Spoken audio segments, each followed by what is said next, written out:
This is Audible. Tantor Audio, a division of Recorded Books, presents Shadow over the Fens by Joy Ellis. Narrated by Henrietta Meir. Chapter 1. As Detective Inspector Nikki Galena locked the door of her Fenland home, a shiver of anticipation coursed through her. She gazed across the wide expanse of remote marsh, took a deep savouring breath of the fresh salty air, and smiled. It felt good to be back where she belonged. Across Cloud Fen she could see the mist clearing, and a green gold morning slowly waking up the salt marsh with its bright, clear light. She stepped into the garden, and wondered what this new dawn would bring with it. Apart from the arrival of her new sergeant, her smile widened. She had been waiting for this moment for a while, and it was something she both welcomed and dreaded. Detective Sergeant Joseph Easter was joining her CID team. It was also his first day back after being injured on duty. She had no illusions that his new position would be a breeze, because it wouldn't be. It would be a testing time for both of them. She just hoped that he was as match fit as he claimed to be. Nikki crunched her way across the gravel drive to her car and muttered a small prayer of thanks that for once the Nick was unusually quiet. At least she wouldn't be throwing the poor sod straight in at the deep end. "At last, Nikki, I was beginning to think I'd never see you again." A tall, craggy-faced man, wearing tracksuit bottoms, a bright red rugby shirt, and a black rucksack, brought his bike to a halt, hurriedly climbed off, and grinned warmly at her. "Martin, how have you been?" Nikki welcomed the friendly hug, then pushed him back and stared at him. "Hey, you look good." She had known him for more years than she cared to remember. He was her closest neighbour, even though he lived some quarter of a mile away down a narrow track that led onto the marsh. The man beamed at her. "I'm fine, but all the better for hearing your news. I've seen the workmen out here for a few weeks now. They told me that you were planning on moving back." "It was time to come home, Martin." As Nikki spoke those words, she knew it was true. She'd been gone too long, stuck in the town, spending every waking hour hunting down drug dealers. She had driven herself on until she could barely remember what life was like before her drug-crushing crusade had eaten into every part of her existence. "Glad to hear it." Martin Durham brushed a swath of wavy iron-grey hair from his eyes and looked up appreciatively at her old farmhouse. Fresh paint glistened in the morning sunlight. "Nice job. The weather out here takes no prisoners. I was beginning to wonder if the east wind was going to claim it before you." "It was in a bit of a state, wasn't it?" She suddenly felt horribly guilty for neglecting her old family home for so long. "But this winter, I promise you'll see smoke rising from the chimney again." She glanced at her watch. "Oh, Lord, I'm sorry to dash off, but the Fenland Constabulary calls. Why don't you come round for a coffee at the weekend? We can catch up." "Thanks, I'll do that. Actually, I've got a little bit of interesting news for you, but it can wait till then. Oh, and—" He looked at her weather-beaten front gate. "I see your workmen didn't get as far as this. I was going to give my fences a coat of wood preserver tomorrow. I'll do this at the same time if it helps." "Great, if it's no trouble." Nikki clicked the central locking on her car. "But be sure to let me know what I owe you. That stuff costs a fortune." "I don't think one gate will break the bank. Consider it as a welcome home present." With a wave, he climbed back on his bike, hauled his rucksack up over his shoulder, and pedalled off in the direction of his cottage. Nikki slid into her car, leaned back, and allowed herself a long sigh of relief. It had not been an easy decision to return home, but then her last case had changed a lot of things in her life.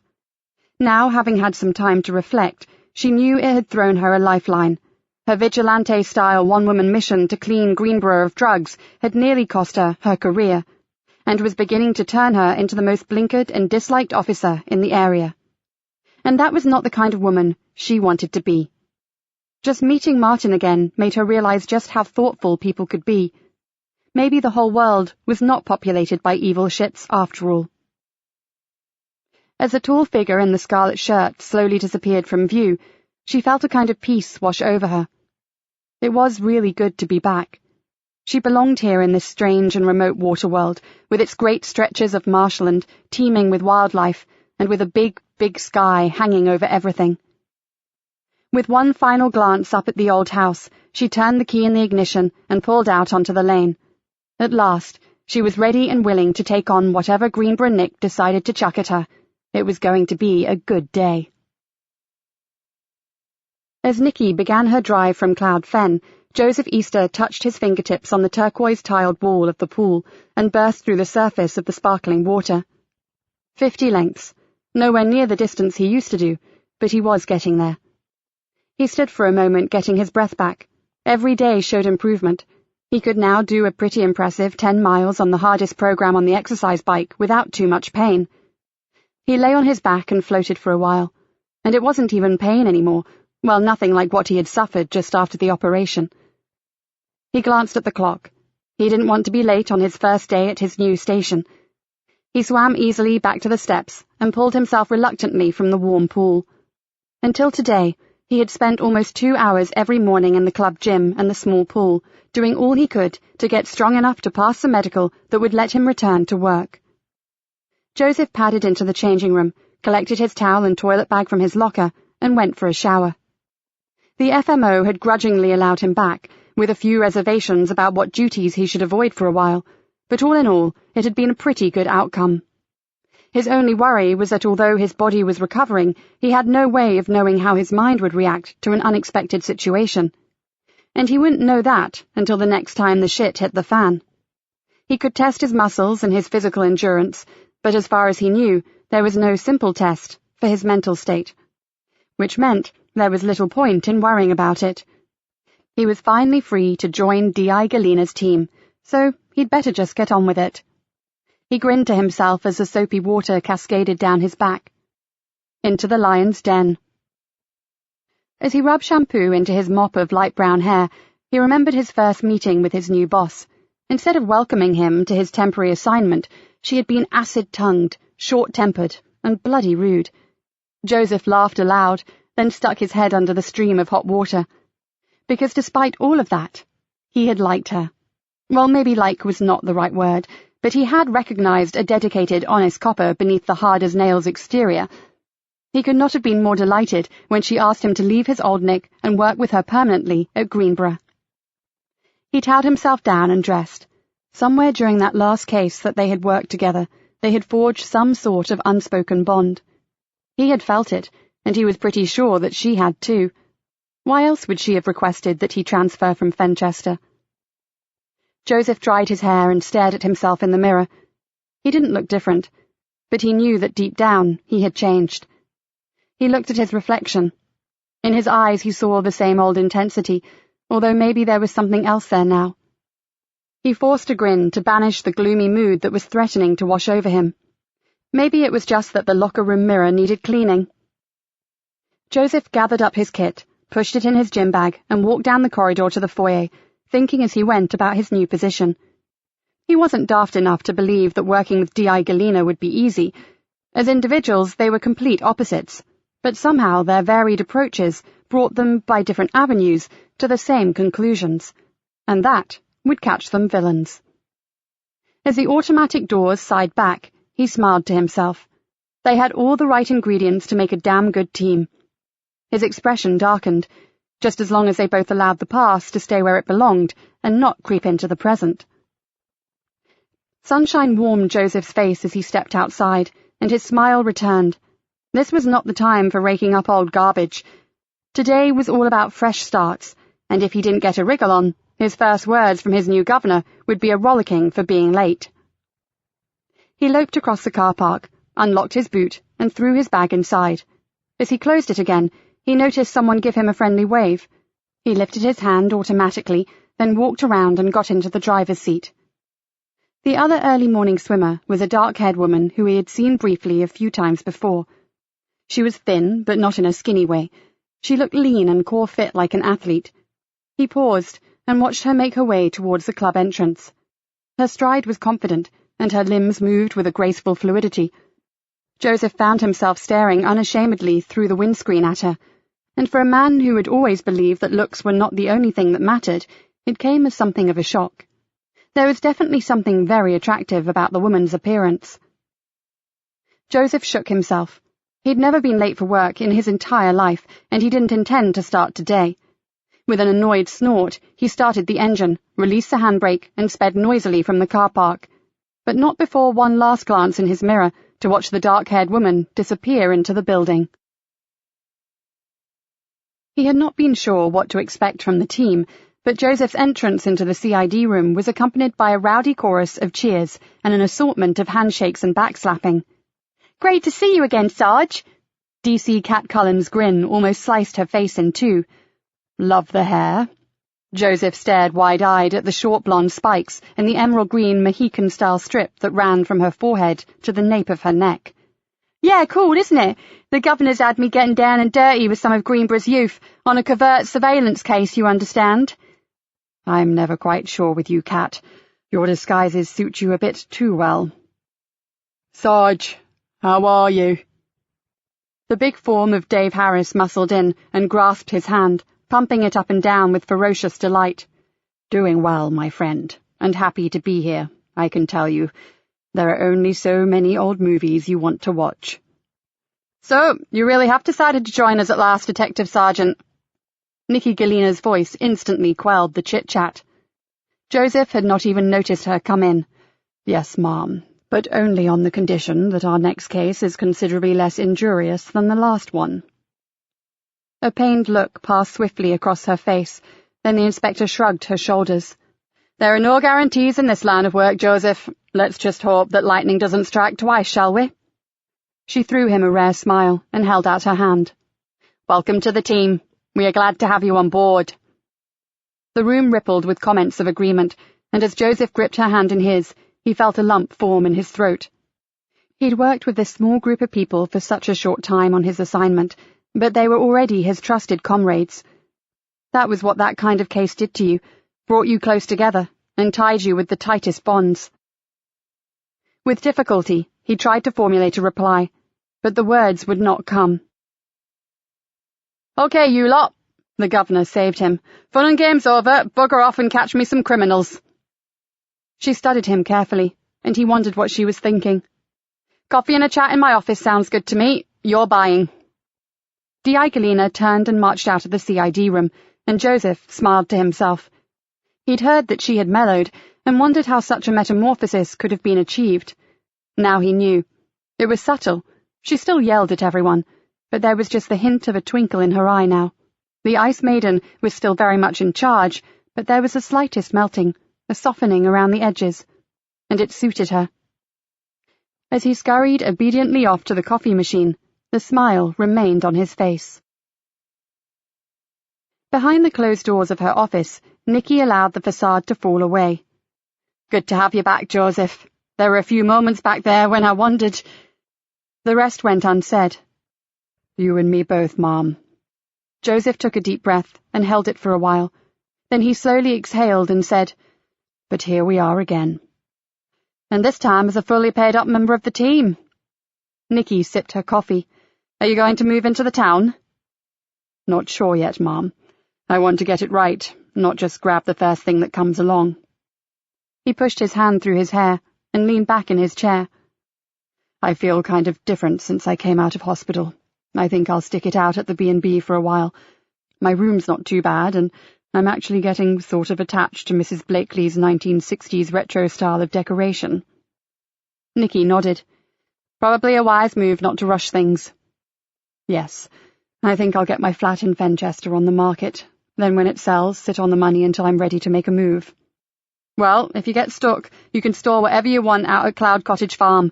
Apart from the house itself, I've got some pretty useful outbuildings, and they're all dry and secure." "Thanks, Mom. I may take you up on that." He looked at her hopefully. "So, anything interesting going down in CID?" "Before I fill you in on our work status, I need to say one thing." She leant forward. "I'll bring the subject up only once, then it's going to be business as usual, okay?" She didn't give him a chance to reply, but hurried on. "If anything bothers you, or if anything is too strenuous, I want you to be perfectly honest with me, and we'll find a way around it. I want no big hero stuff and no being a martyr either. Got it?" Joseph nodded reluctantly. "Loud and clear, Gov. But honestly, I've not spent weeks in physio in the gym getting myself fit to go and mess it all up in my first week back. He flashed those infuriatingly sincere eyes at her, and Nikki was forced to believe him. Right, lecture over. Any questions? Can't think of any, although I'm delighted to see Dave Harris is with CID now. He sailed through the interview board, I'm glad to say. His experience and local knowledge are a great asset. Joseph nodded. Plus, he's a really good bloke. So, what are we working on at present, Mom? Nothing heavy, unless you count the mountain of paperwork that the last month generated. She grimaced, then pulled a thin file across the desk. Frankly, we're about as quiet as I can remember. She opened the folder. A spate of small fires, most likely arson. Kids. We thought so, but now we're not so sure. The last one took out a lock-up at the back of the big garage on Monk Street. It was lucky that Trompton got there smartish, or there could have been a major incident, what with dozens of motors and the petrol reservoirs. Joseph frowned. What makes you say it's not kids? The fire investigation officer said an accelerant had been used, but he swears it wasn't just bored jobs. He said there was a professional feel to it. A serious fire starter does not bode well, Mom. Nikki nodded. I know, but that was 2 weeks ago. 3 fires in as many nights, and now it's gone quiet. I don't know whether to be relieved or worried. She closed the folder. Other than that, Kat and Dave are working on a cannabis farm investigation, but they're pretty close to a conclusion. Then we have all the usual suspects. Car ringing, break-ins, the ever-present drug trafficking, a bit of fraud, but nothing worthy of mention. So basically it's same old, other than the fires. Joseph stretched. And which one of those tasty delights have you got lined up for me, Mom? Actually, it's none of them. She sighed. Well, not just yet, anyway. You're with me for a few days. What kind of investigation? There isn't one. She exhaled and wondered how to explain her latest problem. The super wants us to help him. The auditors are in, and apart from drowning in a sea of paperwork, some faceless civilian in a comfy office has decided that our area is way over and above the national average for sudden deaths. She leant forward and rested her elbows on the desk. They're scared shitless that the media will get hold of the statistics and have a field day with them. The super wants them checked, and fast. Joseph looked perplexed. But what's that got to do with us? It's a medical issue, surely. I thought that to start with, but as I looked deeper, I realised that it's not just sudden deaths, where the doctor signs the certificate and that's that. There's an awful lot of occasions where we've classed them as suspicious deaths and involve forensics. To what outcome? Showing up as suicides mainly, and although it's nowhere near the level seen a while ago in Wales, it's still unsettling. I thought the suicide rates were falling in the UK. That's what the government statistics office says. In fact, a few years back, the east of England was reported to have one of the lowest rates in England and Wales. I think that's maybe why our figures stood out like a bloody beacon. Joseph frowned. Is there any particular age group or gender involved in these figures? Nikki shook her head slowly. No, and I'm at a loss to find any kind of common denominator amongst them. She finished her coffee, then said, Sorry, I know this is not CID work, but Superintendent Bainbridge really needs us to help him find some answers for his little bureaucrat. Joseph shrugged. Then let's do it. It's not too depressing for you, is it? All things considered. He smiled warmly at her, and she understood why there were so many cow-eyed women dribbling their way around the station today. I'm fine with it, Mom. In fact, I'm so glad to be alive, it's actually a pretty good assignment for me. If I were depressed, then maybe not, but... Her phone rang and interrupted Joseph. It was harassed Nick Bainbridge. She listened to what he had to say, murmured her assent, and hung up. Gotta go. The super wants an update on my findings so far. She gave him a rueful smile. Such as they are. Oh, and he sends his regards, and his apologies for not getting down to see you, but I suspect that the auditor may have nailed him to his desk. She handed Joseph a sheaf of papers. Copies of everything I've managed to dig up. See what you think, and we'll toss some ideas around when I get back. Joseph trawled through the articles for over an hour, and as he did, his upbeat mood began to disappear. He'd been in some pretty dark places in his life, maybe a lot more than most, but he had never considered taking his own life. Now, as he read reports from a myriad of agencies and help organizations, he was sickened to realize just how many people actually did. The figures seemed staggering. One suicide in the UK every 82 minutes? Surely that couldn't be right. He placed the paper down and stared at it. And why should the Greenborough area be worse than any other? He frowned. Maybe it wasn't. Figures could be manipulated to fit any given situation, and although stats were not his favourite pastime, he was quite good with them. So, in the absence of any proper police work, perhaps he should spend some time hunting out anomalies or grey areas that had been engineered to represent something other than what they really were. With a small sigh, Joseph opened a second folder and removed the sheets of statistics. Suddenly, those old movies that he had become so fed up with recently were actually starting to look really good. Chapter 2. Charles Cavendish Small pointed upwards dramatically. "And this, ladies, gentlemen, and children, is the high spot of our tour." He paused, hoping that for once someone would understand the pun. They rarely did, and he wondered why he bothered. "The Tower. It was built in 3 stages, beginning with Early English and ending in Perpendicular. Historically, each stage represents the growing wealth of our town, and from the viewing platform you will get a most rewarding and magnificent view across Greenborough, the river, the surrounding fens, and out to the wash." The guide stepped lightly across the stone floor, careful to avoid walking on the memorial stones, and indicated towards an archway. "If you would like to climb the steps, please follow me. But be warned, they are steep, and they are the only route up to the tower. There are small side recesses to wait in should others be using the steps to descend." He glanced around at his small party. They all looked pretty healthy, although 2 of the old dears from the history group would be soaking their knees in radox for a few days afterwards.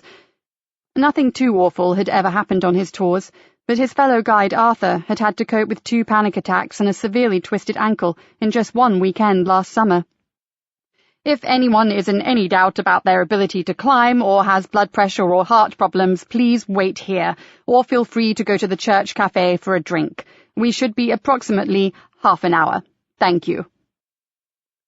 With a slightly theatrical flourish, he swept his charges towards the screened archway.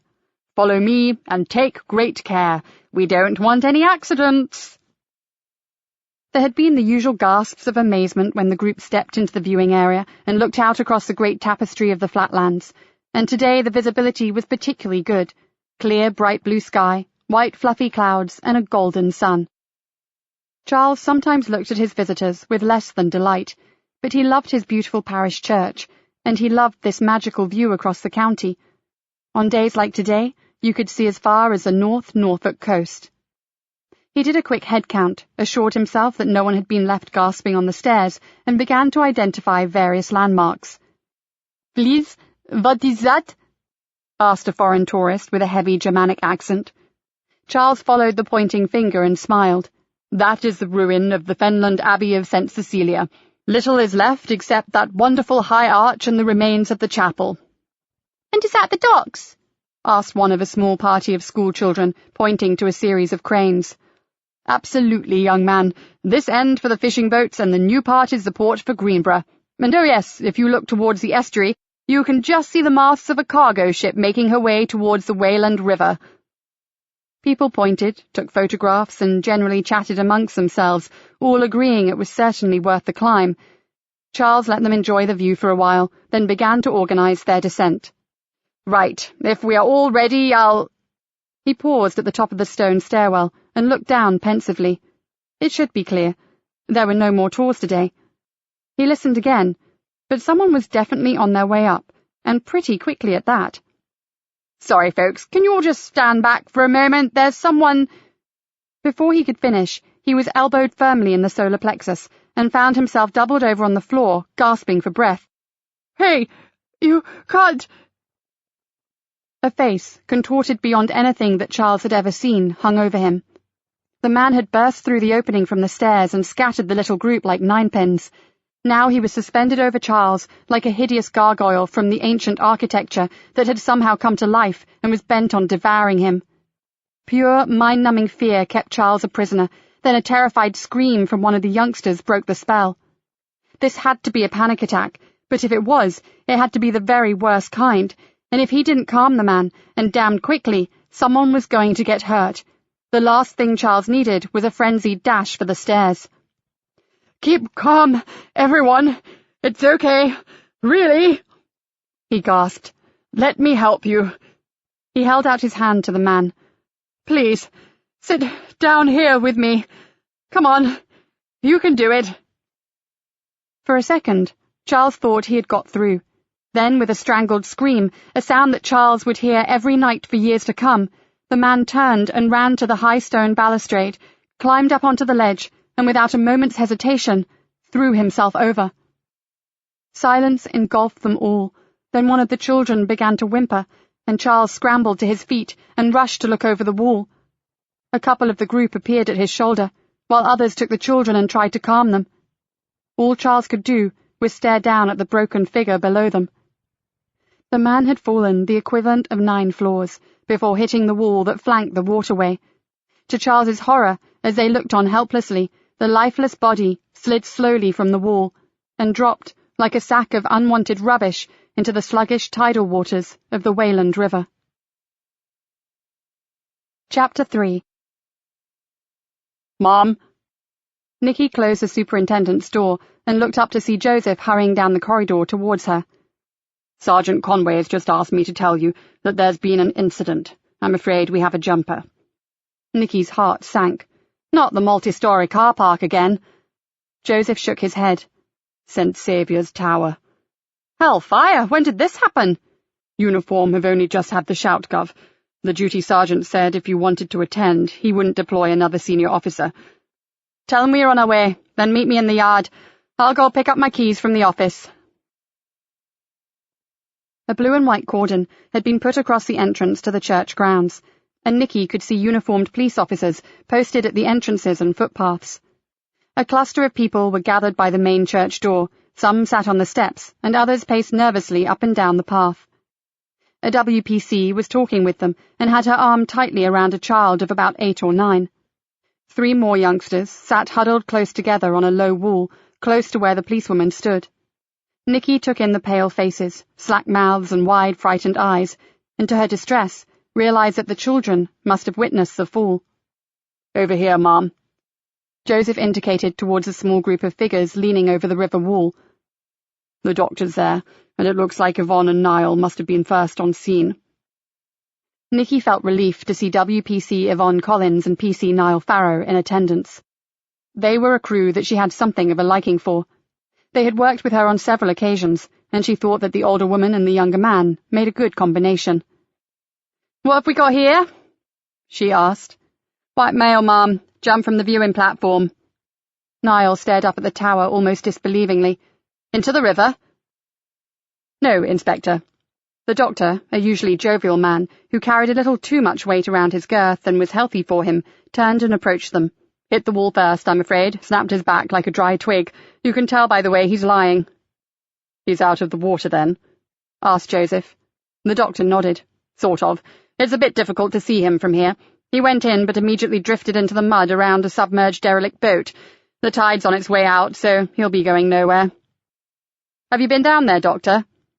"Yes, close enough to check everything that I needed to, but you'll need a few strong backs to get him out, I can tell you." He brushed mud from his trouser legs, and yes, before you ask, he is most certainly dead. "Well, we'd better take a look, Sergeant." Nikki walked towards the wall. "Mum?" Yvonne Collins followed her. "Forgive me for sticking my oar in, but will forensics be taking some photos before they get him brought up?" Nikki frowned. "It's the usual procedure. What's bothering you, Constable?" "I don't know, Mum, but I'm sure this isn't straightforward.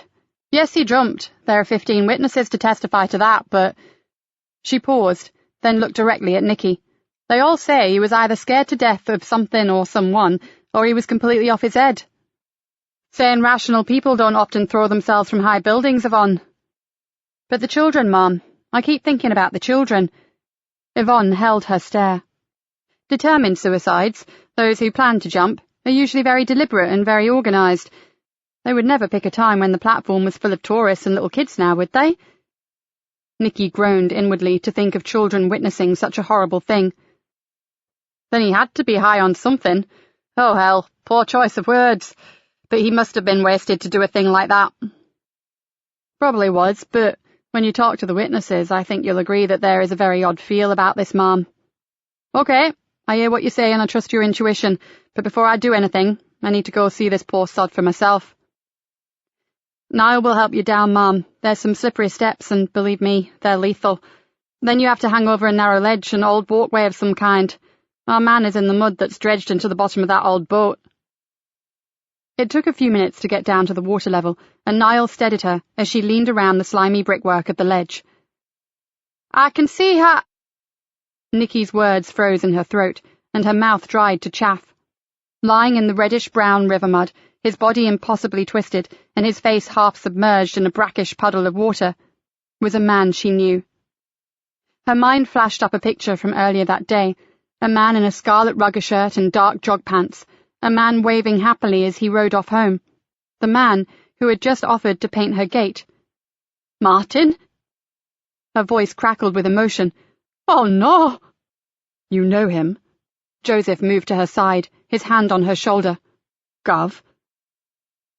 Nikki shrank back away from the water, but the sight of the filthy scarlet shirt stayed with her. He's my neighbour. He was coming for coffee at the weekend. She knew the word sounded crass, but it was all she could think of. They were going to catch up. That's what she'd said. Joseph exhaled loudly, and when she turned to him, his expression was full of concern. It's okay. It's okay. Nikki gathered herself. This was a seemingly impossible thing to happen. Martin had seemed so— she tried to find the right word— so normal. Who is he, Mom? Asked Niall softly. Nikki straightened up and took a deep breath. She might be a hardened police officer, but a shock was still a shock. It was just that she knew how to deal with her emotions quicker than others. Martin Durham of Knott Cottage, Buckledyke Lane, Cloud Fen. He lives alone on the edge of the marsh. As far as I know, there is only his sister to notify. Both his parents are dead and he was unmarried. The sister's name is Elizabeth. She lives with her partner somewhere in Old Bolingbroke.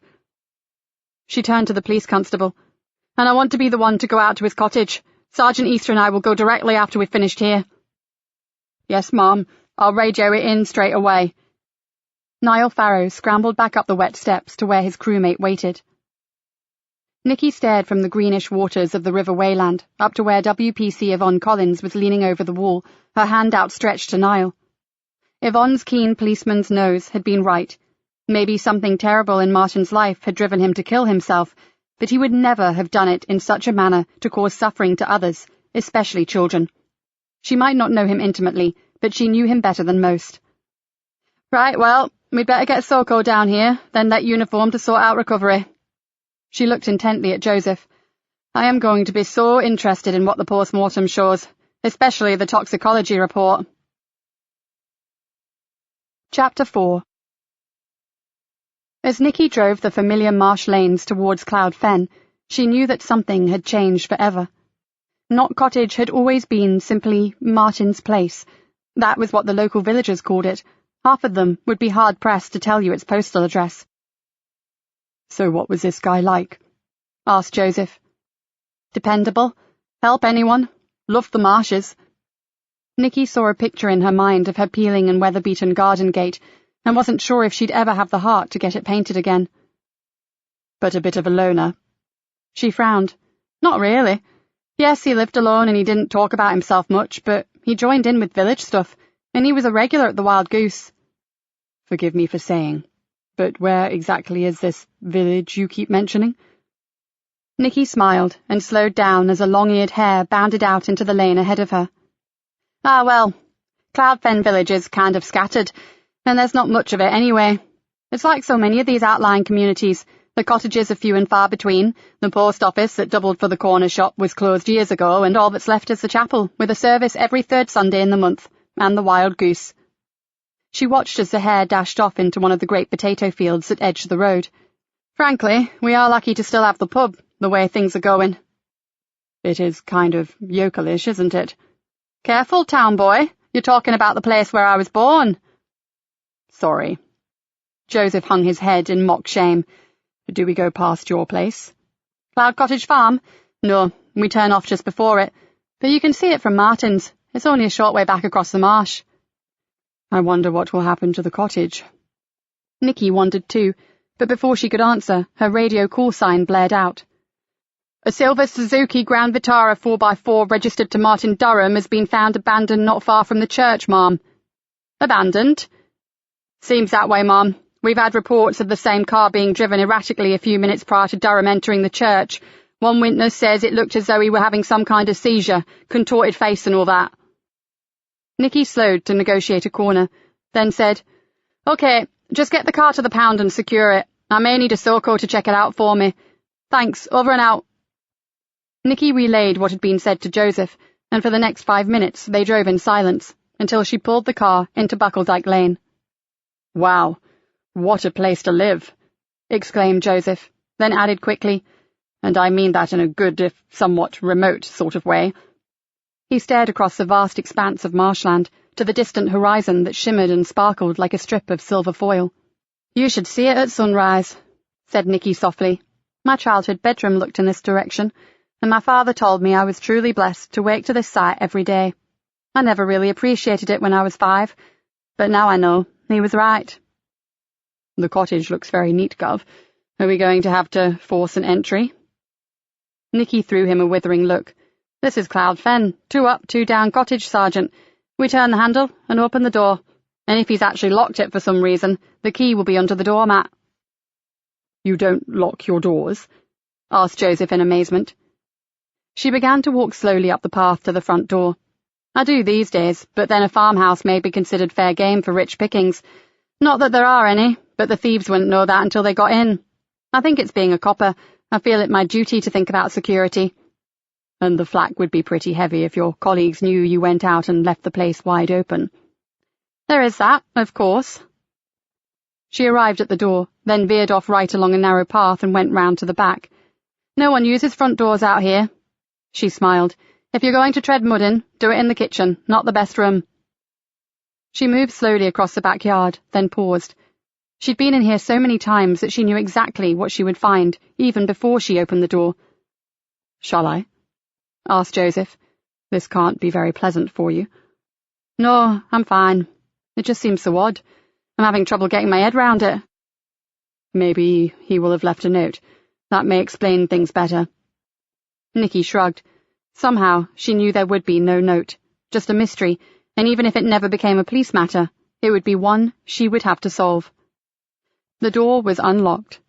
Surely, if you were going to go out, never to come back, you'd lock the door, mused Joseph, half to himself. Would it matter?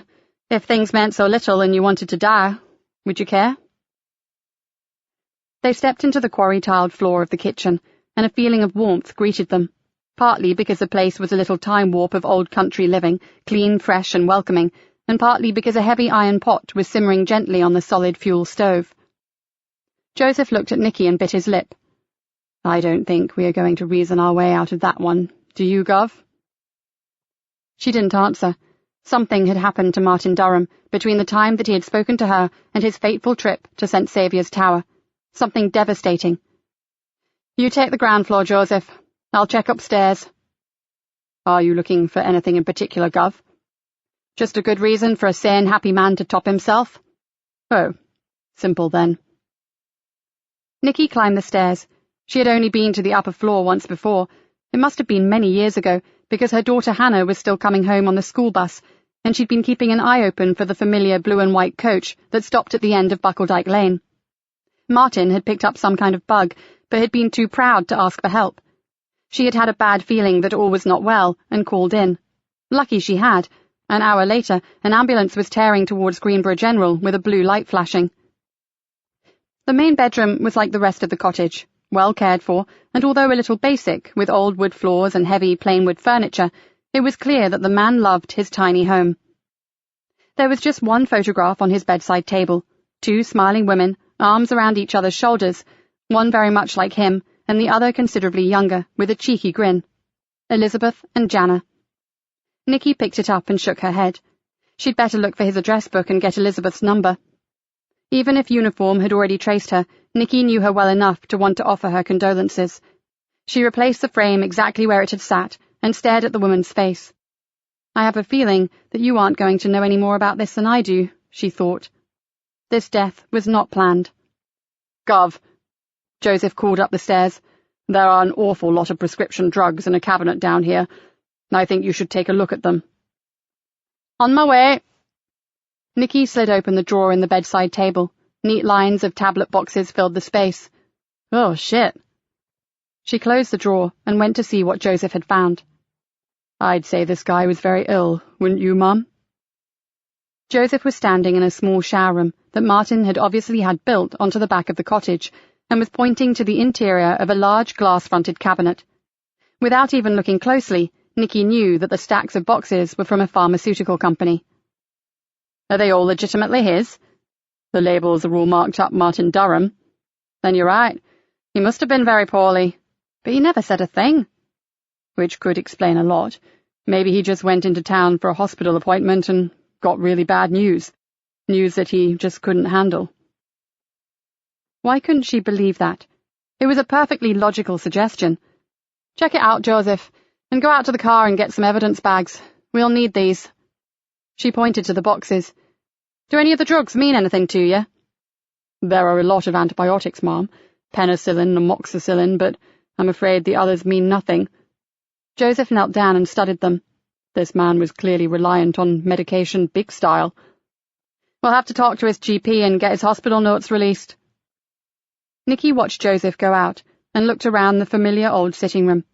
In the past, they'd sat around the open fire, drunk hot chocolate and played Scrabble, Martin, Hannah and herself. Hannah had always liked him. She would be very sad if she knew what had happened, but Nikki would not be telling her. Her precious daughter was in a coma, and when Nikki talked to her, she told her only happy things. "Shall I bag them all, or one of each kind, Mom?" Joseph broke her reverie. "Bag them all. And there are more upstairs beside the bed. Get them too. Was there any post, by the way?" "Nothing recent. A bit of junk mail and a bill or two." "Bank statement?" "No. And his writing desk, unlike the door, is locked, and I couldn't find a key." Nikki looked around. Had she ever seen Martin at the desk? Maybe. Where would he hide a key? Nikki looked inside a vase, moved a few books, then shook her head. "His sister may know. If not, I'm afraid we'll have to force it open. Meanwhile, and until I've spoken to Elizabeth, I'm going to secure the cottage. We may have to get a team in to check it out, but your serious illness theory may close this case without further investigation." Joseph nodded, but unenthusiastically. "You're not convinced, are you?" Nikki puffed out her cheeks and shook her head. "It may have a bearing on it, but no matter how bad the news that he received was—" Like Yvonne, she was thinking about the children. He simply could not have done it in the way that he did. "But he did do it, Mom." "Yes, he did, Joseph. And we have to find out why." Chapter 5. "Sorry, but it all looks pretty straightforward to me, Nikki." Superintendent Rick Bainbridge leant back in his chair and stared at her. "He must have been so doped up that he didn't realize there were people already up on the viewing platform. If he were out of his head, he may not have even seen them." "He saw them all right, sir. WPC Collins has given me the statements that she collected. Everyone said he appeared terrified or something, and one little lad said that Martin was afraid of them, especially the tour guide, when he held his hand out to him to help him." The superintendent shrugged. "Well, I don't know what to deduce from that comment, if anything. The poor little kid was probably traumatized, and it must have happened so quickly it's a wonder anyone had time to take note of anything." "Actually, the witnesses were unusually consistent in their statements, sir," said Nikki testily, "and I would not disregard what the boy said. Children can be very perceptive." Rick Bainbridge threw her a worried look. "I think maybe you're a bit too close to this, Inspector. If it needs investigation, and I hope for a budget's sake that it doesn't, I'll give it to one of the other teams." "I'm fine, honestly, Super." Nikki tried to keep her voice neutral, even though she was anxious not to lose the investigation. "And there's little we can do until the tox screen comes back. I'll just check out the usual avenues while we wait. There may have been money worries or some personal issues that, along with the heavy medication, just triggered something. The coroner is going to want everything we can get together for the inquest." "Okay, stick with it for now, but don't forget, people aren't always what they seem. He may have been a good neighbour, but just how well did you really know him? Don't forget, you'd been living in the town for almost a year before you went back to Cloud Fen. Things change. People change." Nikki nodded. "You're right, sir. And don't worry, I'll check everything as I would any other suspicious death. I won't get phobic over it." She threw him what she hoped was a sincere smile and said, "Maybe I'm just sensitive to this because of those statistics you've got me working on." It was the super's turn to agree. "Ah, yes, at best they don't make easy reading. Then this happens to a friend. It's understandable. Just don't look for things that aren't there." "Of course not, sir. So, if that's all—" Yes, go. I have to get back to the damned auditor anyway. Just keep me up to speed, Inspector." Outside the door, Nikki heaved a sigh of relief. She would have to tread warily and endeavour to hold her tongue a little more. Her gut instinct screamed that something was horribly wrong about Martin Durham's death. Something so wrong that she couldn't even bring herself to say the word suicide. Whatever, she would get to the bottom of it, and the easiest route was to keep the investigation closely under her control. Joseph looked up as the boss came back into the CID room. "How did it go, Gov?" The DI raised her eyebrows. "In professional terms, Sergeant, I nearly screwed up." She flopped into a chair. "He reckons I'm too close.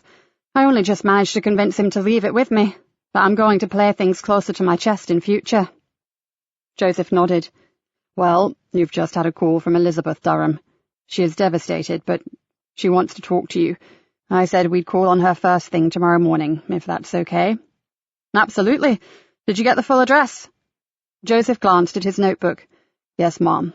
Monk's Lodge. I've got directions." "Good. We'll go immediately after the morning briefing."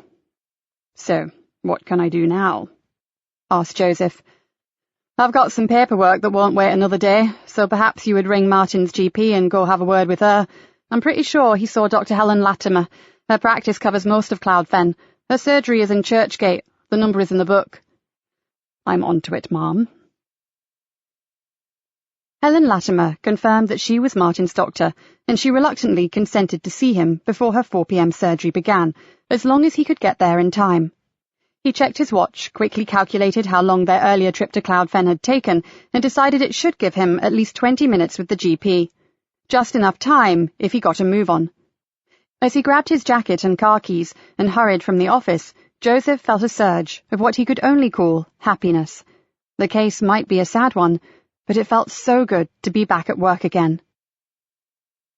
The traffic out of the town was sluggish, although Joseph knew that once he reached the roads that led to the marshes, the congestion would disappear.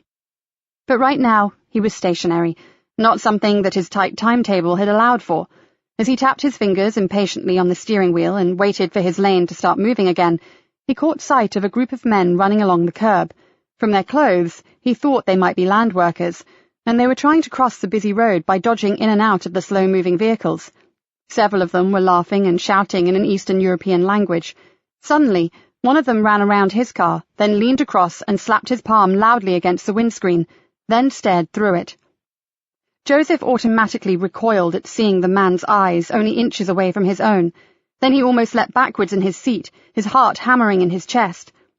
He released his belt, swung around, and tried to see where the man had gone, but he was already on the far pavement and hurrying away. Joseph threw open the door of the car, stood up and stared after the retreating figure, but in seconds, the man had disappeared. A horn sounded loudly behind him, and he flopped back behind the wheel and put the car into gear. As he moved forward, he decided that he had to have been mistaken. Apparently everyone has a double, and he'd just had the misfortune to see one. As the lights changed and the road opened up again, he decided he had totally overreacted. The man had been running around with a pack of foreigners, ergo he was also a foreigner, so that settled it. How stupid could you get? He indicated off the main road and headed for the marshes. A long, straight drove road extended out ahead of him for as far as the eye could see. He put his foot down, and as the car surged forward, he felt as if he had taken back control of himself. He even managed a small laugh at his own stupidity. What on earth would a man who he had last seen in another continent 12 years ago be doing playing chicken in Greenborough High Road? It was unthinkable, and plain idiotic. He slowed the car as he approached a humpback bridge over a watery way, and tried to get his mind back to the late Martin Durham. The boss was convinced there was something not right about the manner of Durham's death, And even though he had unearthed that cache of prescription drugs in Knott Cottage, Joseph was starting to believe that she might be right. When he finally arrived at the small converted bungalow that served as a surgery, Joseph had forgotten about his earlier case of mistaken identity, and his focus was fully back on the job in hand. If Dr. Helen Latimer had sounded brusque on the phone, her manner softened considerably when she met Joseph in person. "I'm so sorry, Sergeant. The news came as something of a shock. I'm afraid I may have sounded rather short. It wasn't intentional." She smiled at him apologetically. "Can I get you a coffee or a tea?" Joseph accepted the offer and looked around the consulting room as Latimer went to organize the drinks. It was like being in someone's sitting room. No modern medical equipment, nothing other than a desk, a computer, 2 chairs, and an examination couch. There were no nasty posters either, the ones that show reddish-brown muscles stretched over skeletons or eyeballs protruding from bony skulls. Dr. Latimer seemed to prefer watercolours of the Cornish coast and studies of black Labradors. On that basis alone, Joseph decided that he'd quite like her to be his GP. The doctor passed him a mug of coffee and sat down. He decided she must be in her late 30s, early 40s, but was a strikingly good-looking woman, with shoulder-length wavy chestnut hair and deep brown eyes. Her skin had a rich olive tint that made him think she may have some Mediterranean origins. He took his time and carefully explained everything they knew about the incident, and when he had finished, Helen Latimer shook her head emphatically and said, "No way. Absolutely no way in a million years. I know Martin, and yes, he did have medical problems, but his illness was managed and his drug regime well maintained." She held out her hands, palms up, and said, "I don't understand." "You seem to be the third woman involved in this that categorically refuses to believe Martin Durham was capable of doing what he did," said Joseph. "Who else are we talking about, Sergeant?" "My boss, D.I. Galena, and the WPC who was first on scene." Helen Latimer gave him a strange, enigmatic smile. "Nikki Galena is your boss?" "This is my first day as a permanent member of her team, Doctor, although I have worked with her before." He returned the smile, with what he hoped to be an equally cryptic quality. She nodded. "And as I remember, she and Martin were close, but she moved to the town, didn't she?" "The DI recently moved back to Cloud Fen." Joseph grew serious. "She spoke with Martin this morning. She said he was on really good form."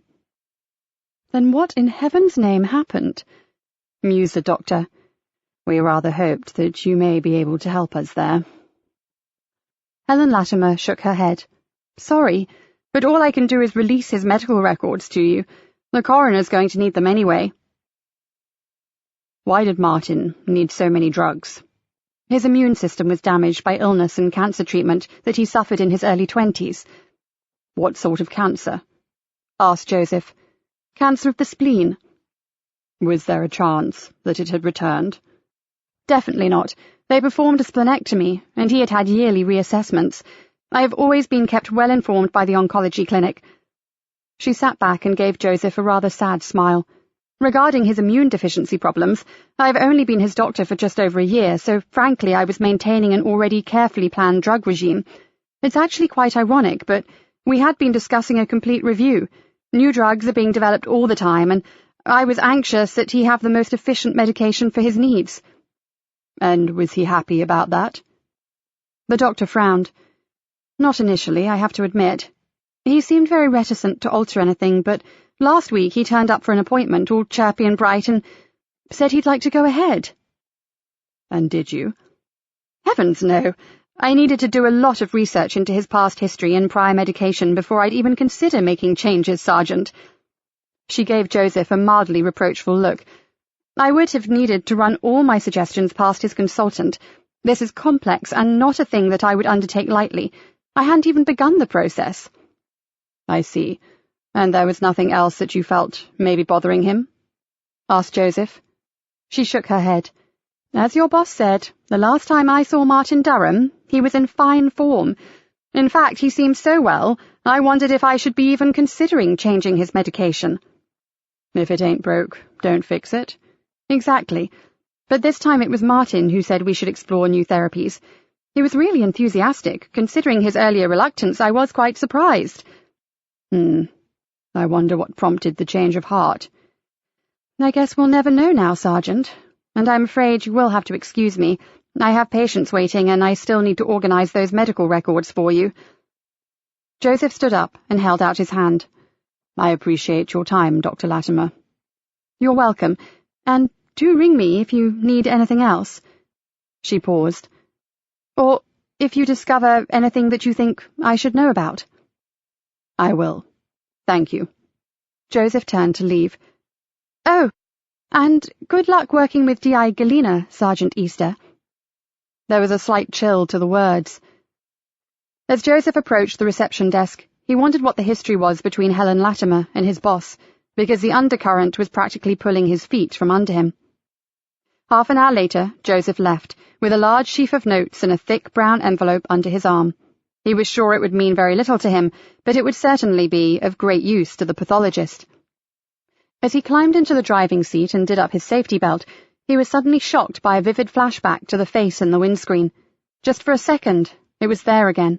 Rough, coarse-skinned, uneven teeth, ice-blue eyes and unwashed dull blonde hair. My God, it was so like him it was scary. Joseph shook his head free of the unwanted vision and jammed his key into the ignition. He didn't want to admit it, but he was obviously still a bit shaky. The hospital had said it would take time, so maybe he was not quite as fit as he had first thought. Or maybe it was just first-day nerves. A friend of your boss, turning up dead on your debut morning, was not exactly what you would choose. With a sigh, he drove away, with even more questions swirling around in his head than when he arrived. Chapter 6. As evening settled over the fen, lights came on in the scattered assortment of houses and cottages. Nikki looked from her upstairs window, across the shadowy marsh lanes and fields, and felt a deep sadness that Knott Cottage remained in darkness. She sat down heavily on her bed and wondered about the super's words. Maybe you really didn't know the people around you, even the ones you felt quite close to. She had known Martin for some 15 years and had never had an inkling about his illness. She let out a long, audible sigh. Everyone had secrets. There were certainly things about her that Martin would never have known. In fact, there were things about her that only a very small handful of people knew. And then there was Joseph. His past was a closed door, a locked room, bolted and secured as tightly as a Bank of England vault. She stood up and went downstairs. She needed a drink. The kitchen still had a faint smell of paint, not unpleasant, just fresh and clean. She had been surprised how well the old place had scrubbed up, and even although today's dreadful events had placed a heavy blanket of melancholy over everything, she was still glad to be back home on Cloud Fen, and she was glad that Joseph had decided to join the team. She splashed wine into a glass, sipped it slowly, then placing the glass on the old scrubbed pine table, the one she had sat at to eat her eggy soldiers as a small girl, she thought about Joseph. Maybe she should have spared him the grim task of suicide statistics on his first day. He had seemed really subdued when he returned from his trip to see Helen Latimer. Nikki gave a little snort, but then who wouldn't? Dear Helen could be a caustic cow sometimes. She took another sip of the Merlot and tried to decide what to eat. Food was never high on her list of priorities, and it was 10 to 1 that it would be yet another omelette. Unlike Martin, he had always prepared and cooked delicious meals for himself. She saw again the pot simmering on the old stove. She had looked in it and noted the fresh vegetables and thick meaty stock. Martin took great care of his diet, something she rarely seemed to find time for. Taking eggs from a chicken-shaped pottery container, she broke 3 into a glass bowl, added salt, pepper, a few herbs and a splash of milk, then whisked it together thoughtfully. Helen Latimer might be a bitch, but she would surely have been as charmed as every other woman in the county by Joseph Easter's sexy good looks. Surely even Helen wouldn't have upset him on the first meeting. So why did he seem so distracted, so troubled? She should have asked him, but he seemed keen to get away, and she couldn't blame him. It had been a pretty depressing day, all in all. Nikki removed a fork from the cutlery drawer, then served up her meagre supper on one of her mother's best plates. There was something enormously reassuring about having familiar old things about her again. Her rented flat in Greenborough had been basic, minimalist, Spartan. She smiled to herself. Who was she kidding? Depressingly austere was closer to the truth. Still smiling ruefully, she switched on the radio and tuned it in to Radio 4 Extra. She badly needed something to lift her spirits, and a hammy old wireless show might do the trick. She ate the eggs and half-heartedly began to listen to a classic episode of Hancock, but after a while she switched it off. It seemed somehow disrespectful, knowing what had happened earlier that day, and as she washed up, she found herself hoping that Joseph had not returned to work too soon. The tinkling sound of a wind chime from the floor above distracted her from her worrying thoughts. She glanced at the clock. The tide had turned and was bringing in a strong blow off the sea. She had better go up and latch the windows, just in case there was a summer squall. In her bedroom, she paused to once again look in the direction of Martin's place, and found herself rooted to the spot. A tiny point of light was moving around inside Knock Cottage. Nikki blinked a few times and refocused her eyes. There was no doubt someone was in Martin's cottage, and whoever it was had no sodding right to be there. With a muffled curse, Nikki raced down the stairs, grabbed a flashlight and her mobile phone, and raced from the farmhouse. There was no way she could take the car. Whoever was there would hear her coming and leg it. She had no choice but to go on foot, and she covered the 1/4 of a mile in record time. At the gate, she sunk down for a moment into the deep shadows and caught her breath. Keeping perfectly still, she watched the darkened cottage carefully. Whoever was in there might not be alone. Her ears strained to make out sounds, but there was little other than the whisper of the wind across the marsh and the eerie call of a night owl. With great care, she crept towards the side of the cottage and made her way round to the back door. It was open just a crack, no doubt to facilitate a speedy exit if required. Rustling sounds were coming from inside, as if someone were leafing swiftly through a newspaper, trying to find a particular article. Nikki stood behind the door and tried to see exactly where the intruder was. He was still in the sitting room, so whatever he was looking for was obviously proving more difficult to find than he had expected. She stared in, but could only make out a black shape behind the fine light point of the torch, and he was hunched over Martin's dining table. Nikki tried to think. It seemed to her that she had two choices: rush in and challenge him, or keep low and follow him when he came out. Sadly, although following him could mean catching whoever it was red-handed, it could also mean she could lose him completely, especially if he had a vehicle concealed nearby.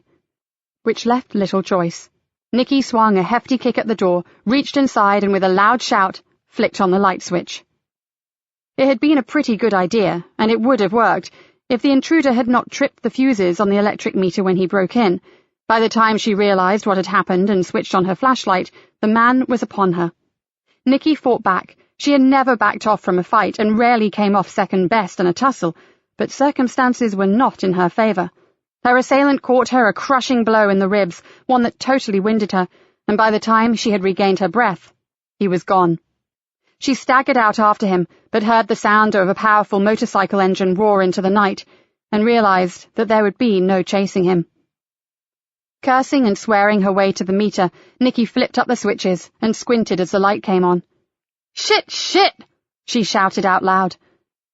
The sitting room was wrecked. Martin's precious belongings lay broken and shattered in untidy piles across the carpet. She looked around in both dismay and anger, and found herself fighting back tears. "I just hope you never found whatever it was you were after, you bastard scumbag!" She tried to wipe the salty water from her cheeks with the sleeve of her blouse. "Bastard!" Still cursing, Nikki pulled her mobile from her pocket, breathed a sigh of relief that it was still working, and quickly punched the speed dial number for the police station. Chapter 7. The main car park of the Greenborough Fitness Club and pool was deserted. Joseph parked close to the door and pulled his gym bag from the seat beside him. He had taken to getting there just before 6:30 when the club opened. He liked the calm of the place in the early morning, and plunging into an empty pool had a decadence that he secretly enjoyed. He'd always tried to find time for a swim, mainly early like this to prep him for the day ahead, but sometimes he'd go in the evening to wash away the stresses of a grueling shift. Greenborough Club had quite limited facilities, but as he was somewhat limited himself, that suited him perfectly. He cruised steadily up and down in the warm water and tried to forget that he'd had a sincerely crap night. His sleep had been interrupted by disturbing dreams that had left him feeling uneasy and edgy. Martin Durham's peculiar death had not helped, and neither had that weird incident with the man in the high road. He switched from breaststroke to crawl and tried to concentrate entirely on his breathing. It didn't work, so he flipped over, stared at the ceiling to keep in lane, and propelled himself backwards for a few lengths. Part of him wanted to see that jaywalker again, to see him properly, note the differences, then laugh at himself for being such a prat. And another part of him was loath to meet the doppelganger of such a brute of a man. Joseph turned in the water and ducked under. The rushing in his ears whisked away the unwanted thoughts, and holding his breath, he swam underwater until he touched the wall. He had another 15 minutes before he had to hit the shower room. He hauled himself out of the pool, rinsed himself off under one of the poolside showers, and walked along the wet tiled floor to the steam room. A thick, steamy cloud made it impossible to see if he were alone in the small room, but a movement on the top seating ledge told him he wasn't. "Mind if I join you?" he asked his unseen companion. "Be my guest. I'm practically expiring. I'm sure they rent this out at night to a lobster boiling company." A tall figure leaned forward, then slipped down to the lower ledge. A tiny shiver rippled through him as her leg lightly brushed his shoulder as she climbed down. "I swear they've turned the temperature up this morning." Noting it was the woman from the car park, Joseph silently agreed that it was becoming extremely hot indeed in the tiny enclosed space. "Bryony." The woman held out a well-manicured hand. "I've seen you here before." He took her hand and was surprised by the firmness of her grip. "Joseph, pleased to meet you." The woman stood up. "Sorry, Joseph. I hate to be rude, but I've got a busy morning lined up. See you again, no doubt." Joseph flashed her his brightest smile. "I hope so." After the glass door had closed, he let out a long, low whistle. He really would need a cold shower today, and the steam had nothing to do with it. "Well, you look a damn sight happier than you did when you left last night," murmured Nikki as he entered her office. Joseph raised his eyebrows. "And you look like you've had a run-in with the riot squad." He stared at the purple shadow that was staining one cheekbone, and did not miss the fact she was protecting her ribcage. "What happened, Mom?" She stood up and winced. "Come with me to the super's office. He wants the gruesome details too, and I don't know if I have the energy to say it all twice." He walked beside her along the corridor to the lifts. "Some bastard broke into Martin's cottage last night." Her voice was low and full of contempt.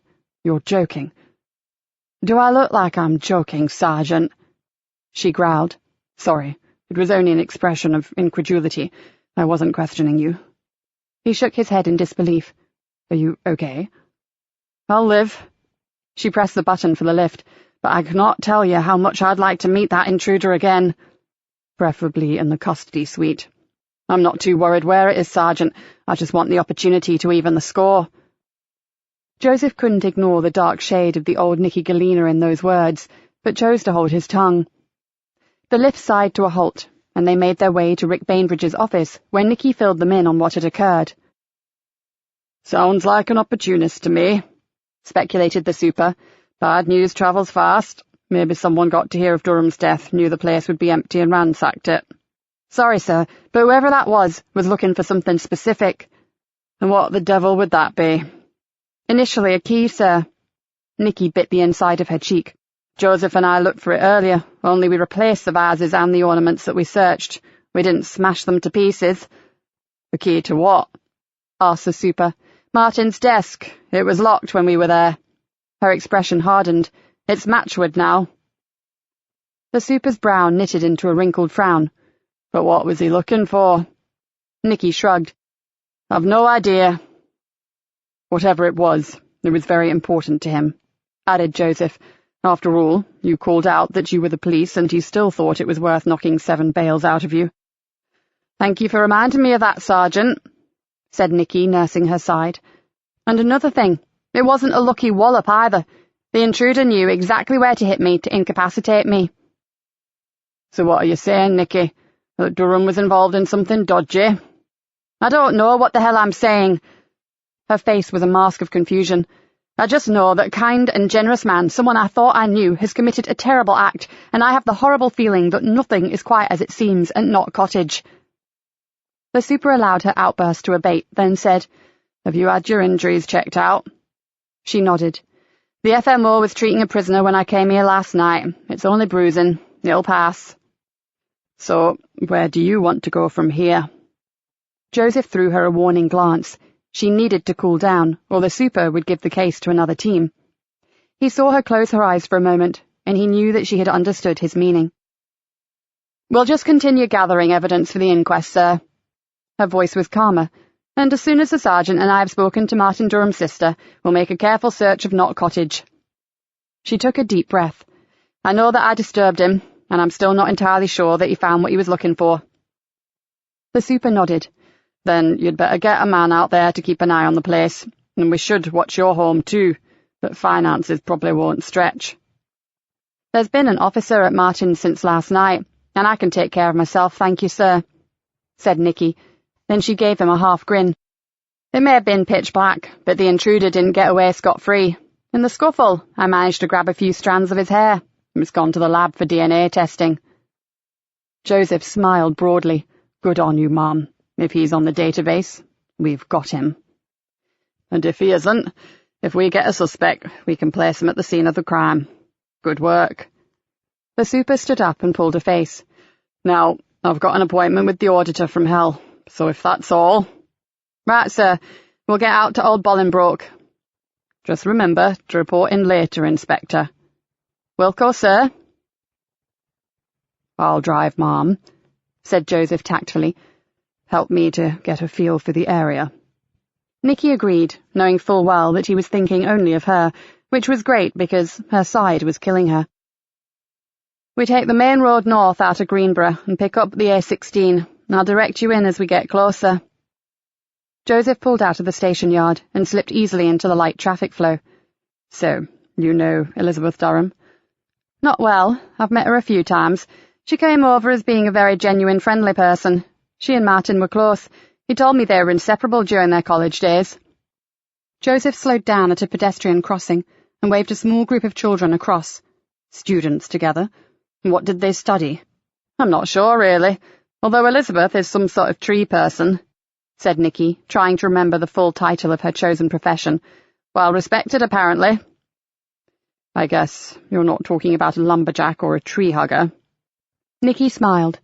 "I'm not sure about her personal habits, but she is, let me get this right, an arboriculturist.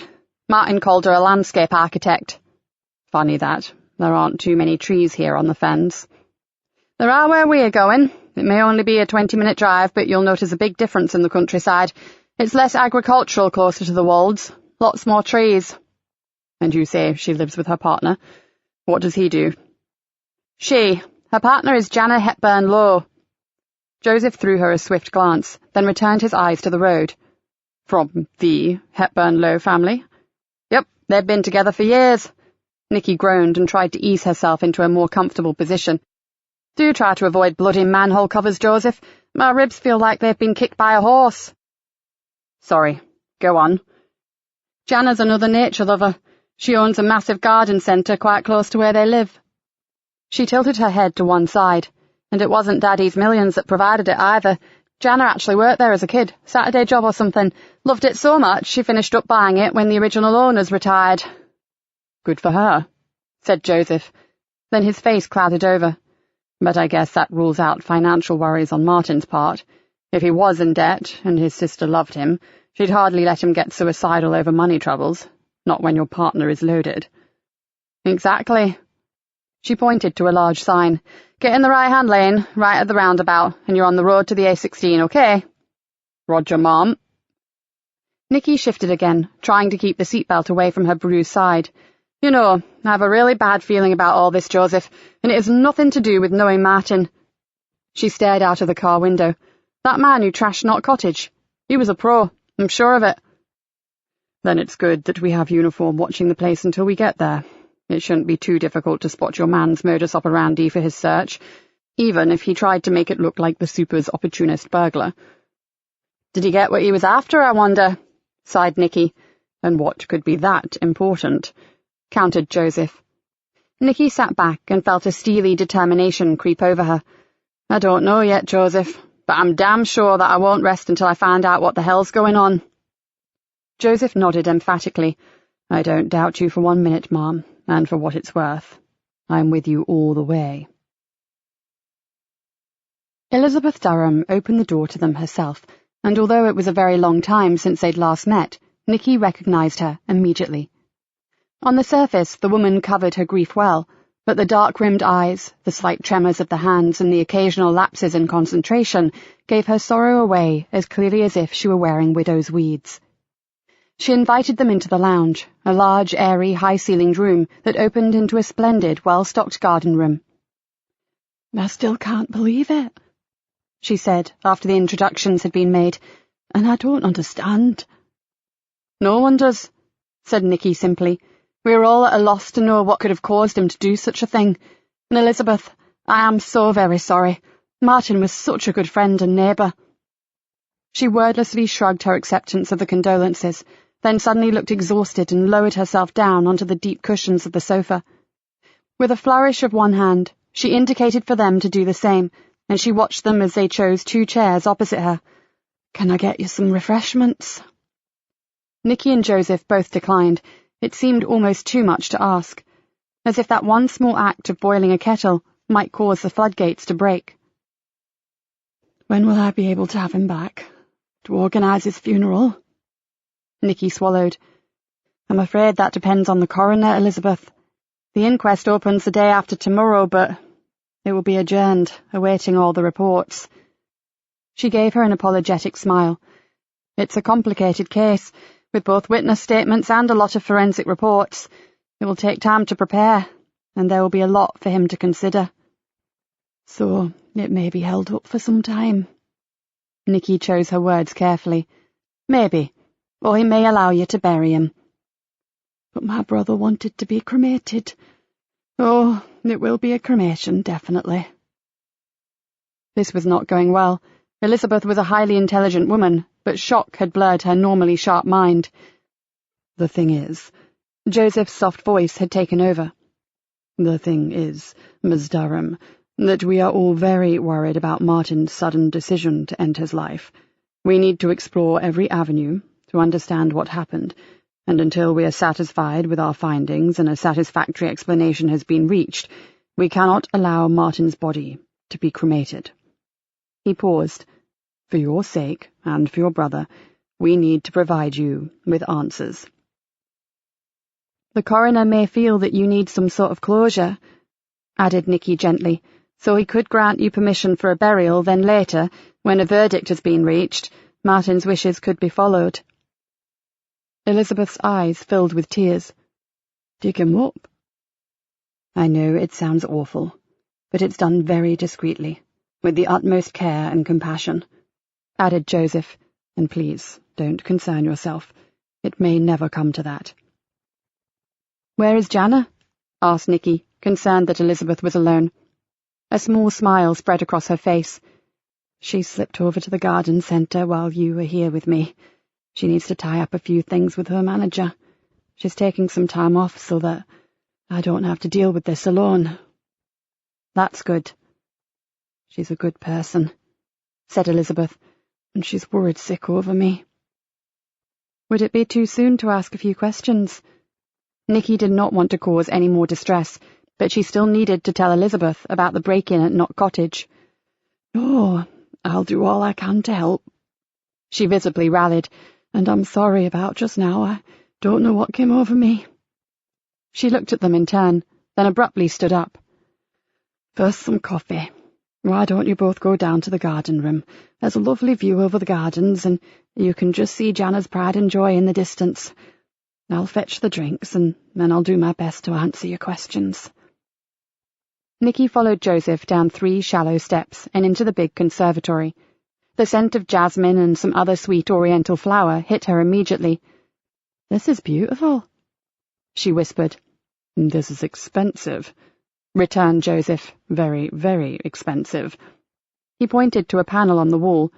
"State-of-the-art automated blinds, automatic humidity and temperature control. Very nice indeed." And the exterior of the property was like manicured parkland. "How the other half live?" she breathed, And I guess that is the fabled garden centre. At the bottom of the rolling lawns and on the far side of a long pasture, sunlight was glinting off a massive glass structure. This lodge was the gatehouse for the original estate. Elizabeth stood at the top of the steps. We added the garden room, plants being a passion for us both, and we've drawn up plans to build a Victorian-style orangery. That would be some project to undertake, said Joseph. If we ever find the time, but excuse me, the coffee will be ready. Nikki glanced impatiently at her watch. She wanted to talk to Elizabeth, but she needed to get back to the cottage to try to find out what had been stolen. Black or white? Elizabeth placed a tray on a decorated rattan table, picked up the cafetiere, and poured the coffee. Nikki decided that there was no time left for procrastination. She took her drink, sat in a big cane chair by the window, and said, "When did you last see your brother?" "About a week ago. He came for supper a couple of times a month." "And how did he seem?" "Top form." She sipped her drink tentatively. "That's what makes it all so hard to understand. We both commented on how happy he seemed." "More than usual?" "Maybe. Or perhaps he was just pleased because a paper he'd written was coming up for publication shortly." "Oh, really? On what subject?" asked Joseph with interest. "Salt marsh ecology, management and restoration." She gave them a weak smile. "Sounds pretty heavy, doesn't it? When Martin was younger, he wanted to be a forensic botanist, but his illness put paid to that. When he recovered, he did continue to study biology and botany, and the marshes provided him with constant interest." "I knew that he was pretty interested in the local plant life, but I had no idea that he was that knowledgeable." Nikki was starting to wonder if she actually knew anything about Martin Durham. "Did he have any money worries?" "My brother was not rich, but he was financially secure, and the cottage was his, no mortgage. He had no debts either, so no, that was not the problem." "And there is nothing that you can think of that may have been bothering him?" "I've gone over and over this since the moment I heard he was dead, but there's nothing, absolutely nothing." "Did he mention anything to you about changing his medication?" asked Joseph abruptly. Elizabeth's hand trembled for a moment, then her jaw clenched. "What do you mean?" Nikki stared at her. Why should that question bother her? Joseph gave her an innocent look. "Sorry, but we understand that he was keen for his GP to revise his regime." "Oh, that. Yes, I believe she had suggested new drugs were available. I'm not sure if he decided to go ahead, though." "And I hate to ask this," added Joseph, "but did he ever take any recreational drugs?" Elizabeth Durham suddenly laughed out loud. "Martin, that's a joke. He was phobic about his medication. He took nothing that could upset the balance, not even a herbal remedy. Ask anyone at the Wild Goose. He'd gone there for years, and I guarantee you, he never took one sip of alcohol in all that time, so drugs. No, Sergeant, he wouldn't have dared."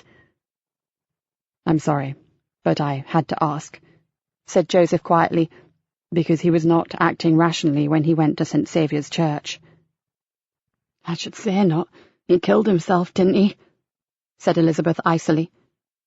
"There is another problem, Elizabeth," interjected Nikki. "Knott Cottage was broken into last night. I accosted the intruder, but sadly he got the better of me." She indicated to her bruised face. "Oh!" Elizabeth's hands flew up to her mouth. "How could they? Some thugs, I suppose, looking for money for drugs. It's always that these days, isn't it? Oh, poor Martin. He was so particular about his home."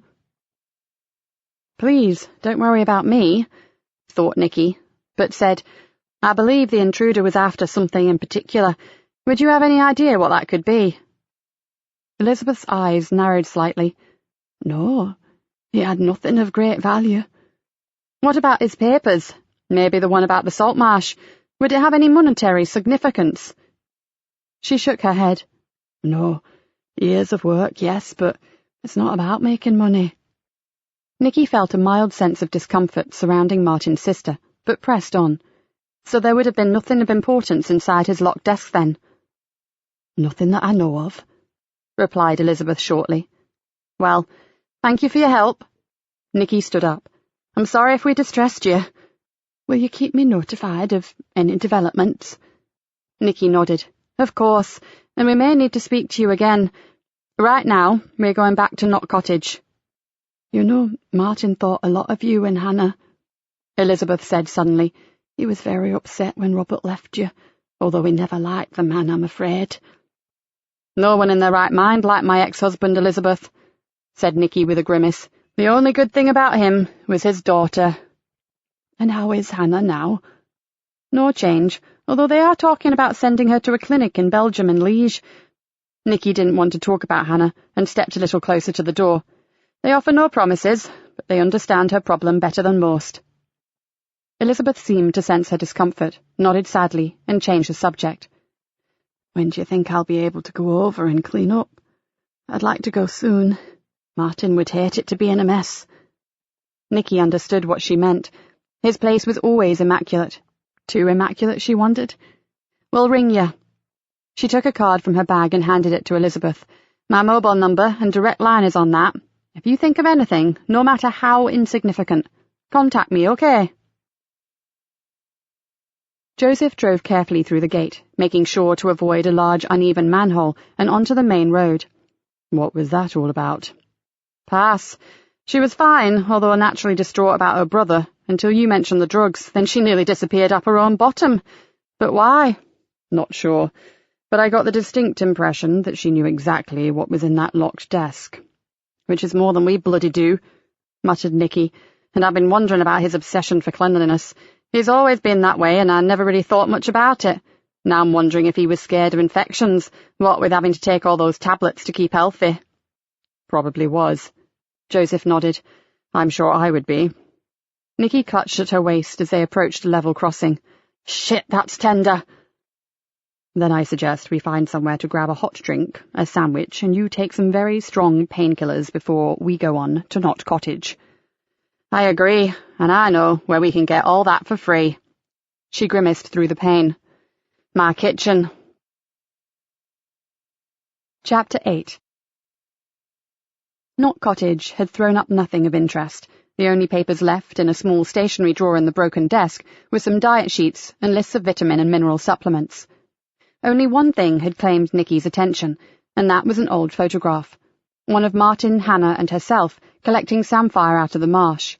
Wind rippled their hair into ringlets and tugged at their clothes. She remembered the day, and the buckets of the fleshy-leaved plant that her aunt wanted for pickling, but she couldn't for the life of her recall who had taken the picture. It had made her feel both nostalgic and mildly confused as to why Martin had kept it. Now the photo sat on her desk. She rather liked it, and it would mean nothing to anyone else, so, for now at least, it would stay with her. Joseph was sorting the paperwork they had brought back, and she was rereading the witness statements when the phone rang. Mr. Cavendish Small, what can I do for you? The man sounded on edge, which Nikki thought to be quite understandable, considering what he'd been through. I just keep feeling that it was all my fault, Inspector, but I was terrified that my sightseers may rush for the stairs, you see, and that would have been a terrible disaster, and there were children to consider. How could it possibly have been your fault? Because I reached out to him, and he recoiled as if I were the devil incarnate. The man paused, then said, One of the kiddies said the man was afraid of me, and I believe the boy was right. But what could I have done to scare him so badly that he— Listen to me, Mr. Cavendish Small. It was absolutely nothing to do with you. We don't know what upset the balance of his mind, but I assure you, it happened to him long before he ever got near that viewing platform. Common sense says that you were right, Inspector Galena, but you didn't see his eyes. I will never forget them. They looked like the sort of thing you see in horror films, not in your own parish church. Nikki felt desperately sorry, but could not console him.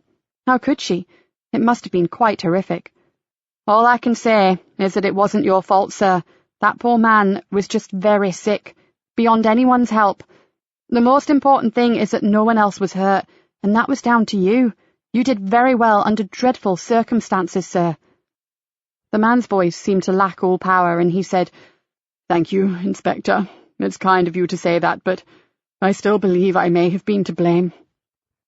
Before Nikki could reply, she realized that Charles Cavendish Small had hung up. She replaced her phone, stared at the old photograph propped up against her monitor screen, and thought, Oh, Martin, What have you done? Joseph was having trouble concentrating. For some reason, every time he found himself with a few moments to himself, his mind wandered to the woman from the pool. Bryony, she had called herself. He didn't think he'd ever met anyone with that name before. He wondered what she did for a living, and he also wondered if she were married, because that would be where his fantasy ended. He didn't do married. In fact, it had been years since he did anything that involved a relationship of any kind. He had one failed marriage of his own and one difficult daughter living in another country, and it still hurt, so... He picked up his mobile phone from the desk and went to find the boss. He needed some work to keep his mind from straying. In the corridor, he was practically leapt on by Kat Cullen and Dave Harris. He knew from their beaming faces that they had just had a really good result. "Wacky Backy Farm all sorted?" he asked. "Not just one, 3 of them, Sarge." Kat's eyes sparkled. "And we got all but one of the little scroats who were running them," added Dave. "Drinks are on us tonight, Sarge, over in the Hammer at 7. Can you make it?" "I'll be there, and good work. The governor will be well pleased." "We'll just need to get the paperwork done, and we're free to help you out, Sarge." Dave gave him a shrewd look. "I hear not everything in the garden is blooming." "And that the gov took a beating?" added Kat in a little more than a whisper. Joseph nodded. "There's a bad feeling about this inquiry, all right. Even I'm unsettled by it, and I never knew the poor guy who topped himself." "Well, as from tomorrow, we are all yours. Maybe 4 heads will be better than 2. Kat skipped off like a little kid going to a party. "Don't forget, 7 o'clock at the Hammer." "Is the governor okay, Sarge?" Dave had real concern in his voice. "Very sore in more ways than one. The bruises she can handle, but she's far from happy that the assailant decked her." Dave smiled. "Ah, yes, that would smart, but as long as she's not badly hurt." He moved off down the corridor. "See you later, Sarge." The DI wasn't in her office, and Joseph really didn't feel like going back to the suspicious death reports, so he headed for the vending machine outside the mess room. The governor's sandwich had worked at the time, but he felt a strong desire for a chocolate boost. As he strolled along the window-lined corridor, he thought about her home on the fen. It was the kind of house he would have loved to have brought up lots of kids in, and at least 3 dogs and a cat. She'd always referred to it as a cottage, but it was a proper family farmhouse, and it seemed all wrong for her to live there alone. He pushed some coins into the machine, pressed a button, and waited. At least it would be a better bet than the slum of a town flat she'd rented, in order to be closer to the drug dealers. Cloud Cottage Farm was a lovely old place, and he sincerely hoped she'd be happy back there. If he were honest, he'd never really felt comfortable on the wide-open flatlands, but seeing Cloud Fen today, he had to admit that there was an airy kind of magic to it, and it was slowly winning him over. He picked up his Snickers, peeled off the wrapper and balled it up. The bin was a little further along the corridor, and he aimed, threw, and missed. With a snort of disgust, he picked it up and placed it inside, glancing out of the big picture window as he did. There was not much to see, just a narrow lane that ran along the side of the station and down towards the river. It was fairly regularly used, but right now there was only a dog walker and a couple of old men deep in conversation. He bit into the chocolate and thought about Bryony. Maybe he should ask her to go for a drink with him. It couldn't hurt, and if she said no, well, at least he'd tried. Joseph sighed and watched as the dog walker disappeared and a woman with a shopping trolley took his place. With something of a shock, he suddenly realized that he didn't want Bryony to say no. Since his last case, his priorities had changed. He thought of Nikki Galena, all alone in that big house, and he knew that he didn't want to be like that. He wanted someone to share his life with. He didn't want to just exist and work. He wanted to live. He straightened up and smiled to himself. He'd go to the pool tomorrow, and he'd sound her out. Then, if she happened to be unattached, well, just a drink. No one could take offense at that now, could they? The thought had barely had time to compute through his brain, when everything froze. He was no longer aware of anything going on around him. He heard nothing and saw nothing, other than the man who was standing down in the lane staring up at him, his right hand touching his forehead in a smart salute. Joseph almost gagged on the chocolate. It was him. Not a double, not a figment of his imagination. It was Billy Sweet. "Joseph, you okay?" Nikki stood just meters away from him, but he didn't seem to notice her. For a moment she thought he was ill. Then she saw his expression. She tried to read what she saw, but it was difficult. Confusion, disbelief, and what looked like fear all clouded his handsome face. I thought... He turned to the window and stared anxiously out. What, Joseph? What's wrong? There was a man in the, lane. His speech was stilted. Someone I knew once. Nikki raised her eyebrows. And presumably someone you didn't like very much. Joseph's expression hardened. I hated him. He suddenly leant back against the wall and shook his head. That's a word I never wanted to hear myself say again. I thought I'd learned all about forgiveness, but then I never thought I'd see him again. Who is he? Asked Nikki. A bad man, answered Joseph slowly. A very bad man. Nikki walked over to the window and looked down into the empty lane. And you are sure it was him? It was him. Where was he? Directly below us, staring up here at me. His face screwed up. But how would he know I was here? Nikki frowned. With all this glass, if he kept watch on the station for a while, he'd spot you sooner or later. Let's check out the CCTV. What's his name, by the way? For a moment, Nikki thought that Joseph was not going to be able to speak. He was certainly having trouble naming the devil. Billy Sweet, he murmured, but don't be fooled by the name. He's pure evil. Come on, let's go to the control room, see if we can find him. Nikki led the way, and having told the civilian in charge what area they wanted to trace, sat down in front of the computer screens and waited. 2 old gits having a barney, some old biddy with a shopper. Now where is our man? She stared at the monitors. Ah, there, is that? No, it's a bloke and a dog.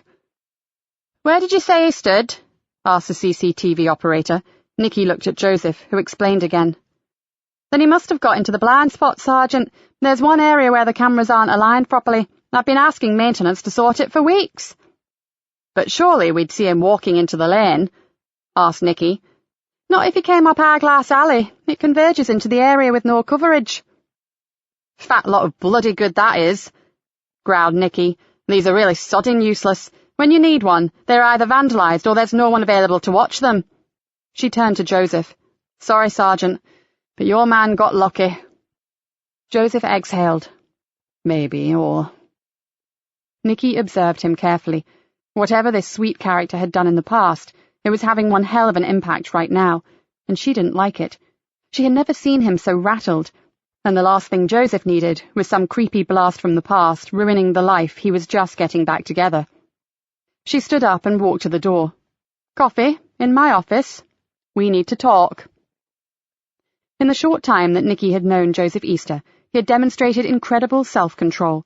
Being an impatient person herself, there had been times when his laid-back approach had made her want to tear his head off his shoulders. And he never talked about himself. The tiny pieces of his life that she was acquainted with had not been shared without considerable pain. The one thing she did know was that he had once been a soldier, a Special Forces operative, and she had the distinct idea that Billy Sweet came from that area of his past.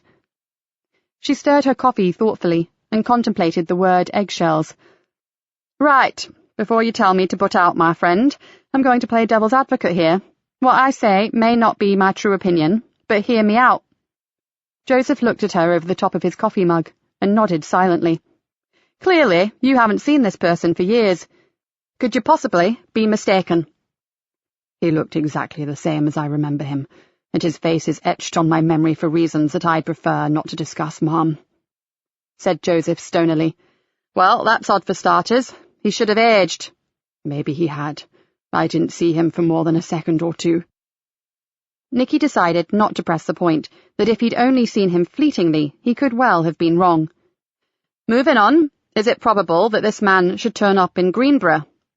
No, highly improbable. Joseph ran a hand through his hair and shook his head slowly. I thought about that the last time I saw him, and... You've seen him before? She exclaimed. You never said. It was when I was driving out to see Dr. Latimer. I knew you were troubled by something when you came back. I thought Helen had upset you. Joseph told her about his encounter, then sat back and shrugged. I'd convinced myself that it was just some guy that reminded me of Billy Sweet. But now, I'm sure it was him, Mom. Dead certain. Does he have some sort of unfinished business with you, Joseph? Joseph's eyes narrowed. I don't know. Maybe he knew that I suspected him of some terrible things. Maybe not. The other men he served with didn't want him near them either. He was fearless, but he was a psycho, Mom, and a loose cannon like that could cost you your life, or that of your comrades. But no. The last I heard, he had shipped out and joined a private security force. By that time, I was in Civvy Street. End of story. Or so I thought. You once told me you had a bad mission. Was he part of it? Joseph closed his eyes. I can't go there right now, Mom. Nikki knew the answer. Okay, so what do we do next? I don't know. He scratched his head. Why on earth would he be here? I suggest we ask him. His eyes widened. And how are we going to do that? He's like a will-o'-the-wisp, here one moment and gone the next. Well, did you notice his clothes? Joseph thought for a minute. Dark zipper jacket, thin nylon material, black jeans, and a t-shirt, pale, dirty white or grey, maybe. Shoes were some kind of suede trainers. Really grubby. Nikki nodded. Good. Excellent, in fact. Let's go back to the control room and get them to track him. Hopefully there's more than one camera in this town that is actually working, so they should have a good chance of spotting him, especially if he decided to play chicken in the middle of Greenborough High Road yesterday, don't you think? Good point, Mom, and I appreciate your concern, but this is hardly a police matter. We've got a lot of work to do on Martin's case. Naturally, the investigation comes first, but I don't want some creepy shit freaking out my detectives. So we deal with him, then we get on with our own work, okay? Joseph stood up, looking slightly less harassed. Let's do it. What do you mean, inconclusive? Nikki felt her temperature begin to rise.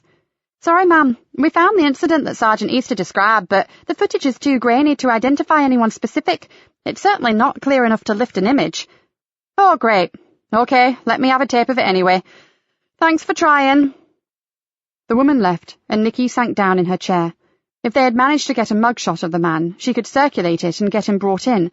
Joseph could then have looked at him close up, and that would have been that. Either a simple case of mistaken identity, or Joseph would have to take an unwanted trip down memory lane. She gnawed on the inside of her cheek. Just say Joseph was correct, and this Billy Sweet really was rampaging down a Lincolnshire high street. What the hell did he want? It had to be something to do with Joseph. She wanted what Billy Sweet had done. If the whole unit despised him, it had to be something pretty grim. Mom, you wanted me? Kat Cullen leant around the door. Her recently emerald-green striped hairstyle was now reduced to just white blonde spikes. Nikki grinned at her. Very good work with the cannabis farms, detective. An excellent result. Targav, Dave and me are pretty chuffed with ourselves. You have every right to be. Nikki jabbed her thumb in the direction of a chair. I want you to do me a little favour before we discuss your next investigation. You've spent a lot of time on the streets recently. Would this man mean anything to you? She handed Kat Joseph's written description of Billy Sweet. Phew, that could be half the guys that I've been hanging out with, but it really doesn't sound like anyone I could name. Want me to make inquiries, Gov? Nikki nodded, then looked up as the CCTV operator appeared in the doorway and handed her a CD. Stick this in the machine, Kat. It may help, although I'm told the quality is crap. Kat took the CD and switched on the viewer. After a few moments, they were watching 3 lanes of painfully slow-moving traffic. This will never make the Cannes Film Festival, Mum. When does the action start? About now, I should think. There's Joseph's Ford, at a standstill in the middle lane. And what are those yobs doing? They are the ones that we are interested in. Watch Joseph's vehicle. One of those men apparently hammered on his windscreen, then ran away. Wow, said Kat. If that's their idea of fun, they really need to get out more. As Joseph had described, the group of men ran in and out of the traffic, dodging and weaving as the vehicles moved forward or stopped. Then one of them broke away and dived in front of Joseph's Ford. The quality is crap, you're right. Kat leaned in closer. What's he doing? Looks like he's slapping the windscreen. Now he's leaning over the bonnet and staring inside. What an arsehole! Kat frowned. And now he's off. Nikki stared at the screen. No question, the man was unidentifiable. But now she looked at Joseph. He had jumped out of his car and was staring around anxiously, trying to see where the man had gone. "The Sarge overreacted a bit, didn't he, Gov?" asked Kat. "It was only some prat doing what prats do." Nikki didn't answer. She'd been thinking exactly the same thing, and whether the man was Billy Sweet or Lord Lucan, Joseph clearly believed he had seen a ghost. "Go out for the afternoon, Kat. Ask around. See if this description rings any bells with anyone, and concentrate on the West Street quarter. Those other men were apparently foreign." "Sure, no problem. And if I find him?" "Ring me and steer well clear, understand? No contact with him. He may be an innocent party, but just as easily, he may be very unpleasant." As Kat stood up to leave, Nikki added, "And keep this just between us for present, okay?" Kat tapped the side of her nose. "Got it, Mom. I'll be silent as the grave." As the young detective closed the door, Nikki looked back to the photograph of Martin Durham. She was getting sidetracked by Joseph's problems, but Martin was dead, and Joseph was alive and troubled. Somehow, she'd find time for both. Chapter 9. The Hammer and Anvil pub was packed with celebrating police officers and civilians. "They don't need much encouragement, do they?" yelled Dave above the ear-splitting noise of voices and music. Joseph forced a grin. He had not wanted to come, but he was part of the team now, and he didn't want to let Kat or Dave down. "What are you having, mate?" he asked. "I'm fine, Sarge. I've got a pint and that'll do me." He pointed towards the bar. "The first drink goes on the DI slate, and as that doesn't happen too often, I'd have a large one if I were you." Joseph eased between the packed tables and found that the bar was least crowded right at the far end. As he shouldered his way into the queue, he decided that this kind of gathering really wasn't his thing.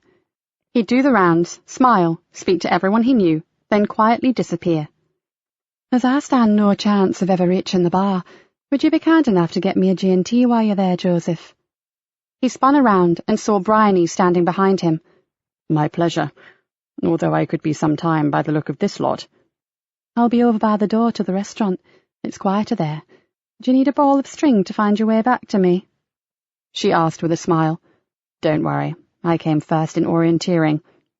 He returned the smile, then added, "Although I was only 12 at the time."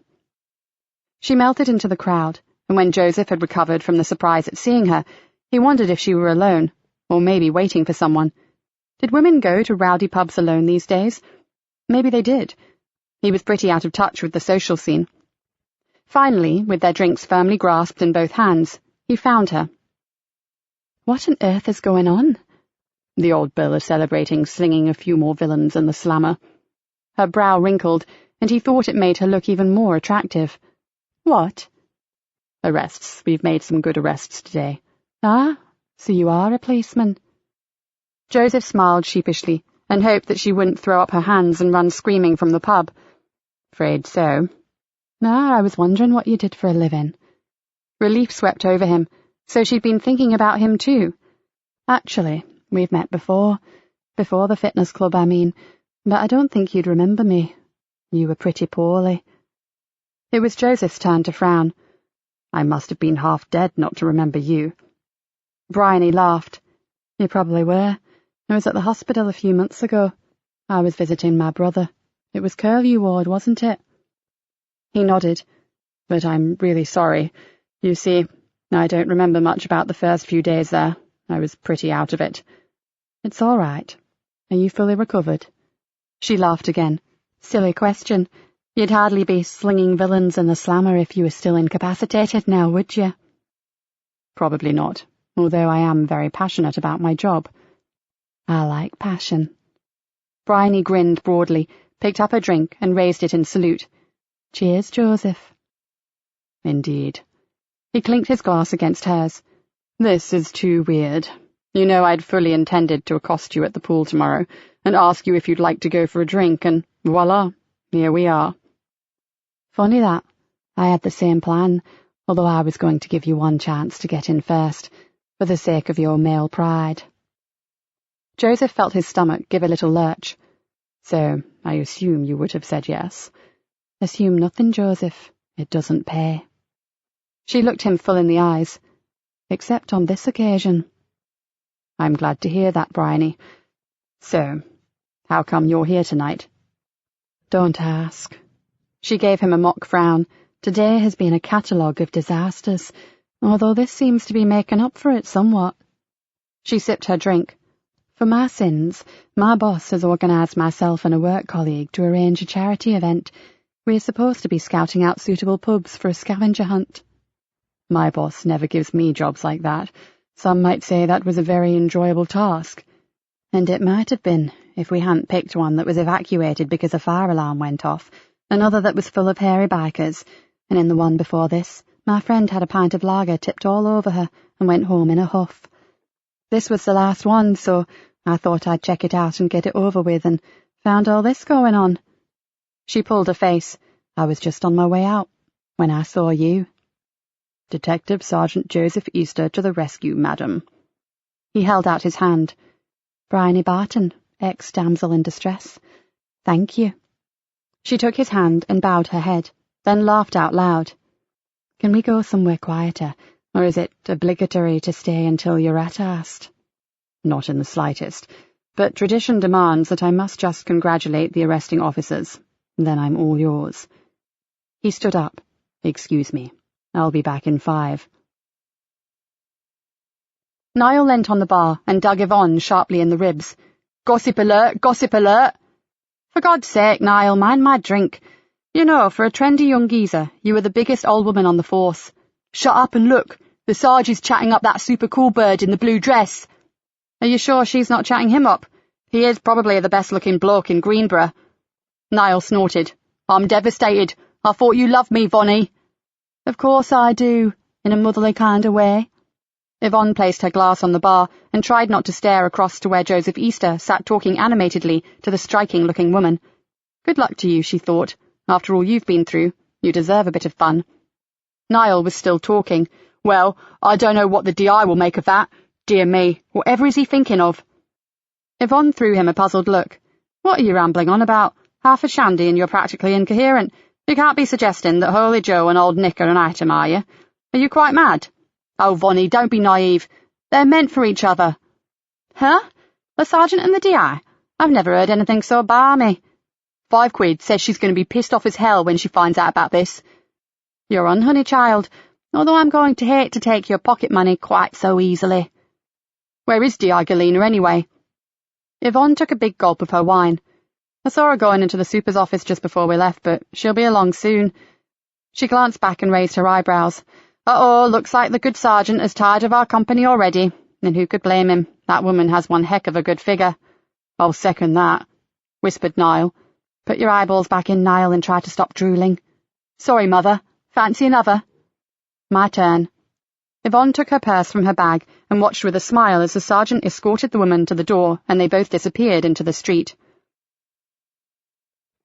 Joseph took Bryony to a small Italian restaurant where they shared a carafe of house red and ate a chef's special of 4-cheese ravioli and salad. At around 10, she said she had an early start the next day, so Joseph walked her down to the taxi rank. Will you be at the pool tomorrow? He asked hopefully. Not tomorrow. I have to go to Gainsborough for a meeting, but I'll be there on Friday. I'll see you there then. For a moment, he felt like a tongue-tied kid, scared to say the wrong thing, but desperate to get the girl to see him again. And when I do, perhaps you would accept an invitation to dinner on Saturday evening. Ask me on Friday, Joseph, and thank you for being my saving grace tonight. Any time. A taxi moved slowly up the rank towards them. My number. He handed her a card and gave her a brief peck on the cheek. He wanted to kiss her, really kiss her, but then it was too late. Bryony was leaning towards the driver's window and telling him an address on the far side of town, one that Joseph immediately made a mental note of. He opened the door for her and watched her get in. As he closed the door, he glanced across the road to the railway station buildings and saw a man standing in the shadows, watching them intently. He was hardly visible, but Joseph caught sight of a dull gleam of pale hair in the orange glow of a street lamp. "What's wrong, Joseph?" asked Bryony. There was a tinge of concern in her voice. "You're as white as a sheet." "A man. Over there." He pointed. "Where?" She cast her eyes this way and that. "He's gone. You didn't see him?" Joseph tried to get the panic out of his voice. "Sorry, no. Who is he?" "No one." He covered his anxiety with a smile. No one at all. See you Friday. Take care and thank you for tonight. Bryony looked at him for a long while, then smiled back. Good night, Joseph. As the car pulled away, she called from the open window. Got a good memory. Remember this. Then she called out her telephone number, and the window closed, and she was gone. Joseph grabbed a pen from his pocket, wrote the number on his hand, and watched the car until it turned on the high street. Then he sprinted across the road. He paced up and down the railway approach, looked in every hiding place, and tried doors to see if any were open, but the station was deserted. This time, he really wasn't sure about what he'd seen. The shadows had concealed the figure. All he knew was that someone had been there, and he had slipped out of sight quickly enough for Bryony not to see him. After one last look around, Joseph gave up and walked back towards the taxi rank. As he got close, he decided that he could not face being shut inside a cab.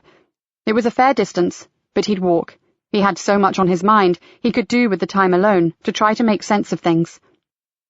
He pushed his hands deep into his pockets and strode off in the direction of his lodgings. As he walked into the night, all he wanted to think about was Bryony, but try as he might, every time he remembered the outline of her face, it was overpowered by the ugly, uneven features of Billy Sweet. Chapter 10. Good morning, Sergeant. Nikki's voice echoed across the CID room. My office, please. Joseph felt distinctly as if he'd been summoned for a caning by the head mistress. He closed the door and looked at her speculatively. Mom? A friendly word to the wise, my friend. Next time you plan an assignation, try to arrange it in a different pub to one that contains half the Fenland Constabulary. I've heard nothing else since I got in. But, Joseph spluttered, but I never... It wasn't an assignation, Mom. She was there by chance, and I know her from the fitness club. Like me, she swims most mornings. That's all. Oh, really? But you'd left before I even made it as far as the pub front door, and together, I hear, or has the grapevine got it wrong? Well, yes, I mean, no. Joseph felt like a total idiot. For some reason, he hadn't thought about what his colleagues would say the next day, and clearly, they were saying a lot. He looked up miserably and saw his boss grinning at him. Well done. At least that may quell some of the other things they say about you. Those messroom gossips won't have a leg to stand on now, when they call you Holy Joe or Mr. Goody-Two-Shoes. Thanks for reminding me, Mom, but I thought they'd already given up on that. They probably have. I wouldn't know. I don't pay the slightest attention to them anyway. She smiled up at him. Why should I? While they're snapping at you, they're leaving me alone. I just couldn't resist having a little dig myself. Frankly, I'm pig sick that I miss seeing her. Quite a looker, I hear. Joseph groaned and sank down into a chair. I'm beginning to wish I'd given last night a miss. No, you're not, and you know it. She leant forward. What's she like, Joseph? A small smile spread across his face. She's gorgeous. More? I need details. Well, her name is Bryony Barton. She's 30, and she works for the public analyst here in Greenborough. Funnily enough, she saw me first when I was in the hospital. Her brother was in the same ward. And she has a good sense of humour, likes the theatre, dogs and walking barefoot in the sand at sunset? Joseph tried to look aggrieved, but it was so rare that D.I. Galena openly enjoyed something so much, he didn't have the heart to stop her. Well, we did talk, and we seemed to have quite a lot in common, but... Joseph stopped as Cat Cullen appeared in the doorway. Mom, sorry to interrupt, but... Joseph had expected Cat to take the mickey out of him more than anyone, but to his surprise, her expression was serious, and her tone unusually grave. Some kids have found a body. The boss sighed. Great, as if I hadn't got enough on my plate with Martin's death. What do we know, Cat? A male, Gov, found in some wasteland off Beale Street. Throat cut. She threw a sideways glance to Joseph, and he didn't like the look on her face. Thing is, and obviously I haven't seen him yet, but he fits the description of the man that Sergeant Easter is looking for. Joseph felt a spasm grip his gut. Sweet. Dead. He closed his eyes. When he'd left the army, he'd spent a lot of time trying to make his life right again, trying to understand things on a deeper level. And he'd succeeded. Not through religion, although a lot of his fellow officers thought that was the case, but with a more spiritual approach to life. He opened his eyes again. So why did he feel such delight in hoping that another human being was dead? It went against everything he believed in. Joseph? The DI was staring at him. I said, I think you need to see this. Yes, of course, Mom. He stood up. The answer to his own question was clear. Billy Sweet wasn't a human being. To be classed as that, you needed to belong or relate to the nature of mankind, and there was nothing kind about Sweet. He took a deep breath. Let's go. The body was still in situ, although an awning had been hastily erected around it to protect the scene and block it from view. Joseph, the DI, and Cat carefully picked their way over stones and rubbish to the covered area. Ah, the good detective inspector, and my old Fenchester friend Joseph. How are you, dear boy? Without waiting for an answer, the tall beanpole of a man pushed his wire-rimmed glasses further up onto the bridge of his hawk nose and beamed benignly at Cat. And we must not forget you, lovely lady, although we haven't yet been introduced. He peered at the DI. Cat Cullen, meet Professor Rory Wilkinson, Home Office pathologist, forensic science wizard, and the possessor of the darkest sense of humour imaginable, and another expat from Fenchester. She gave him a grim smile. You forgot your usual slanderous comment about allegedly being a raging queen, he added, sounding slightly put out at the omission. Sorry, I'm that. So what have you got for us? An interesting one, to be sure, but not pleasant. Murder can be pleasant? Murder can be many things, Inspector, said the pathologist enigmatically, but this is not some crime of passion or a fight that got out of hand. This is an execution. Now, if you'd all like to follow me— Joseph didn't want to follow him anywhere. Joseph wanted to turn his back and walk away. The word execution had sent a ripple of horror down his spine. He had seen too many executions, and he still saw them, when sleep would not come or when a nightmare took possession of his slumbers. Rory Wilkinson moved beneath the cordon, lifted the canvas flap to the awning, and invited them inside as cordially as if they were a garden party. Mind yourselves, the ground is somewhat uneven, and the copious quantity of blood doesn't help either. Joseph breathed in, held his breath, and moved reluctantly into the temporary shelter. No one spoke immediately. Even the garrulous pathologist seemed somewhat in awe of his newest acquisition. The man lay on his side, his knees bent, ankles tightly tied with some kind of thin rope, and his hands tied in the same manner behind his back. He had been made to kneel for his last moments on this earth. His throat had been sliced from ear to ear, and he had fallen sideways, allowing his lifeblood to ooze onto the weeds and the detritus of the waste ground. Bile rose in Joseph's throat. This was something that belonged in his past, something he had prayed that he would never see again. He swallowed, and steeled himself to look at the body. A black nylon bomber jacket, old jeans, a T-shirt, though the blood had made its original colour impossible to see, and scuffed and worn trainers. Unsteadily, he took a few steps backwards, then ducked out under the canvas to drag in some gulps of fresh air. The dead man was ugly, had a rough-cut thatch of corn-coloured hair, uneven features and pale blue eyes. But he wasn't Billy Sweet. Nikki sat in the car and stared across at him. You are sure? Absolutely. I've never seen that man before. Joseph looked pale and gaunt, although there is a resemblance. Could it have been the man that you think has been following you? No, Mom. The man I saw was Billy Sweet. His lips drew tighter, but thinking about it, the dead guy may have been the man I saw hanging around the station buildings last night. Beale Street is only a few minutes from there. He rubbed hard at his temple. If only there had been some kind of identification on him, muttered Joseph. It would have given us somewhere to start. Nikki shrugged. No such luck. We'll just have to wait for the fingerprint check, a photo image identification, and failing all that, DNA tests. She took a deep breath. And you have to consider that this may have nothing whatsoever to do with you or this guy who has been watching you. Billy killed him. Joseph's voice was little more than a monotone. I've seen his work before.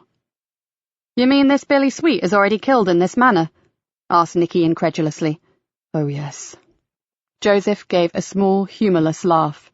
It was a kind of hobby of his. You're making me feel sick, said Nikki through gritted teeth. So now you know why I'm half out of my mind at the thought of him being here in Greenborough, amongst people I care about. And the only connection that we know about to Billy Sweet and Greenborough is you, Joseph. Nikki bit on the side of her thumbnail. I think it's time to take this back to the station. We'll set up the murder room, then go over everything that we know so far. And Joseph? She looked at him with real concern in her eyes, and although she did not want to compound his problems, she knew that she had to ask some questions that he would find hard to cope with. You do know that we are going to have to go over some pretty unpleasant stuff, don't you? And about your past? Joseph slumped back into his seat, as if all his energy had sapped away and left only a limp shell. Then we're going to need a very large bottle of scotch and a tape recorder, because if I do manage to talk to you, the story will be told once, and only once. Okay? I'll buy the whiskey, said Nikki flatly, and for your sake, I think this part will be best dealt with away from the station, don't you? She gave him an inquiring look. So, your place or mine? Have you seen my place, Mom? He answered, showing a hint of the old Joseph. Then Cloud Fen it is. After we've done the preliminaries back at the Nick, 7 o'clock, and bring a toothbrush. You won't be driving afterwards. Chapter 11. Nikki left the others preparing the murder room, went to her office and closed the door. She needed some time alone to try to get her head around what was happening. Martin Durham's unexplained suicide still haunted her. Over and over she saw him, riding off down the lane on his bicycle, waving to her. He'd said he had something to tell her, a little bit of interesting news. His face had been alive, bright. Then apparently he had prepared a stew for lunch, jumped into his car and driven to Greenborough, where a few hours later he lay dead in the stinking mud of the Wayland River. Nikki gave a shaky little sigh. She'd read somewhere that suicide was a permanent solution to a temporary problem. Could something that terrible have happened between the hours of 7:30 a.m. and midday? Something awful enough to make Martin Durham kill himself? She reached across and picked up the old picture that was still propped against her monitor. She felt sad now that she had seen him so infrequently while she was staying in the town. He had been a great support to both her and Hannah when her ex-husband Robert left home. Not pushy, not intrusive, just there. And now he'd gone, and she owed it to him to put the record straight. She didn't want him written off as some flaky sado, because he was far from that, and maybe she were the only one who would have the incentive and the wherewithal to bring the truth to light. "Hang on in there, Martin," she whispered. "Things have gone a little mad here right now, but I'll find out what happened. I promise." "First sign of madness, Nikki, talking to yourself." She had been so engrossed in her own thoughts that she hadn't even heard Rick Bainbridge enter her office. She grinned ruefully. "And what is the second sign, Super? Because I'm sure to be displaying it." "I'm not sure. Something about looking for hairs on your palms, I think." He stared at the picture that was still in her hand. "Who's in the photo?" She passed it across for the superintendent to see. "My old neighbour Martin Durham, Hannah, and I." "I never realised that you were that close." He scrutinised the snap, then handed it back to her. "We were just good neighbours, sir. Kind of there for each other. Cloud Fen is a small outlying community. It's what you do." "Then no doubt his loss will hit hard." Nikki nodded. "He was a good man. He will be missed." She stared up at the superintendent and was pretty sure it was not Martin that he wanted to talk about. As if on cue, he sat down and said, "But that's not why I'm here. I want your honest opinion on Sergeant Easter." Nikki was somewhat taken aback. She had been sure it would be a request for a report on the dead man, but Joseph... "Why? What's wrong?" The super's brow wrinkled into furrows. "I'm concerned that he's come back too soon, Nikki. I saw him yesterday and I didn't like the look on his face. He seemed totally distracted by something." Nikki thought quickly.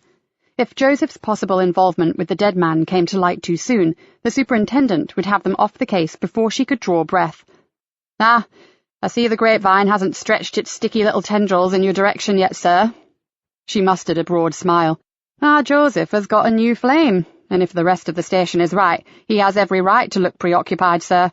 Apparently she's a stunner." "Joseph?" "The one and the same." "Good Lord." "My sentiments precisely. But don't worry about him, sir. He's still on the ball regarding his work. He's been nose to the grindstone ever since he started." She lost the smile. "And we are busy, sir. What with Martin, and now the death in Beale Street. That was my next question. Is this execution-style murder true, or have the rookies hyped it up?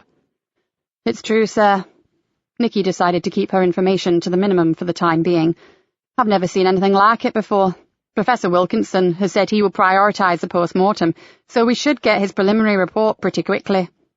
And we have no idea of the man's identity. None, but hopefully we'll get some answers soon. Everyone is geared up for the investigation, and the murder room should be ready by now. She looked at him seriously. I'd better get back out there, sir. I'll keep you updated of everything as we go along. Good. And let me know if you need more detectives. Some of the inquiries being dealt with at present can afford to go on the back burner. Thanks, Super. I'll ascertain where this is going and let you know. She looked at him hopefully. Do you think Sergeant Conway could spare me a couple of bodies for some legwork? Yvonne and Niall would be a great help if they were free. The Super shook his head, then gave her an exasperated half-smile. Oh, all right, I'll do my best, but no promises, Nikki. You know that CID should work closely with uniform, not just commandeer their staff as and when. I'd really appreciate it, sir. As I said, no promises. He walked to the door, then turned back, a disbelieving smile playing across his face. A real stunner, you say? Absolutely, sir.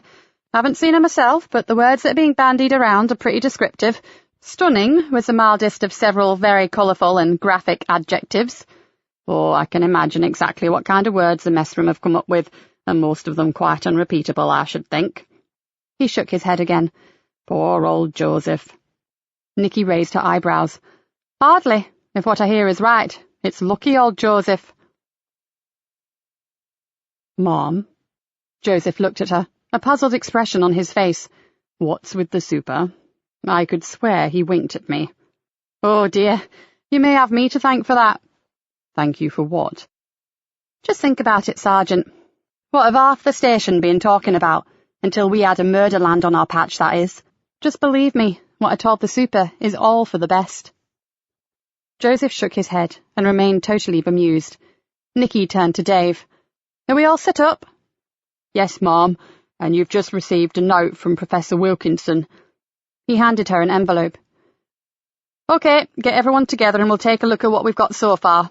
She tore open the envelope and looked at the copperplate script that was Rory Wilkinson's everyday handwriting.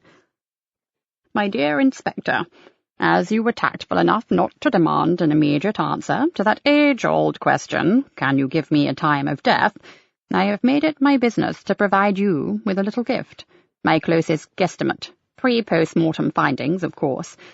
I believe our man was executed, and there is no doubt that is what happened between 10 and 11 o'clock last night. It was quite warm last evening, and although the rigor mortis was advanced, it had not reached the point of full-body rigidity. Our insect friends were naturally enjoying themselves enormously, but the eggs had not hatched into maggots, so we are looking at the fact that he had been dead for less than 12 hours when he and I were introduced. I can also confirm, even without detailed examination, that your killer is right-handed. The incised wound was made by the killer standing behind the victim, and the cut extends from high up close to the ear, sweeps downwards across the throat, then back up again. The cut is left to right, indicating a right-handed assailant. It was a clean, efficient, and highly effective move, so alas, I suspect this is not the first time that this person has used this particular procedure. See, it pays not to hassle your friendly pathologist at the scene of a crime. My opinion and prelim report will be on your desk tomorrow morning, God willing. And now back to my cold cadaver. Felicitations, Rory. MD, BCH, MRCP, FRC Path, lifetime member of the Judy Garland fan club, etc., etc. Nikki smiled to herself. Professor Wilkinson had a reputation for stalling if pressed over the elusive time of death.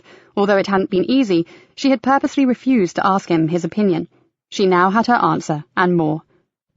She looked up and smiled smugly as the door opened and Yvonne Collins and Niall Farrow walked in. Things were progressing exactly as planned. Okay, guys, find a seat and we'll recap on what we know. She walked to the front of the room. And until we get the forensic reports back, we'll stick to the facts. We can throw ideas around when we know more. Nikki drew in a deep breath. Joseph's involvement would stay in the background for now, with one small exception, his jaywalker. Right, last night between the hours of 10 and 11 p.m. She clearly described everything they had found on the filthy waste ground in Beale Street, and when she paused to gather herself, a low murmur of disbelief greeted her. "Dear God," muttered Niall. "Sounds like something from Vietnam, not Greenborough." Nikki silently agreed, then continued. "He had no identification on him, but his description is approx 5'10", naturally blonde hair, blue eyes, and no distinguishing features other than a small scar on his wrist. No visible tattoos or birthmarks, although the full examination may show something. We have him as about 35, maybe younger." She listed his clothes and watched as they all scribbled down what she said. "Now," she looked at her team, "we are already running a fingerprint check, and his picture will be circulated. But I don't need to tell you that we need to get on top of this really quickly. Whoever killed him is a highly dangerous individual, and we have no idea if this is just a one-off, a personal vendetta, or the start of a killing spree. Whatever, we don't want what appears to be a professional hitman on our streets for long." A murmur of agreement ran around the room. "So, we need CCTV checks for that whole area, including the station. Officers out asking questions of local residents and workers, not that there are many, as that spot is pretty low-density housing, and we need a real push on identifying the dead man." "I was in the vicinity of the station last night, Ma'am," said Joseph slowly. "I saw a man loitering in the shadows and went to investigate, but he had disappeared. I'm not saying it was the same person, and the streetlights drained everything of colour, but I think he had blondish fair hair." Nikki nodded. "Hopefully there may be some working cameras that will show him up." She was glad Joseph had mentioned the fact that he was there before the CCTV check began. "A completely separate incident occurred the day before, again involving Sergeant Easter. Some men were messing around on the high road, dashing in between cars. One of them hammered on the sergeant's windscreen as he was going out to Cloud Fen to conduct an interview. We've got them on camera, but it's very poor quality. The thing is, the man was of the same build and description and wore similar clothes. Maybe coincidence, maybe not." She looked up and saw Joseph looking at her apprehensively, but she had no intention of telling anyone about the man he had seen in the alley, or of his fears about knowing the identity of an evil man in their midst. All in good time. She wanted to hear the history of Billy Sweet and get Joseph's involvement with him clear in her head, long before she discussed it with the team. "Okay, sort out who does what between yourselves. I know we're pretty well stuck until we get some reports and some answers back. But do what you can, and try to get some sleep tonight. We could be pretty busy until we catch this killer." She turned to Joseph. "Come with me. There are a few details I need to discuss while the others organise themselves." In her office, she told him about the super, noticing that he wasn't himself. "He must have seen you after you spotted your mystery man in the lane. He thought you'd come back too soon, and I have to say that you did look like shit." "I probably did." Joseph sighed. "Ah, right, so you told him I was love-struck." "It was the first thing that came into my mind, and it worked. So if he winks at you again, don't worry. He's not a friend of Dorothy. Just run with it. I need you here with me, not being sent on extended R&R again." She scratched her head thoughtfully. "By the way, did your new woman, what's her name?" "Bryony." "Oh, yes, Bryony. Did she see this shadowy figure?" "No. He disappeared as soon as I pointed towards him." "Shame. It would have helped to have another pair of eyes see him." "Tell me about it," he grumbled, but she was in the cab by that time, and the station buildings were not in her line of vision. "When are you seeing her again?" The words were out of her mouth before she could stop them. "Sorry, Joseph, it's none of my damn business what you do. Hell, I must have sounded like your mother." "Believe me, you are nothing like my mother." Joseph gave her a rueful smile. "And to be honest, I'd planned on seeing her at the pool tomorrow, work permitting, and I was going to ask her out for dinner on Saturday evening. But now I'm not sure if I should be planning anything, with Billy Sweet out there." She looked at him for a while, then gave a little shrug. "I'm not sure what I'd do, but as I said, it's none of my business, and I shouldn't have asked." For some reason that she couldn't explain, not even to herself, she really didn't want to know about Bryony. "Now, I'd really better chase up these fingerprints." He stood up to go. "Do you like pasta?" she asked suddenly. "My favourite. Why?" "Tonight, my cooking skills are hardly legendary, but my pasta is reasonably edible, and if it is rubbish, hopefully enough scotch should make it seem passable." "I'm sure it will be great," said Joseph. "Did you mean it about the toothbrush?" "Oh, yes. No way you were leaving Cloud Fen tonight, Sergeant, and I haven't just spent a fortune doing up the guest room to have no one stay in it." Joseph didn't answer immediately, but just nodded as he went out, then turned and said, "Thanks. I do appreciate it. This won't be easy." Nikki felt a pang of sadness. She'd been in some seriously bad places herself in the past. "I know, Joseph, and if there was any other way, but if people are going to die, I have no choice, do I?" "I'm afraid you don't." She touched his arm lightly. "But that doesn't make it any easier, does it?" "No one in their right mind would want to walk back into a nightmare.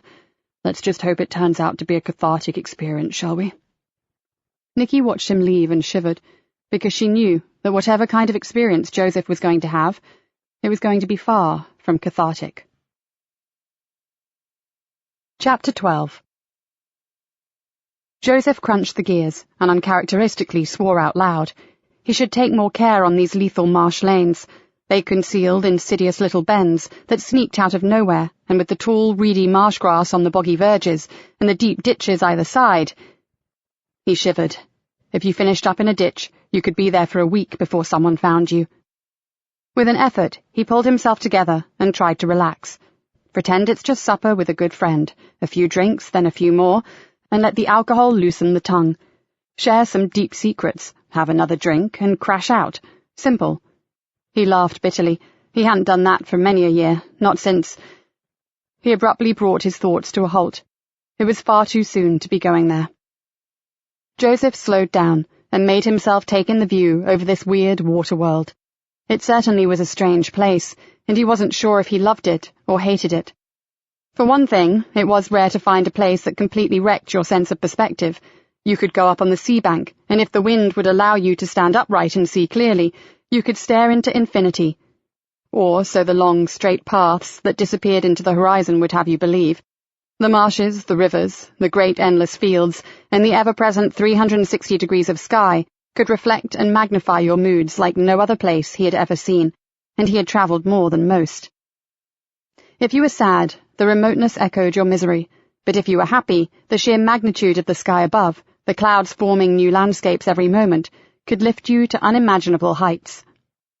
With every trip he made, he felt more confused about it. He smiled to himself. One thing was certain. Galena loved it. She was a different person when she was out here. She belonged, and Joseph could feel her closeness to the place. He dropped a gear and eased around one of those long and incredibly deceiving bends before continuing his train of thought. The boss and Cloud Fen. It was quite strange. Nikki Galena was a tough, independent woman and a bloody good copper.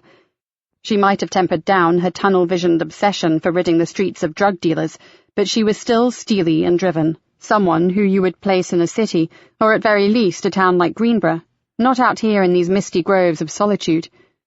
Maybe she needed them, to rid her mind of the grim happenings that her job insisted she deal with on a daily basis. Maybe this was her security blanket. Perhaps she wrapped herself in the sea frets to free herself from the dreadful things that man did to man.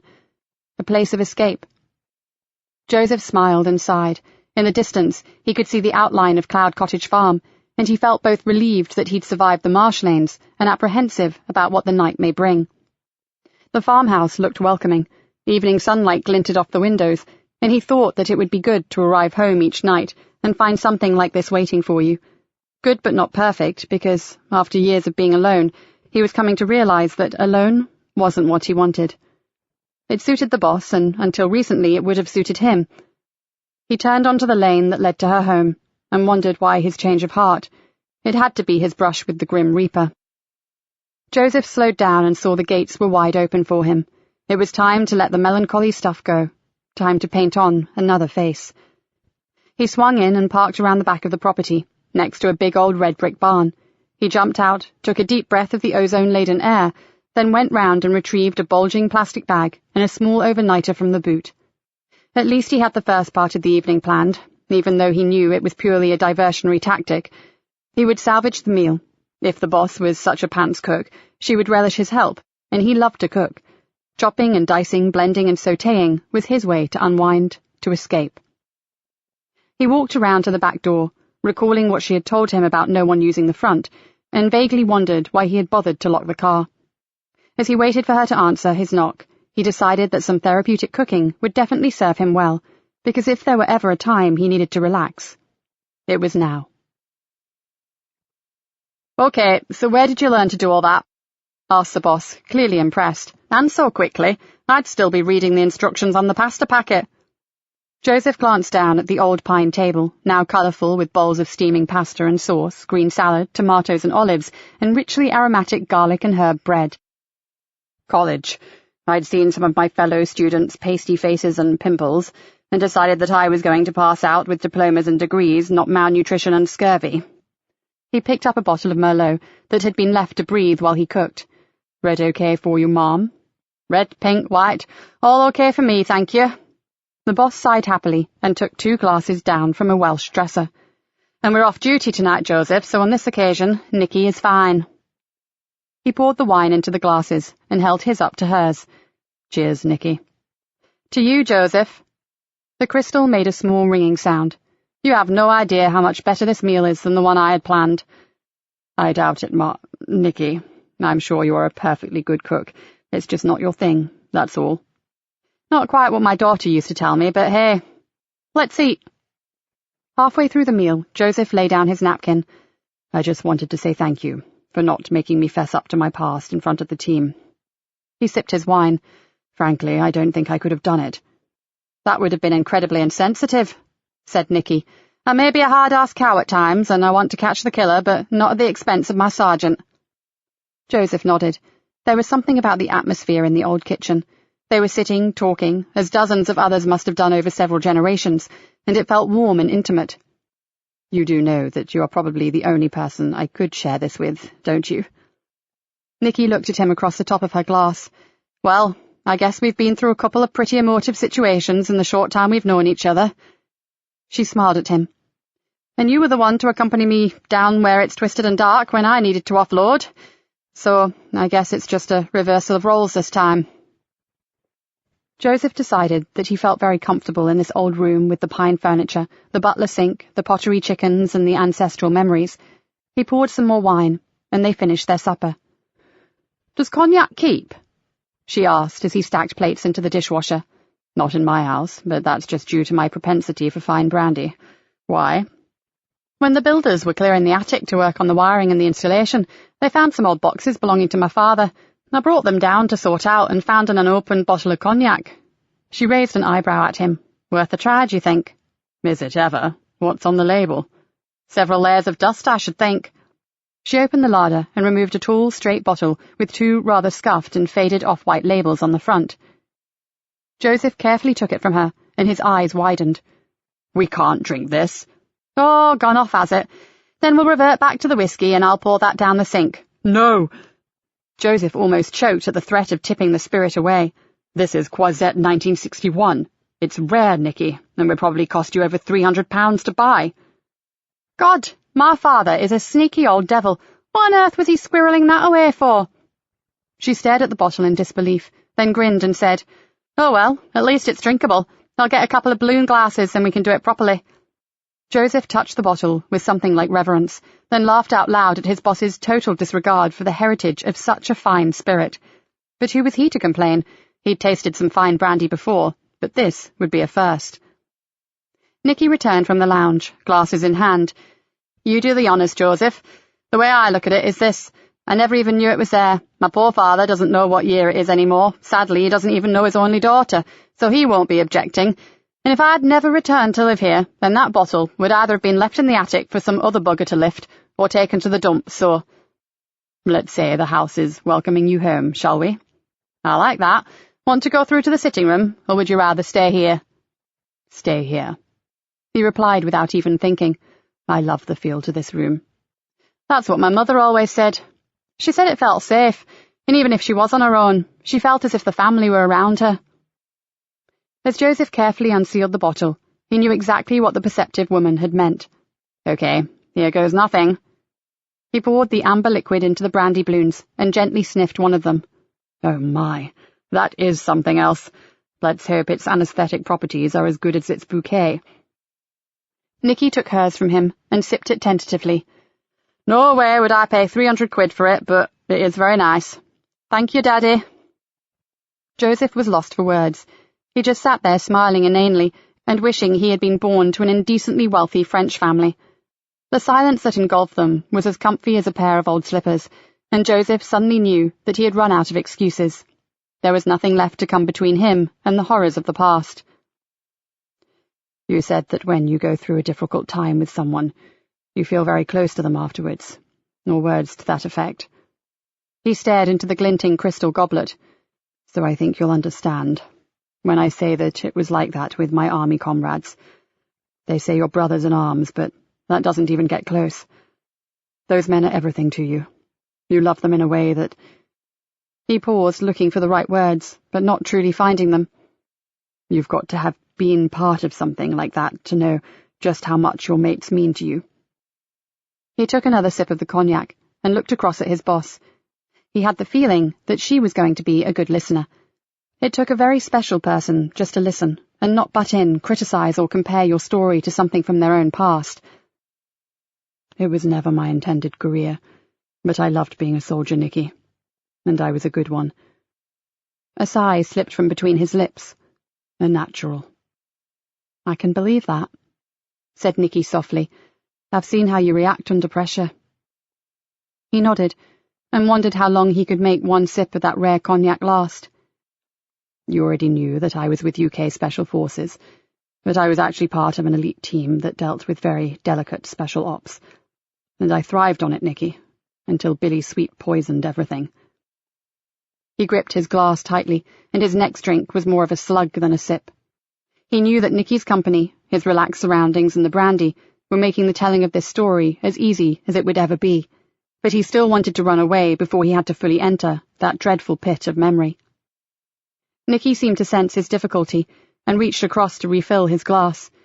You had a bad mission, didn't you? Where were you? Africa, he whispered. There was no turning back. Joseph set his jaw firmly forward. I know it's sweet that you are interested in, but to appreciate what happened you have to know a bit about what we were doing. He took a deep breath.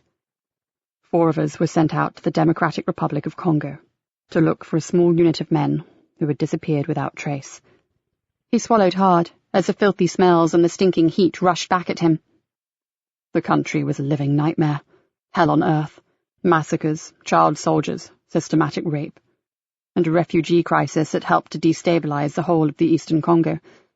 It was worse than anything I'd ever seen, and I'd been in some shitholes before. He swirled the cognac around and around in the glass and tried to lose himself in the topaz vortex. No matter what I say, Nikki, it could never convey how terrible it was. But try to imagine this. In the area where we were deployed, 3/4 of all the children had disappeared. 3/4. He closed his eyes and tried not to hear the heart-rending wails of the women. So why were the first group out there? Prompted Nikki, trying to keep her voice steady. It was to do with precious metals and minerals. The whole place is a great big geological treasure chest, but greed and the conflict have just left it like one blasted, shameful battlefield. The group had been sent to a village called Zutu. There was a mine there, one that was being overseen by European scientists and engineers. It had rich seams of valuable minerals, not just gold, copper, or diamonds, even though they were common enough. They were mining minerals like niobium, pyrochlor, coltan, and germanium, all needed by high-tech industries, like for nuclear reactors or space technology. Joseph shivered a little, even though the kitchen was still warm. We knew that one of the scientists had been murdered, and 2 engineers were missing. That's why the first group went out, to get the remaining staff to safety and find and bring home the missing men. But they had disappeared too. They accomplished their mission, retrieved the hostages, and got the rest of the staff extracted by helicopter. But they went back to Zutu. Nikki frowned, but said nothing. They contacted HQ with their coordinates, saying that they had discovered something else, something that intelligence had not briefed them about. Joseph shifted uncomfortably in his chair. After that, they sent just one communication, regarding a neighbouring village called Ituga, a terrifying report about women and children being taken as slaves and forced to open-cast mine minerals, sometimes with their bare hands, and give everything they found to their rebel captors. These women were also expected to prostitute themselves, and if they refused, you can guess what happened to them. The unit's plan was to recon the other mine, assess the potential for an evacuation, and either request assistance or deal with it immediately. It was a covert mission, an imperative that the identity of the sponsor was concealed. It couldn't be known that the British government was involved, not in that hotbed of political shit. He drank more brandy. My team was Kilo Charlie 0. We were a 4-man patrol, and we shipped out as soon as communication with the Tuga broke down. Joseph stood up and walked slowly around the kitchen, touching ordinary homely objects, as if trying to ground himself in the present. We found the unit in a cave close to the mine. 3 of them had been butchered, and the 4th was sitting there with the bodies, too traumatized to speak. He ran his hand across the cold surface of a marble chopping block. I'd served with one of them before, Terry Bourne. He was a fine soldier and an extraordinary human being. A picture of the tussle-haired man with a boxer's nose and a big smile came unbidden into his thoughts, rough and tough on the outside, but inside, a rare gentleman. We radioed our findings in, got the bodies to a place of safety ready to be brought home, and took the remaining soldier with us. We requested a helicopter evacuation for him and our dead, but there was heavy rebel fighting close by, and they wouldn't comply. My commanding officer made the decision that we go in and finish the job ourselves. Find out what was going on at the Etuga mine? Yeah, and send back full intelligence. Joseph sighed. And that's where it all went pear-shaped. He flopped back down into his chair. I'm not sure if any of us really knew what happened, but we got a radio message telling us that a group of rebels had been seen bringing in a new batch of women and children. According to our information, they were being held in a large hut prior to selection for duties, and the rebels were regrouping, ready for their next sortie in a cave close to the perimeter of the mine. Joseph licked his lips and steeled himself to speak. Our intel was wrong. It was the women who were in the cave that we attacked. Somehow in the bedlam that followed, we managed to get only 2 of the women out. Most of them died. He glanced across at Nikki's face. It was set as if in stone, and he had no idea what she was thinking. And the children? She finally asked. There were no children this time. Nikki's face softened. Thank God for small mercies. And Billy Sweet, where does he fit in? Joseph took another gulp of his drink. This was the worst bit, the bit he had relegated to the deepest, darkest part of his memory. The accidental killing of the women had been devastating, life-destroying. But what had come next was the stuff of nightmares. He rubbed his hand across his mouth. We were hopelessly outnumbered, and we'd lost the element of surprise. We fell back, taking the 2 women and the silent soldier. He stood up again and began to pace. As night fell, we found a deserted building, an old shelter, a store of some kind. It was way outside the perimeter and well hidden. Joseph saw it in his mind's eye, saw the sun-bleached wood and the corrugated metal sheets that served as a roof. And suddenly, he was there again, back in Africa. All clear, he called out as he checked the last part of the deserted shack. He relaxed a little, but kept his rifle at the ready. Get the women inside. It'll get cold pretty quickly. He stood back as his comrades entered the building. It's going to be a long night, Bunny. His friend, Cameron McBride, hitched up a rag of material that was hung at the glassless window and tried to decide how best to keep guard until morning. The terrain sucks. Too many dead spots for snipers to hide in. 2-hour watches, 2 men awake at all times, I reckon. Yeah. They called him Bunny because of his surname. He was the Easter Bunny. I'll take first watch. Me too, added Teddy Churchill, wiping grime and other unspeakable substances from his boots. I'll sort out some rations, get the women and this lad fed. Kenny Williams' dirty face crinkled up in frustration. Daren't risk a fire, though. It's cold grub or nothing. Joseph's stomach was in no fit state for food, hot or cold, and he was grateful to get outside into the night. The bloodbath in the mine was still playing itself out in his head. How could everything have gone so wrong? He was still hearing the screams echoing around in his mind when Teddy sidled up to him and whispered, "There's movement down on the track, 500 meters south." They moved together into the darkness and watched the narrow road.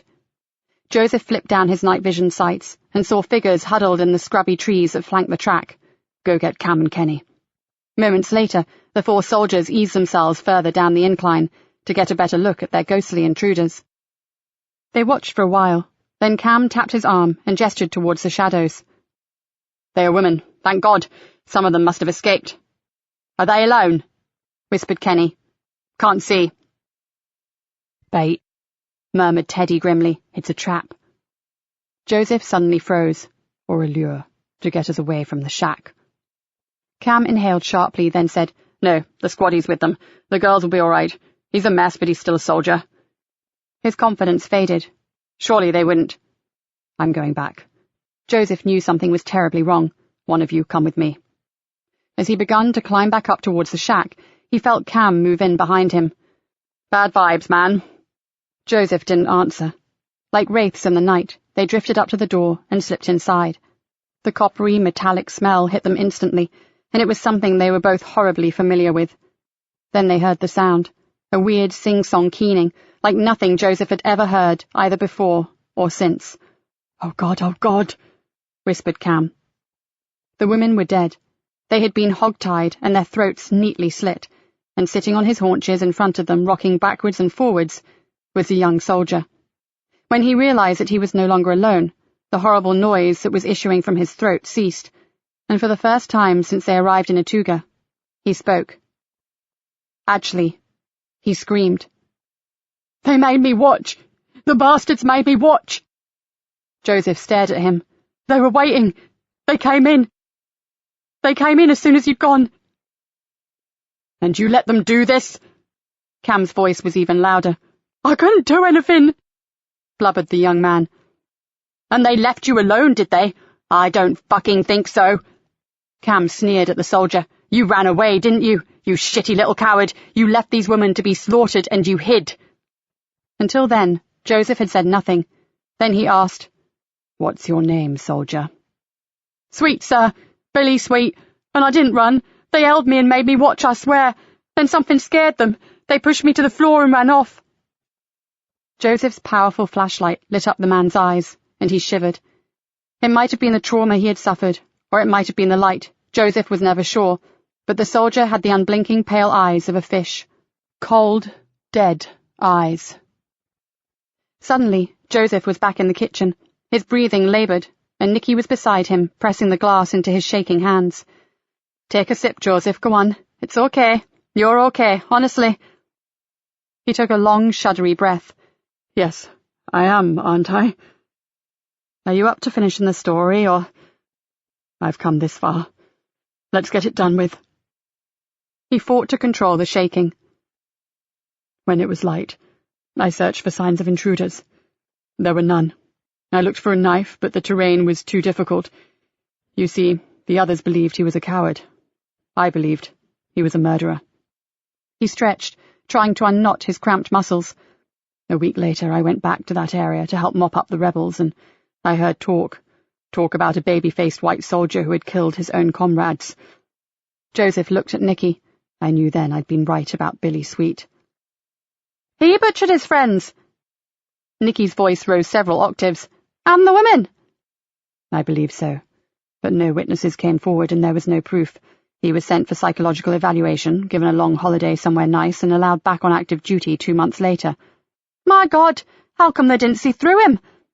Psychopaths are brilliant and convincing liars. Joseph shrugged. Ironic, isn't it? It was me that finished up on the scrap heap. I couldn't cope with what had happened at the mine. Those poor women died and we killed them. They were supposed to be the rebels. He gave one last sigh. Billy Sweet marched back to war, and I threw my rifle into a river and went home. You never saw him again? Just once.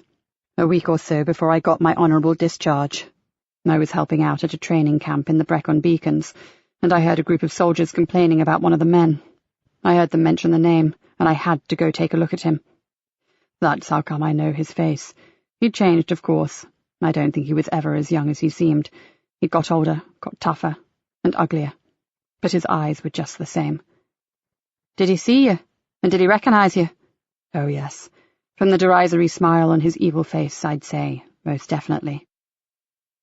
Nikki looked across at him, her face drawn and sombre. And you believe that that was the man who jumped in front of your car in the Greenborough High Road? When he answered, the words were slow and deliberate. Yes, the man I saw was Billy Sweet. They talked on until 1 a.m. They talked about families, about his soul-searching journey after he left the army, about the police force and of living on the Fen. She talked about Martin, and she even managed to let Joseph talk about Bryony, although she still felt that inexplicable feeling of discomfort deep inside when he mentioned the other woman. Whatever, it was good to have him there. She had told the super that she could take care of herself, and she had never been frightened to be alone. But like it or not, Cloud Fen was a remote spot when there was a violent thug on the loose, and Joseph's presence was a distinct comfort. She had given him the guest room, the room that had been hers as a child, and told him to try to catch the sunrise. The dawn over the marsh was as beautiful as anywhere in the world. As she slipped into her own bed, she thought about Joseph, lying just a few feet away from her, and sighed. She hoped he would see the sun come up, sending dazzling flame fingers across the oily dark waters of the marsh. He could do with some bright light to warm the sadness that lived inside him. Chapter 13. Joseph had certainly seen the sunrise, as he had seen every other hour of the night. It had nothing to do with not being tired. He had been exhausted, totally drained from everything that he had dredged up from the mud of his past. He was simply scared to sleep. He knew only too well the nightmares that were lurking in his head, waiting to crawl and slither into his dream sleep. So he had got to see the dawn, and as Nikki had said, it had been spectacular. For a moment or two, he had been able to lose himself in it, as the deep blood-red orb that was the sun broke free of the dark horizon. He wished he could stay there, basking in its breathtaking beauty, but there was a killer close by, and the time for relaxing would only come when Sweet was behind bars or beneath the ground. Joseph had showered and gone downstairs to find Nikki, already dressed, and trying to prise a hunk of burnt toast from the toaster with a knife. He had declined the offer of a cooked breakfast and settled for coffee and a cold croissant. Then, after thanking her for both her hospitality and the incredibly good brandy, drove away from Cloud Fen and headed towards the swimming pool. He had time for a half-an-hour swim before he started work, and it might help to wash away the shadows that still clung to him. He had just completed his 20th length when the changing-room door opened and Bryony walked in. She waved brightly and went to one of the poolside showers, allowing him time to take in the sight of her. She was wearing a black sports swimsuit with a scarlet flash down the sides and looked every inch the athlete. He ducked under the water for a moment and tried to understand why he felt such an idiotic delight in her being there. "Hi, you," she said as she broke the water inches from his face. "Glad you made it," he said, pushing his wet hair back from his face. "As if I'd miss the chance of seeing you." She grinned at him, then rolled over on her back and glided effortless up the half-empty pool. "Keep up slow, coach." He pushed off and took a few powerful strokes, but he was still not even close to her. Bryony was completely at home in the water and moved through it with both grace and ease. He was not a bad swimmer, although nothing like he had been. Even so, he was not rubbish, but right now he felt like a lumbering whale next to a dolphin. It took him about 10 minutes to find a stroke that enabled him to keep up with her, and even then he was sure that she was slowing down to let him catch her. The water felt good, and he didn't want to leave, but the big clock at the end of the pool was telling him otherwise. "I've got to go." "So soon?" Water glistened on her smooth skin, and Joseph silently cursed the fact that he had to work. "We've got a lot on, I'm afraid." "Big case, Mr. Detective Sergeant." Joseph bit his lip and thought, yeah, big as they come, and the timing stinks. Something like that. He swam on his side towards the steps. "So how about Saturday? Are we on for dinner?" Bryony swam towards him and planted a light kiss on his cheek before plunging down beneath the bright blue water and swimming off. "Take that as a yes, shall I?" he called after her, then realized that he was not supposed to know where she lived. "Where shall I pick you up?" "I'll meet you at 7, outside that dreadful pub of yours," she shouted. He waved to her and pushed open the changing-room door. That was just fine, but this time he'd make sure it was not heaving with policemen. "We've got a match, Joseph." Nikki was already in the murder room and sifting through a pile of fresh reports. "On." He threw his jacket over the back of his chair and moved to her side.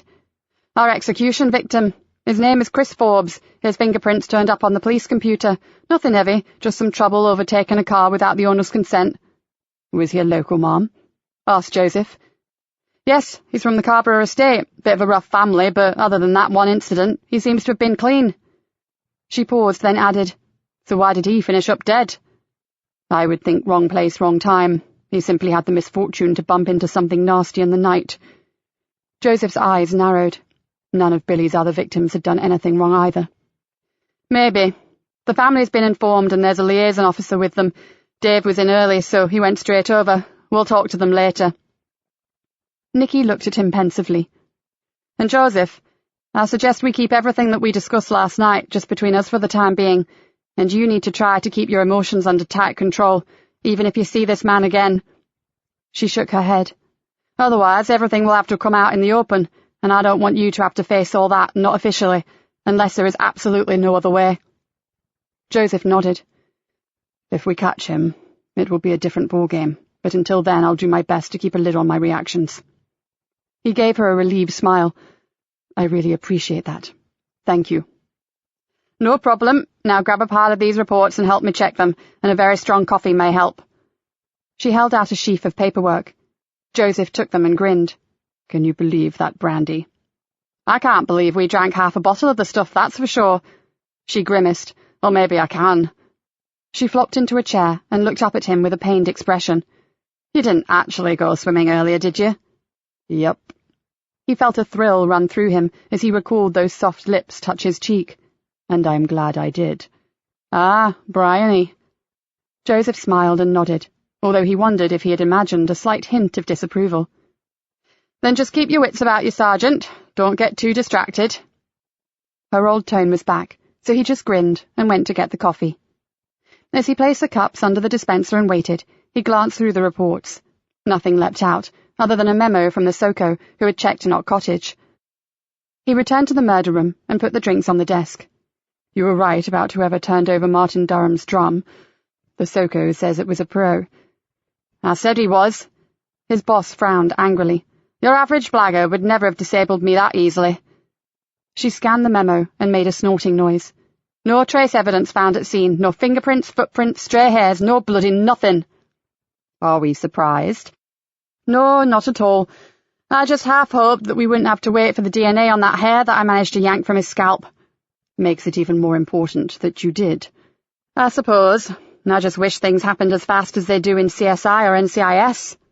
I don't think the Fenland Constabulary's budget could run to a dedicated state-of-the-art forensic labs like Abbey Shuto's. We are lucky to have cars, even if half of them are clapped out. Sadly, this is the real world. And it's a psych ward run by the inmates. Nikki threw up her hands. We've got this fabulous building, cost a fortune, and we have to sign in triplicate and wait for 3 weeks if we need a new stapler. With a disgusted grunt, she picked up the telephone that had shrieked out from the desk in front of her. Yes, dear Galena here. Oh, hello, Rory. She listened for a moment, then holding the receiver between her chin and her shoulder, began sorting through the remaining reports. Got it? Yes, hang on. She opened the thin envelope and began to read. After a second or two, she said, But I don't understand. Joseph looked at her. Her voice had dropped to little more than a sigh.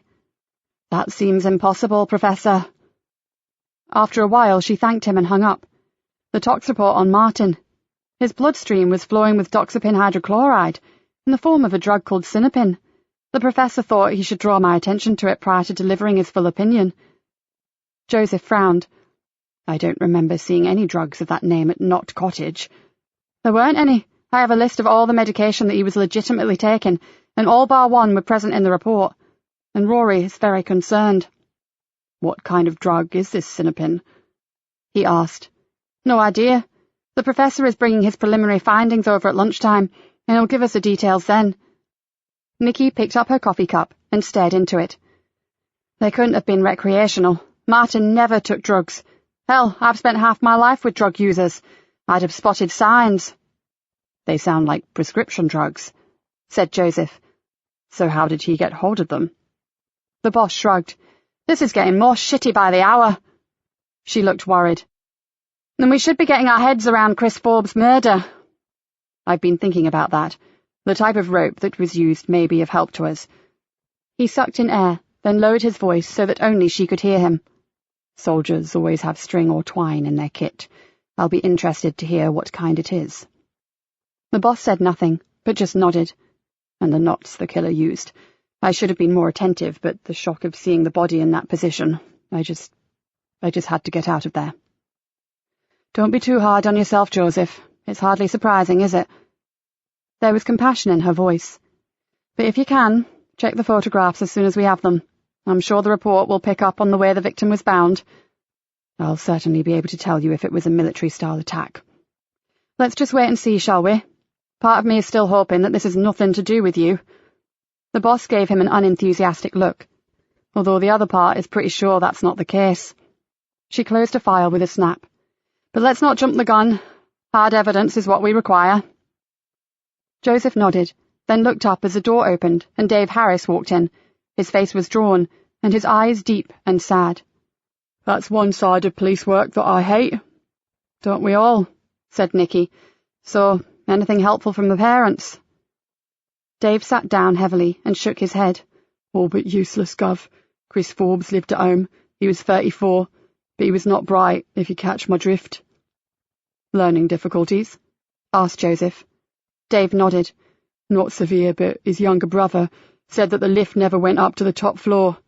Chris was happy in his own little fantasy world, and sadly, the family were happy to let him live there. Something they're no doubt regretting, murmured Nikki. He didn't work and spent most of his time in pool halls with his drop-out mates.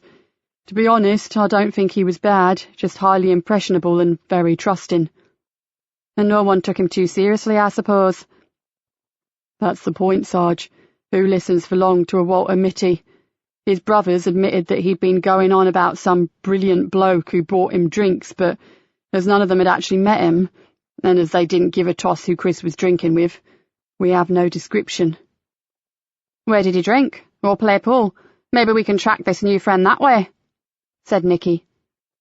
The Plough on River Street was his local, Gov. Kat's checked it out already. He was there with a stranger recently, but no one took any notice of him. The description was hazy, just kind of ordinary, nondescript, and he always wore a knitted beanie hat. Dave pulled a face. The only thing that did come up was that Chris called his new friend by a nickname. And that was? He called him Snaz, Mum. Joseph fought to stifle an involuntary gasp, and when he glanced up, he saw Nikki staring at him. Well, that's a start, Dave. Go grab yourself some breakfast, okay? As the door closed, she raised her eyebrows inquiringly. Right, Joseph. What spooked you? Fighting to keep his voice level, he said, The Russian Special Forces soldiers are called Spetsnaz, Mom. Billy Sweet held them in pretty high regard, and he always referred to them as the Snaz. He looked at her inquiringly. Now where do you sit on the subject of coincidences? An hour later, Kat knocked lightly on Nikki's door and stuck her head around. Got a minute, Mum? Only if you've got me something on Chris Forbes' friend Snaz. I went back to the Plough, Mum, to see one of Chris's old friends. This bloke Liam mentioned seeing Chris with a stranger outside a dodgy pool parlour down by the docks, a dirty dive called the Paper Wall. Want me to check it out, Mum? Asked Joseph.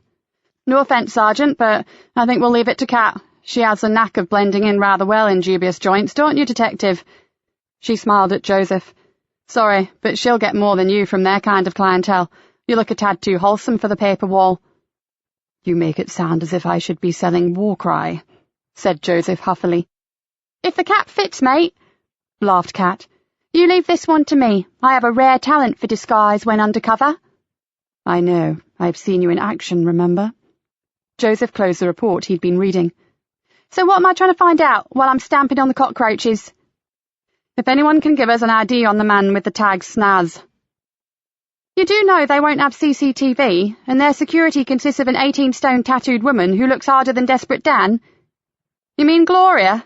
Nikki smiled. Yeah, start with her. As long as she wasn't already juiced up by the time Chris and his new friend got there, she would have clocked them all right. Get round there as soon as they open, okay? Can't wait.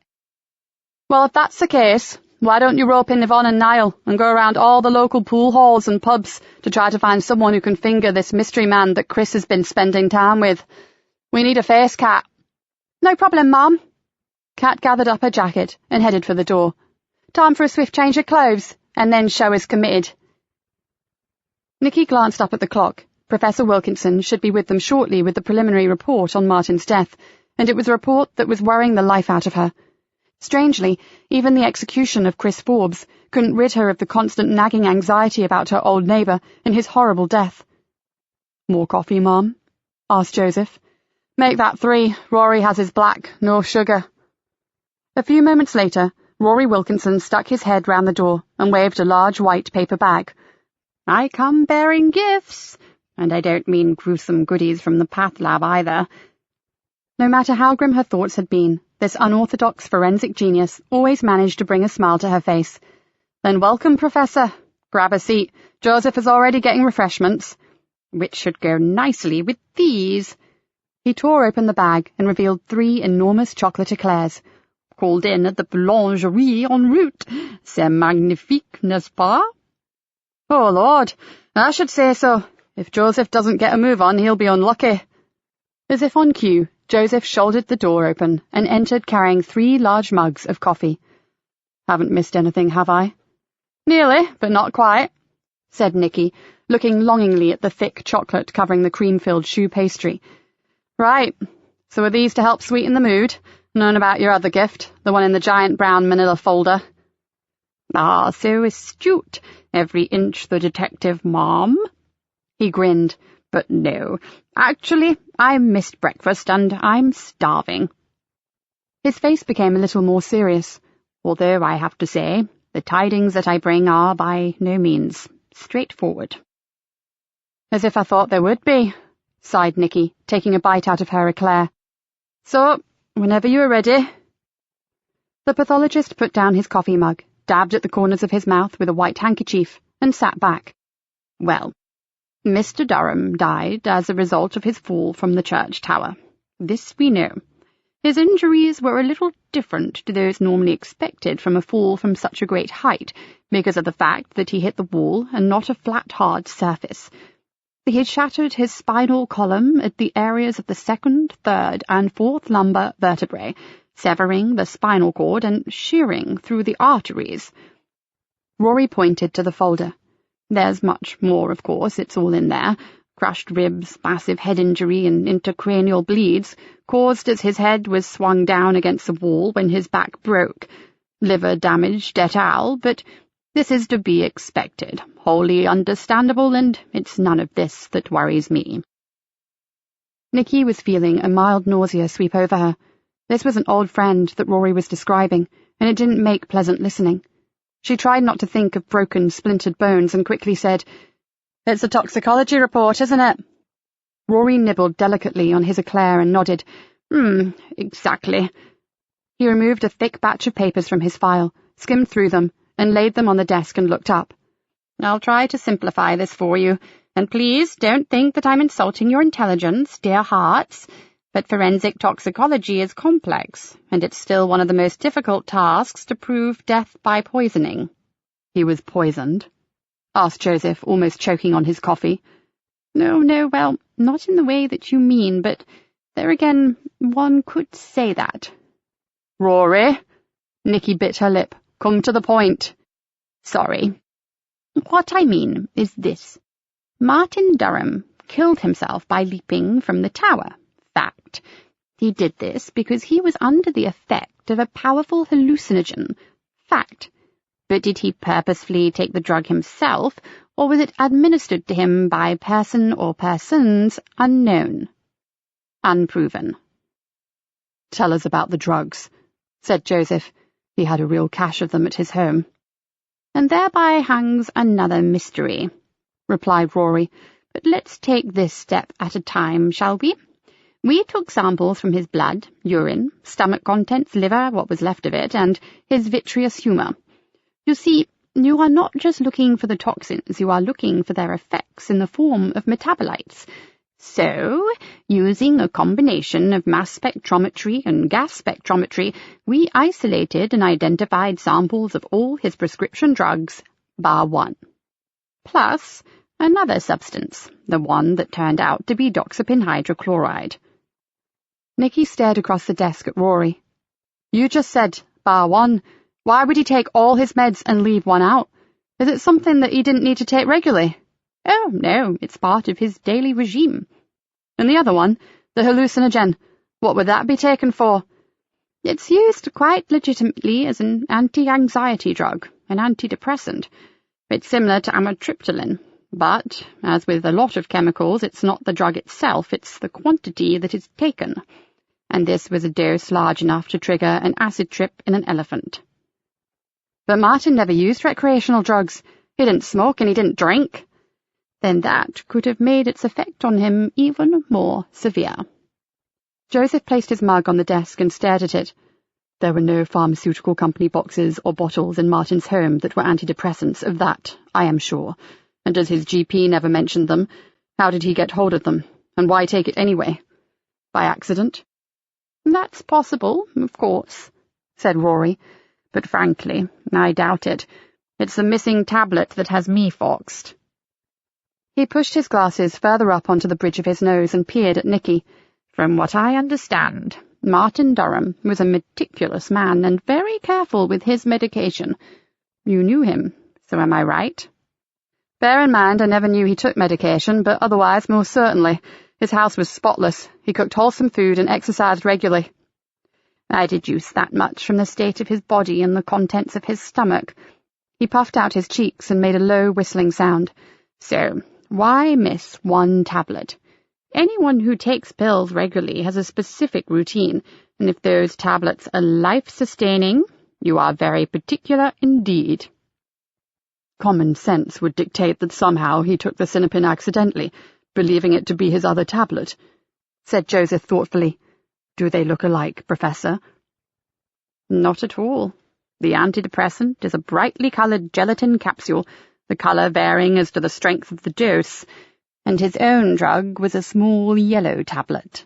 No way would he have confused them. Then he was deliberately given it. By someone else, muttered Nikki. Maybe the man who ransacked his cottage. This is ludicrous, exclaimed Joseph. We're talking about an ordinary man, someone who lives in a small village in a time-warp cottage, with a love for the marshes and not a scrap of scandal to his name. Why on earth should he be targeted, maybe even killed, by some shady professional hitman? It just doesn't make sense. We need to find out more about Martin's past, said Nikki flatly. How much do we really know about the people around us? Not much, I'm willing to wager. Rory nodded. For what it's worth, I really think that's where you should start. If he were given that drug intentionally, then you have to find out who is behind it. This time, just one man died, but he could have taken any one of those poor souls up on the viewing platform with him. And there were children there, weren't there? Nikki nodded dumbly. She knew a bit about hallucinations. She'd seen enough junkies on bad trips, kids whose senses were telling them lies, making them believe all manner of nightmares. A string of questions flooded into her mind. What on earth had Martin become involved in? What could be so awful that he should be sent to such a terrible death? Or was she just being paranoid? There were most likely other far more common or garden reasons for what happened, and maybe the break-in was just that, and the intruder really did just land her with a lucky punch. Maybe. And then there is my other little mystery regarding his medication. Rory adjusted his glasses again. I did a little ferreting of my own because I was puzzled to see that most of his tablets were issued by Dr. Latimer of Cloud Fen, and 2 others came in plain white boxes with the tablet name and dosage on the side, but no maker's name. They most certainly did not come from any of the suppliers that I know. Internet? Inquired Joseph. Isn't that where people self-medicate themselves these days? Aha! 2 minds. But no, dear Joseph.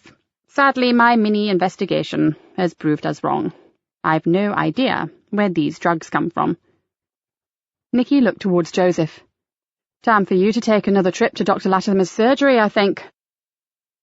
The pathologist smiled. I have my doubts that she will know any more than we do, but I'd be interested to see her expression when you tell her about this little conundrum. And I have to leave this with you now. Rory pushed the file across the desk to her. Don't read it after dark. He took another, thinner file from his bag. Now, we come to the unfortunate Mr. Christopher Forbes, and this is much more straightforward. A deliberate and ruthless murder, carried out with minimum fuss and, scarily, skillfully, executed. A professional? Asked Nikki, before Joseph could speak. Most definitely. Knew exactly the right amount of pressure to use, and the correct angle of the blade for a clean and fatal cut. A contract killer, then? Rory took a deep breath. I'd say this man had more of a military background.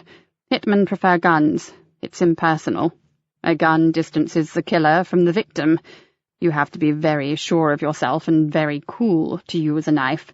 Not many people have the nerve to get that up close with their prey. Nikki looked at Joseph, but his face was set in stone. She knew he'd just had the confirmation he'd been waiting for. There was very little trace evidence on the body. Probably nothing after we've eliminated the few odd hairs on his clothing. Frankly, I'm not expecting much at all. Rory stretched. The only thing that we have with a connection to the murderer is the rope that he used to tie the man. And sadly, it's pretty common stuff. The kind you can pick up in any marine chandler's or outdoor pursuit store. Nikki heard Joseph murmur the word damn under his breath. So, apart from a positive gallery of photographs, that is all I have for you at present. And I do need to get back, so it's over to you, my friends. Rory stood up. And do let me know what you discover about that mysterious missing pill. It's a sort of a cursed thing that bugs your every waking moment and then robs you of your sleep. Isn't it just? Said Nikki vehemently. But I'll get to the bottom of it, Professor. I promise you that. Oh, I'm sure you will, Inspector dearest. Just don't take too long.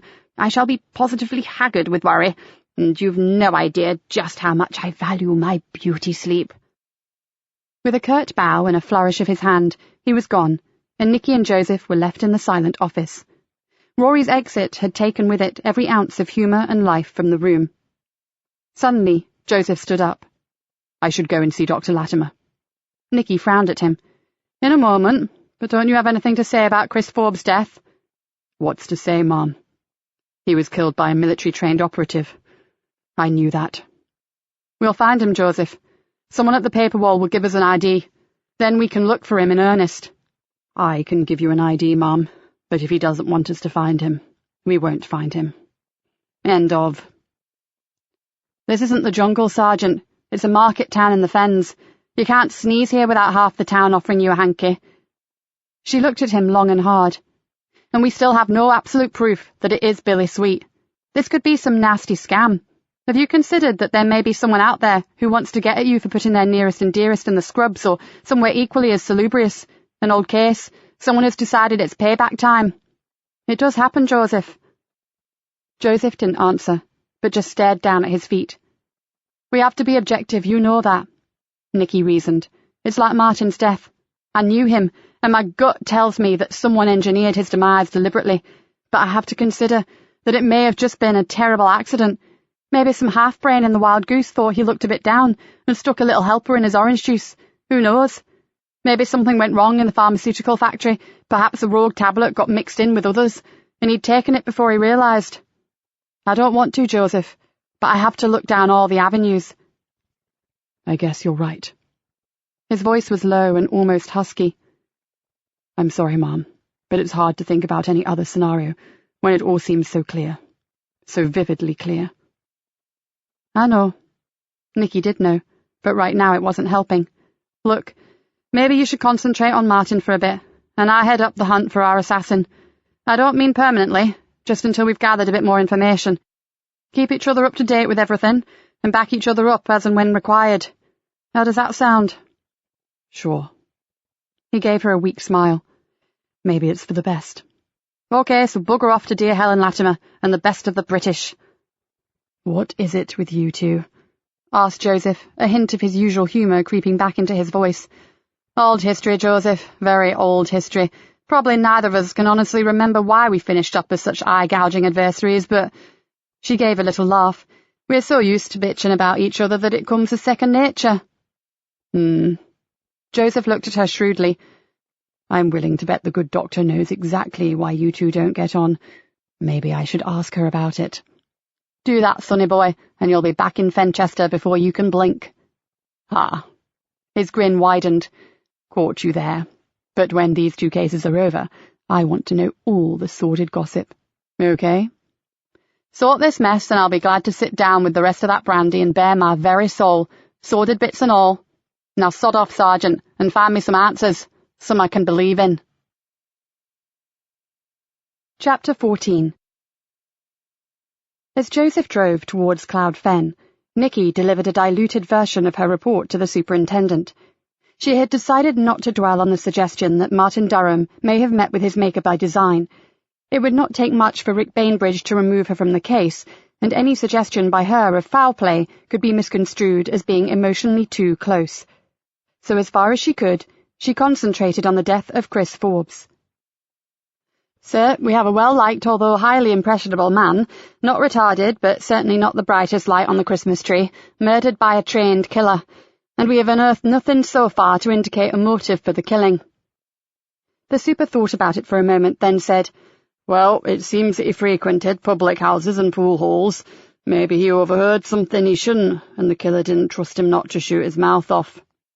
Possibly, sir. We'll know more when we get an ID on this man who has been hanging around with him. If the mystery man was the murderer, then it sounds as if Chris was being groomed, although for what, I can't imagine. A clinical killing like this is very rare, Nikki. It's the sort of thing you hear about in war zones, not Greenborough. His face screwed up into a leathery mask of concern. As a matter of interest, what did Joseph make of it? Nikki used one of Joseph's own blank expressions, and said, Much the same as you, sir. Why?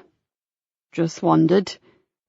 Joseph's past was not common knowledge, and although the superintendent knew about his background, he was unaware that Nikki also knew, and right now she wanted it to stay that way. And where are we with your suicide case, Martin Durham? Continued the super. There is some concern over the drugs in his system brought up by the tox report. Joseph has driven out to speak to his GP about it, and nothing's shown up from the break-in at Knott Cottage. Oh well, keep me up to speed on that. He sighed and shook his head. And thinking about suicides, all this has rather put paid to the work that you were doing for me, hasn't it? The statistics on unnatural deaths. His face darkened. You wouldn't believe it. We have an execution-style murder on our patch, and still I'm being asked for bloody useless figures and sodden reports. It's crazy. We've not given up on it, sir. We'll do our best to get something together for you. Nikki suddenly felt sorry for him. Rick had been a great copper, but slowly he had come to hate everything that promotion had brought with it. There were times when she knew that he would rather be back on the beat than organising flowcharts and initiatives and juggling budgets. Don't worry, sir. Joseph is a wizard with figures. If there is an anomaly there, I'm sure he'll spot it. The murder comes first, Nikki, I know that, but if you can sneak an hour or two on them sometime, I'd be grateful. Nikki left his office and wandered down to the canteen in search of a snack and a hot drink. Her head was a mess. Joseph was worrying her senseless, and she had no one to talk to about it. She took her lunch back to her office and half-heartedly unwrapped an unappetizing-looking sandwich. Unless there was something that Joseph wasn't telling her about this Billy Sweet, she could not fathom why some psycho should suddenly leap back from the past and start stalking him. She chewed slowly and wondered if she should try to get some kind of trace on Sweet. Not that she had a clue where to begin. Joseph had mentioned that he had gone to work for a private security force, which sounded very much like the man was now a mercenary soldier, and that meant his movements would be very hard to track. Probably impossible. She sipped her drink. She really didn't believe that Joseph had held anything back. He honestly seemed as confused about what was happening as she did. And if he was right, and it was Sweet, why kill a vulnerable man like Chris Forbes? She picked up a pen, scribbled answers on pieces of paper. 1. The super's idea. CF was silenced for knowing something. 2. The killer's a psycho, he doesn't need a reason. 3. Practice. CF was not his primary target. 4. Mistaken identity.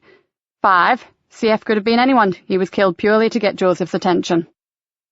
Nikki ringed number 5, then added, to freak Joseph out. She underlined it in heavy strokes. No matter how much she hated the thought, Joseph did seem to be the key. And if that were the case, how much longer could she keep this under wraps? She finished her mouthful, threw the rest in the bin, and stood up. She needed a recognizable face to that new friend of Chris Forbes, and she needed it before the shit hit the fan for Joseph. Joseph pulled the Ford off the main road and headed back on himself along a narrow lane that led to a small wetlands nature reserve. He knew that he should be getting back to the station, but he felt overwhelmed by the sudden need to get away from the furore of the murder inquiry. He wanted a few minutes alone, to think. And as he had driven away from Cloud Fen, he remembered what Nikki Galena had once told him about going to the sea bank to get her head together. After half a mile, he pulled into a sheltered parking area almost completely surrounded by trees and bushes. A weather-beaten painted sign told him that parking was free, although cars were left at the owner's risk. Too right, he thought. Secluded and miles from anywhere, the perfect spot for a bit of vehicle vandalism. He locked his car and offered a small prayer that it would remain as he left it, complete with CD player and hopefully all its wheels, then followed the path through the trees and up to the high riverbank. To his left were the lagoons, shallow, watery pools frequented by waterfowl and waders, and to his right the riverbank ran for miles out into the marshes and finally onto the estuary. It wasn't Nikki's famous sea bank, but it was the next best thing.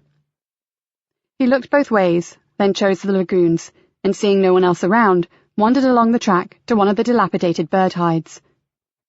The steps up were rickety, and the door was little better. It swung open with a creak loud enough to scare every bird on the east coast.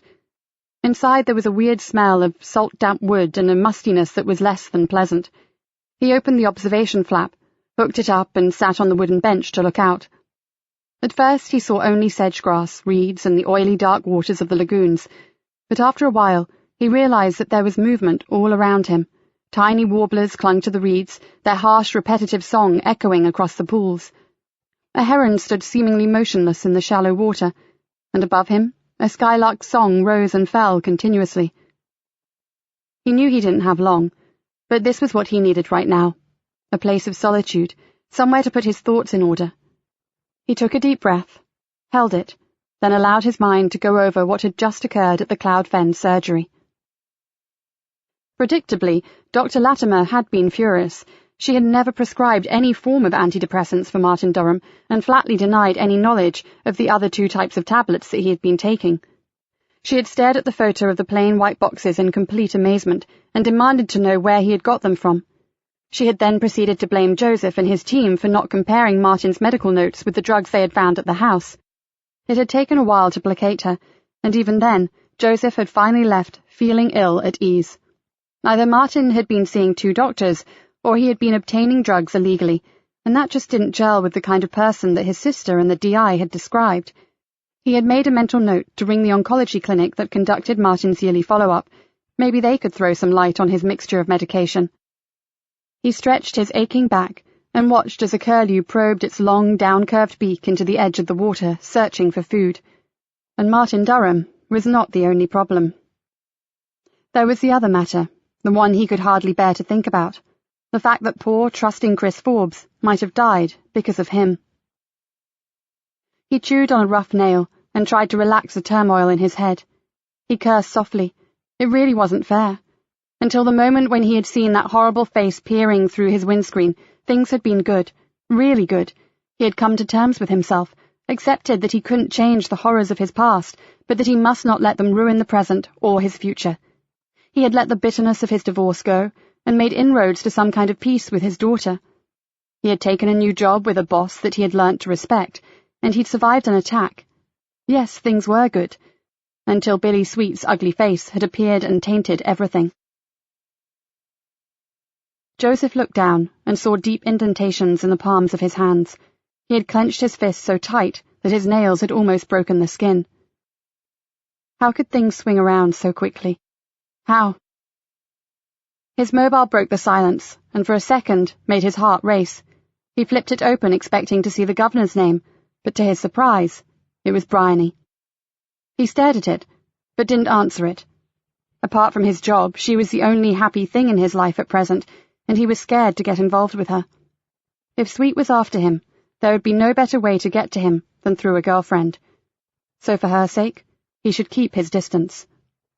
The tinny ringtone seemed to go on forever, but finally it stopped, and the quiet in the small hut became almost deafening. Sweet was even souring his hopes and dreams. He pushed the phone back into his pocket, then closed down the hatch. He should get back. Remarkably, the car was still there, and in one piece. "Thank you," he murmured to his unseen angels, and unlocked it. As he did, he heard his phone bleep, telling him that he had a text message. "I'm having a seriously shitty day. A drink would help. Would your big case allow it? Ring me. Bry." Joseph stared at the message, his finger hovering over the reply button. If he didn't contact her, she wouldn't wait forever. And what if he was wrong about everything? Maybe some villain from his past had decided to set him up for a fall. It would appear that he was still pretty shaky after his recent trauma, so perhaps he was letting his imagination get things out of proportion. By letting Bryony go, he could be ruining a chance for some happiness in his life.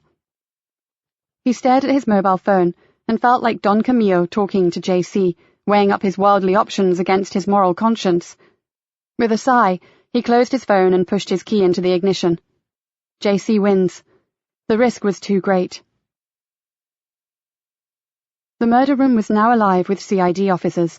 A series of photographs, dates, times, places, and names were spread over the big glass caseboard. Most of it he could handle easily, but the picture of Chris Forbes' clinical assassination made him shudder every time he looked at it. Dave Harris acknowledged him with a wave. "Anything new, Dave?" he asked, sliding behind his desk. "Not yet, Sarge. Kat's just rung me and said they were having no luck at all. Reckon she'd never heard the words average, nondescript, and ordinary used so often. And I suppose he always wore a hat or a hoodie." "Exactly, making it almost impossible to give a description." "Is the boss in, Dave?" "Fuming quietly in her office. I think she'd hoped that we would have been able to circulate at least an e-fit by now." He pulled a face. "I hope you've got some good news for her if you're planning on going in there unarmed." "Thankfully, I've got a few phone calls to make first." He logged into his computer and searched the file on Martin Durham until he found the name of the oncology clinic that he had attended. He scribbled down the number and lifted the phone. "Oncology Suite, good afternoon. How may I help you?" The voice sounded too young to be anything other than a brownie, but he explained who he was and asked to be put through to whoever was in charge. After a while, he was passed on to a fully-fledged girl guide. He swiftly explained the situation, then gave her the police station number and asked her to ring them direct to confirm his authenticity. It took only 5 minutes for his desk phone to ring. "I'd be glad to assist Detective Sergeant Easter, but I'm afraid we do not have a patient of that name." "But I have copies of reports sent to a Dr. Helen Latimer in Cloud Fen. Now I can understand that you would prefer not to discuss this over the phone, but—" "Sorry, Sergeant, it's not that. I've checked our database thoroughly. We have never treated anyone of that name, and before you ask, I have cross-checked the spelling." Joseph thanked her and slowly replaced the phone. What had Helen Latimer said to him when he first spoke to her? "I've had regular updates from his oncology clinic." With a frown, he picked the phone back up and dialed the doctor's number. "Yes, it is important." His tone held no room for negotiation, and soon he heard Dr. Latimer's voice. The woman was clearly unhappy at having her work interrupted. "Sorry, but this is urgent," he snapped. "I need to know if you ever recall ringing Martin Durham's oncology clinic personally." The woman went silent for a while, then, in a considerably softer voice, said, "Now you come to mention it, there was never any need to. They always contacted me either by phone or by mail." She paused. "What's this all about, Sergeant Easter?"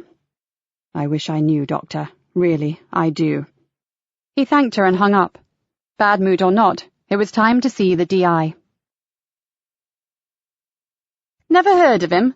There has to be some mistake." The administrator was adamant. "I think we really need to find out a lot more about your neighbour, don't you?" said Joseph. Nikki felt the muscles in her neck tense.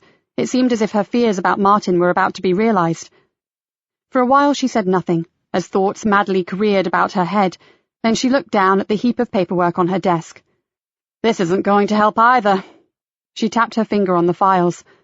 "The sudden death statistics that we were working on." She gave Joseph a wry smile.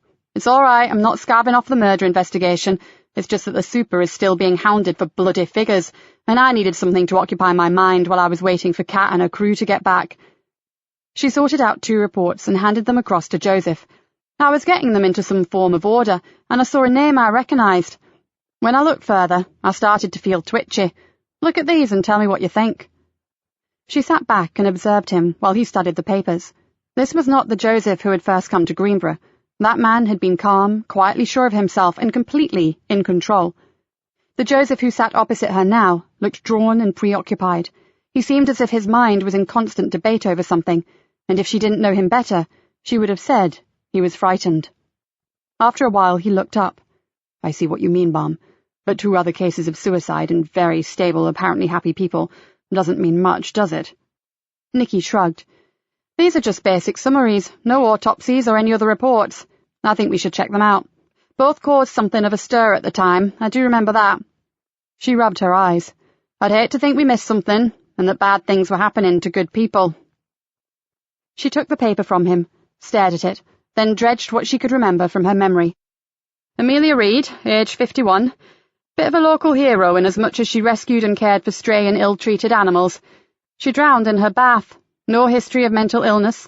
There were questions as to whether it was suicide or accidental death. There were some other questions too, but I can't recall what they were. I do know an open verdict was returned." Joseph nodded thoughtfully. "And the other one?" "Paul Cousins, age 52, seen running towards the railway lines as if all the hounds of hell were pursuing him, only it wasn't hounds that caught up with him. It was a 9:45 from Peterborough. The day before, he'd become a grandfather for the first time." "Running as if pursued," said Joseph thoughtfully. "Surely that's a similar scenario to Martin. And are these recent cases?" "Within the last 12 months.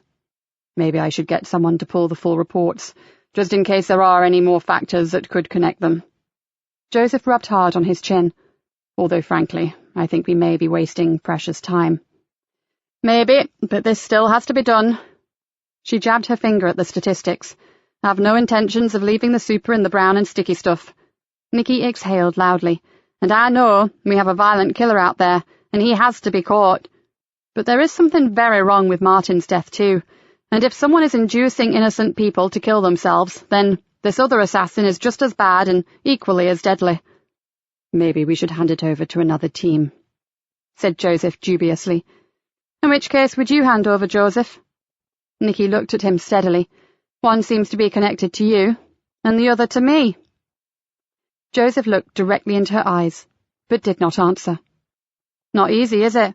And although no way would I expect you to explain everything about your past to another team, I feel that I owe Martin to find out who did this to him." She abruptly stood up and began to pace the office. "You see, I think I may have done him a disservice, unintentionally, that is." "Maybe I shouldn't ask this." Joseph turned his head slightly to one side, "and I know he was practically old enough to be your father, but was there more to your relationship than just being neighbours?" A while ago, Nikki would have thought nothing of throwing him out of the office, but now she just shook her head and handed him the photo of Martin, Hannah, and herself. "No, never, but I think maybe I missed the signs." He stared at the picture. "That he cared for you." I think I was so wrapped up in my own life, my own problems, that I never saw it. That, and, as you so delicately mentioned, he was such a lot older than me, I never even considered the possibility." "Are you basing that supposition purely on this?" Joseph passed the photo back. "No, there's something else." She drew in a long breath and stared at the picture. "You know how long my daughter's been in hospital, don't you? Well, someone has been sending her a small bunch of freesias, same day, every week, without fail. This is the first time for over a year, when there have been no flowers." "And you think Martin sent them?" "Who else? It certainly wasn't her father," she said bitterly. "That bastard visited once, then rang me and said it was all too traumatic and flew back to the States. We haven't seen him since." "You've tried to find out who sent them?" "Oh, yes, but they used a town florist and paid cash, via an envelope through the door. No name, and no card attached." "It's certainly odd, but it sounds like something that will never be explained." "Probably not. I certainly can't ask him now, can I?" "So what do we do about the 2 investigations?" "We juggle them.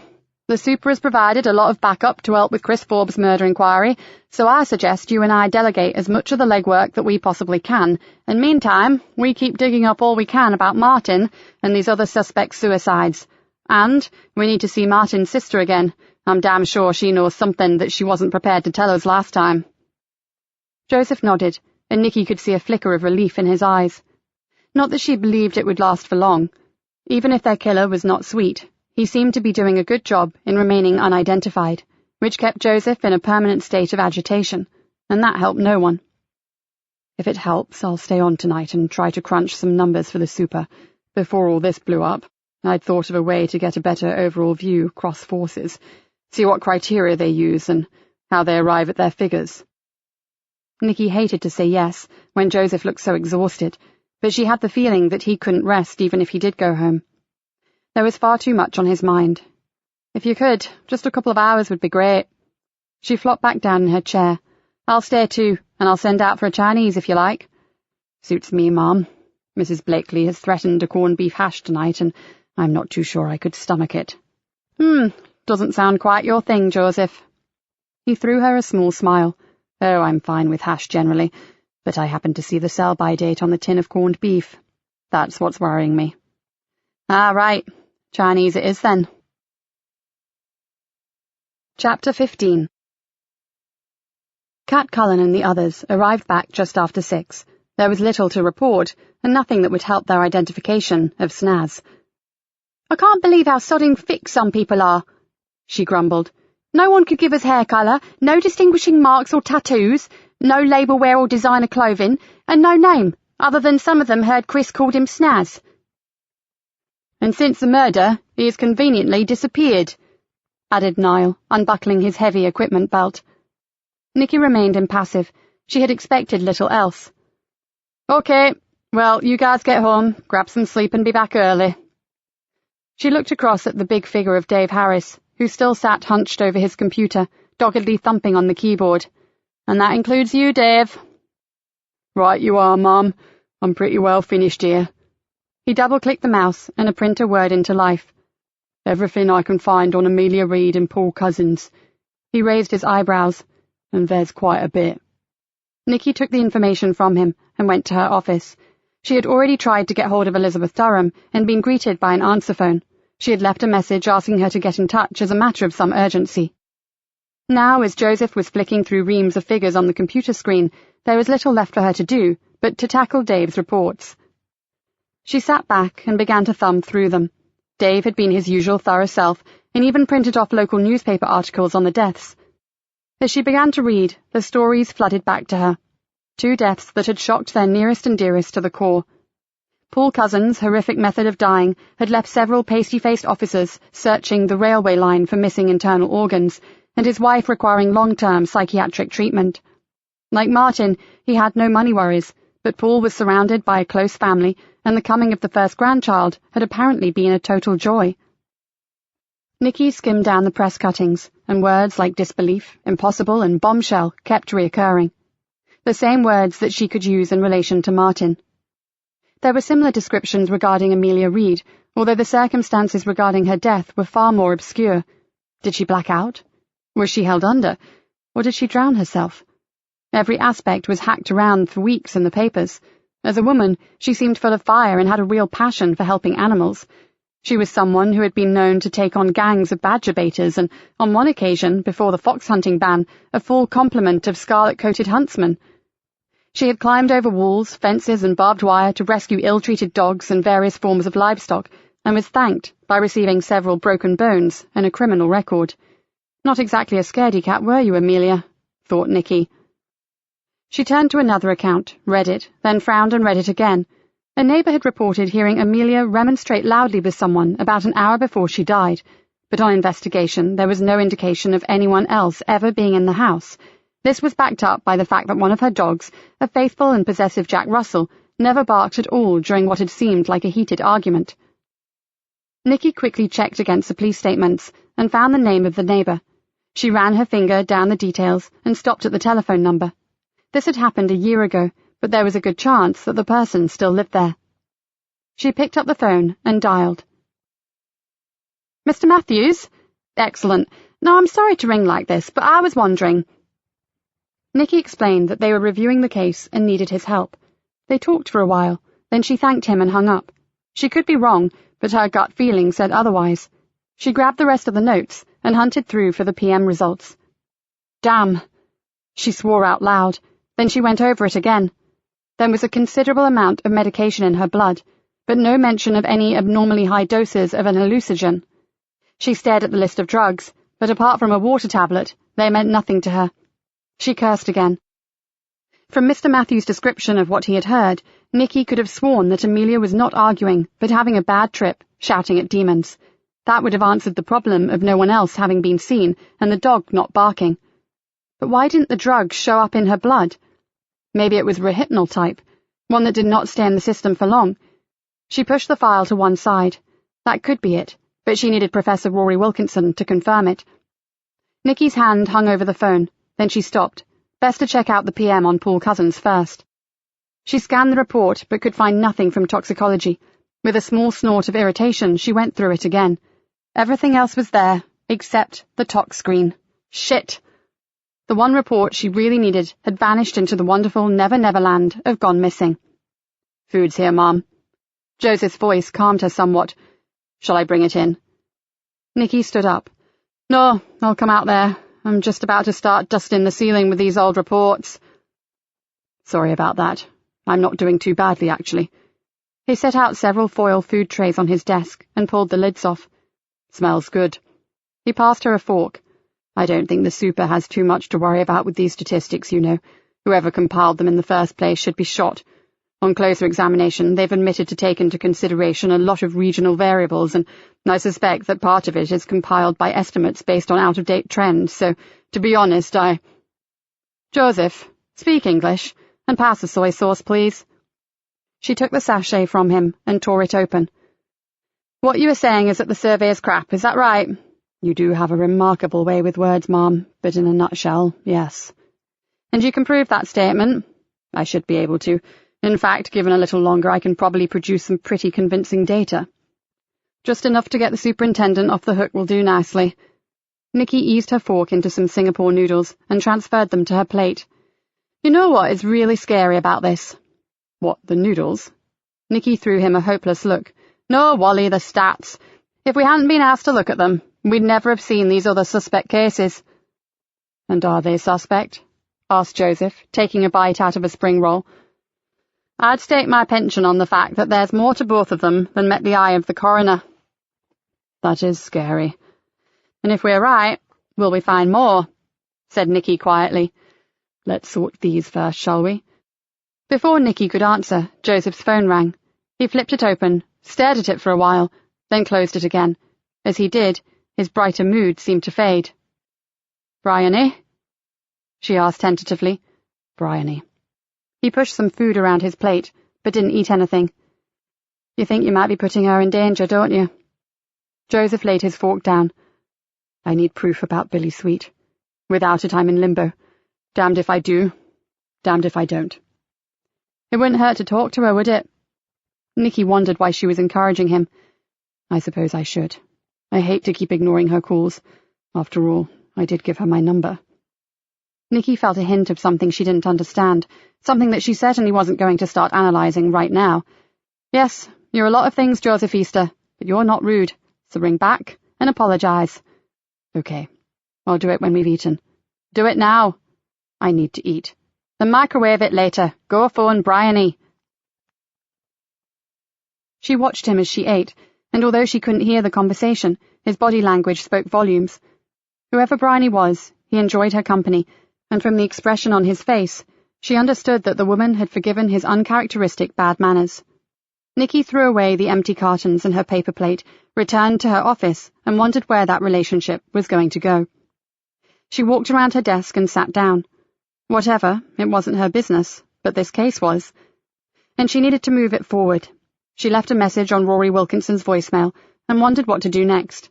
Elizabeth Durham was the obvious next stop, but she'd have to wait until the woman rang her. She looked through the window in her office door and saw Joseph back at his desk, typing with one hand and eating cooling sweet and sour with the other. She smiled. She should be glad for him, pleased that he had found someone. And she was, of course she was. With a small shake of her head, Nikki turned back to the reports and began to read. It was almost an hour later when Joseph knocked on her door. "I'm going to make a move, Mom, if that's all right. I've set up a regional fact sheet. It'll take a bit longer to collate all the relevant figures, but I've got a lot of information to hand from various agencies." He grinned at her.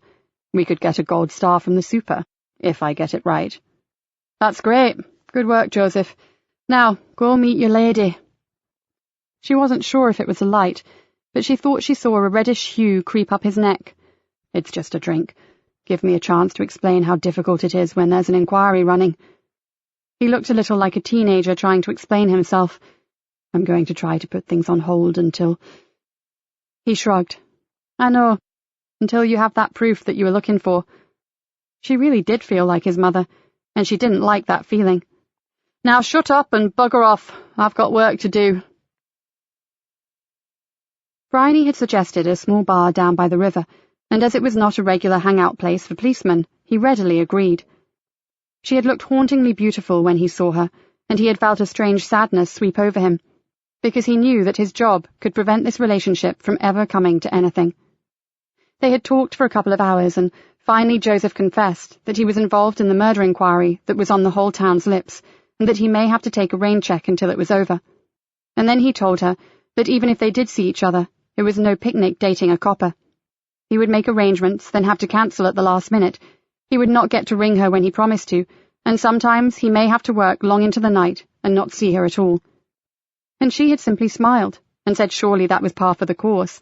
If she wanted 9 to 5, she'd date a banker. The only thing he didn't tell her was that he feared for her safety. Around 11, he called a cab and waited in the bar with her until it arrived. Sort your case out quickly, Joseph. She slipped her arm through his. I've got plans for us. I like the sound of that, he whispered, and I may have 1 or 2 of my own. Good. I like variety. She laughed softly, then looked up as a taxicab drew up outside. Looks like this is me. Can I drop you off? No, thanks.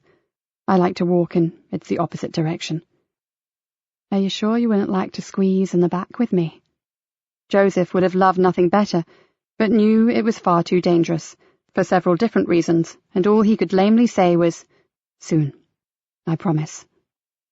This time, he kissed her, and for a moment everything was fine in his world, as fine as it got, until he opened his eyes and on the far side of the street, he saw Billy Sweet.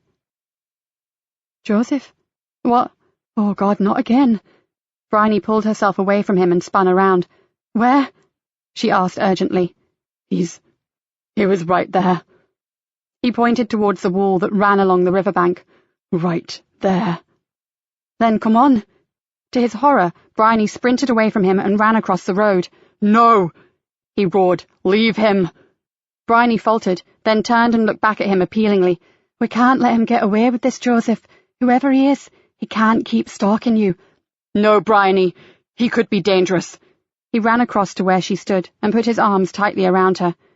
At least you saw him this time. There was a short pause. Then she said, Of course I did. Just fleetingly. I think he went over the wall and along that towpath that runs under the bridge. Did you see his face? No, it's too dark. And he was wearing a blasted hoodie, he whispered. Look, lady, do you want to go home or not? The clock's still ticking, you know. Joseph waved to the taxi driver.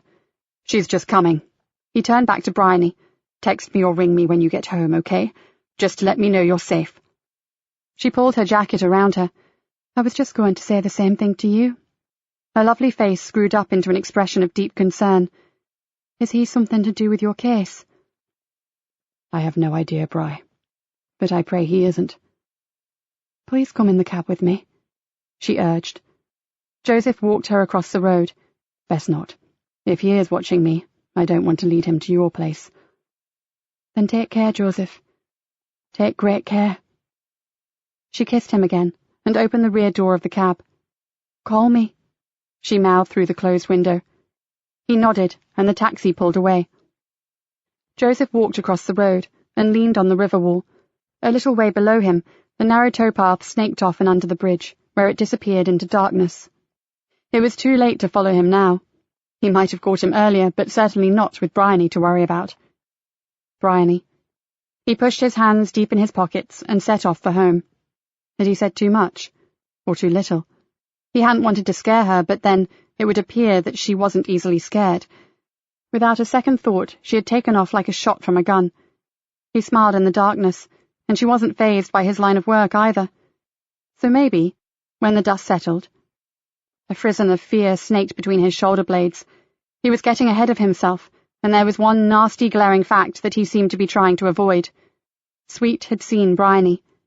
In fact, he'd seen her twice. The shiver intensified. He'd been a fool. He should never have agreed to meet her. If anything happened to her, he couldn't bear to think about the possibility. Now he was desperate for her call. How long would it take? 15 minutes max.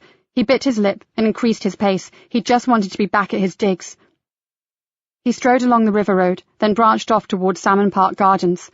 That was the quickest route, and now he was beginning to worry about his landlady as well. What if Sweet got in? He'd think nothing of topping an elderly woman. For her sake, he'd better stay at the Nick. He was sure that the boss would make allowances for him under the circumstances. He'd pack a bag as soon as he got home, and then... Joseph froze in his tracks, and involuntarily clamped his hands over his ears. Dear God, please no. He slowly took his hands away, but still he heard it. The empty avenue in front of him echoed with a strange, eerie wail. It was high-pitched, unearthly, and horribly familiar. He'd only heard it once before, but he would never forget it. It was the terrible keening that Billy Sweet's throat had produced as he sat in front of those slaughtered women back in the Congo. He spun around, trying to pinpoint where it was coming from, but then it abruptly stopped. Joseph tensed, straining to make out any other sounds. Then suddenly he smelt the stench of death, felt the humid jungle heat on his skin, and heard the cries of the dying. He was back on patrol, using every sense to locate the enemy. He dropped low to the ground and crouched in the shadows, waiting. Hearing nothing, he silently moved forward. Then he caught the faintest breath of a sigh brought to him on the breeze, and it was coming from the edge of the park. He narrowed his eyes and took careful note of the terrain, checking instinctively for obstacles and hazards. There was a jumble of shrubbery waiting for the gardeners to prune it back, and a dense cluster of small trees forming a dark canopy. Not good, he thought to himself. Too many places to hide. On the far side of the park, he could hear laughter, kids yelling out obscenities to each other, then laughing again.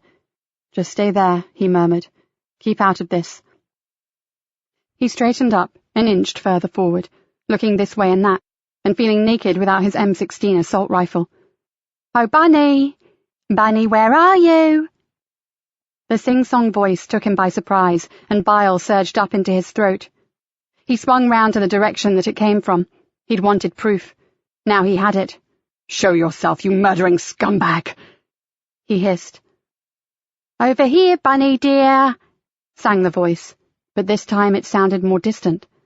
Joseph broke cover and ran towards the spot where the deranged sound had originated, but before he could reach it, he pitched forward and crashed to the ground.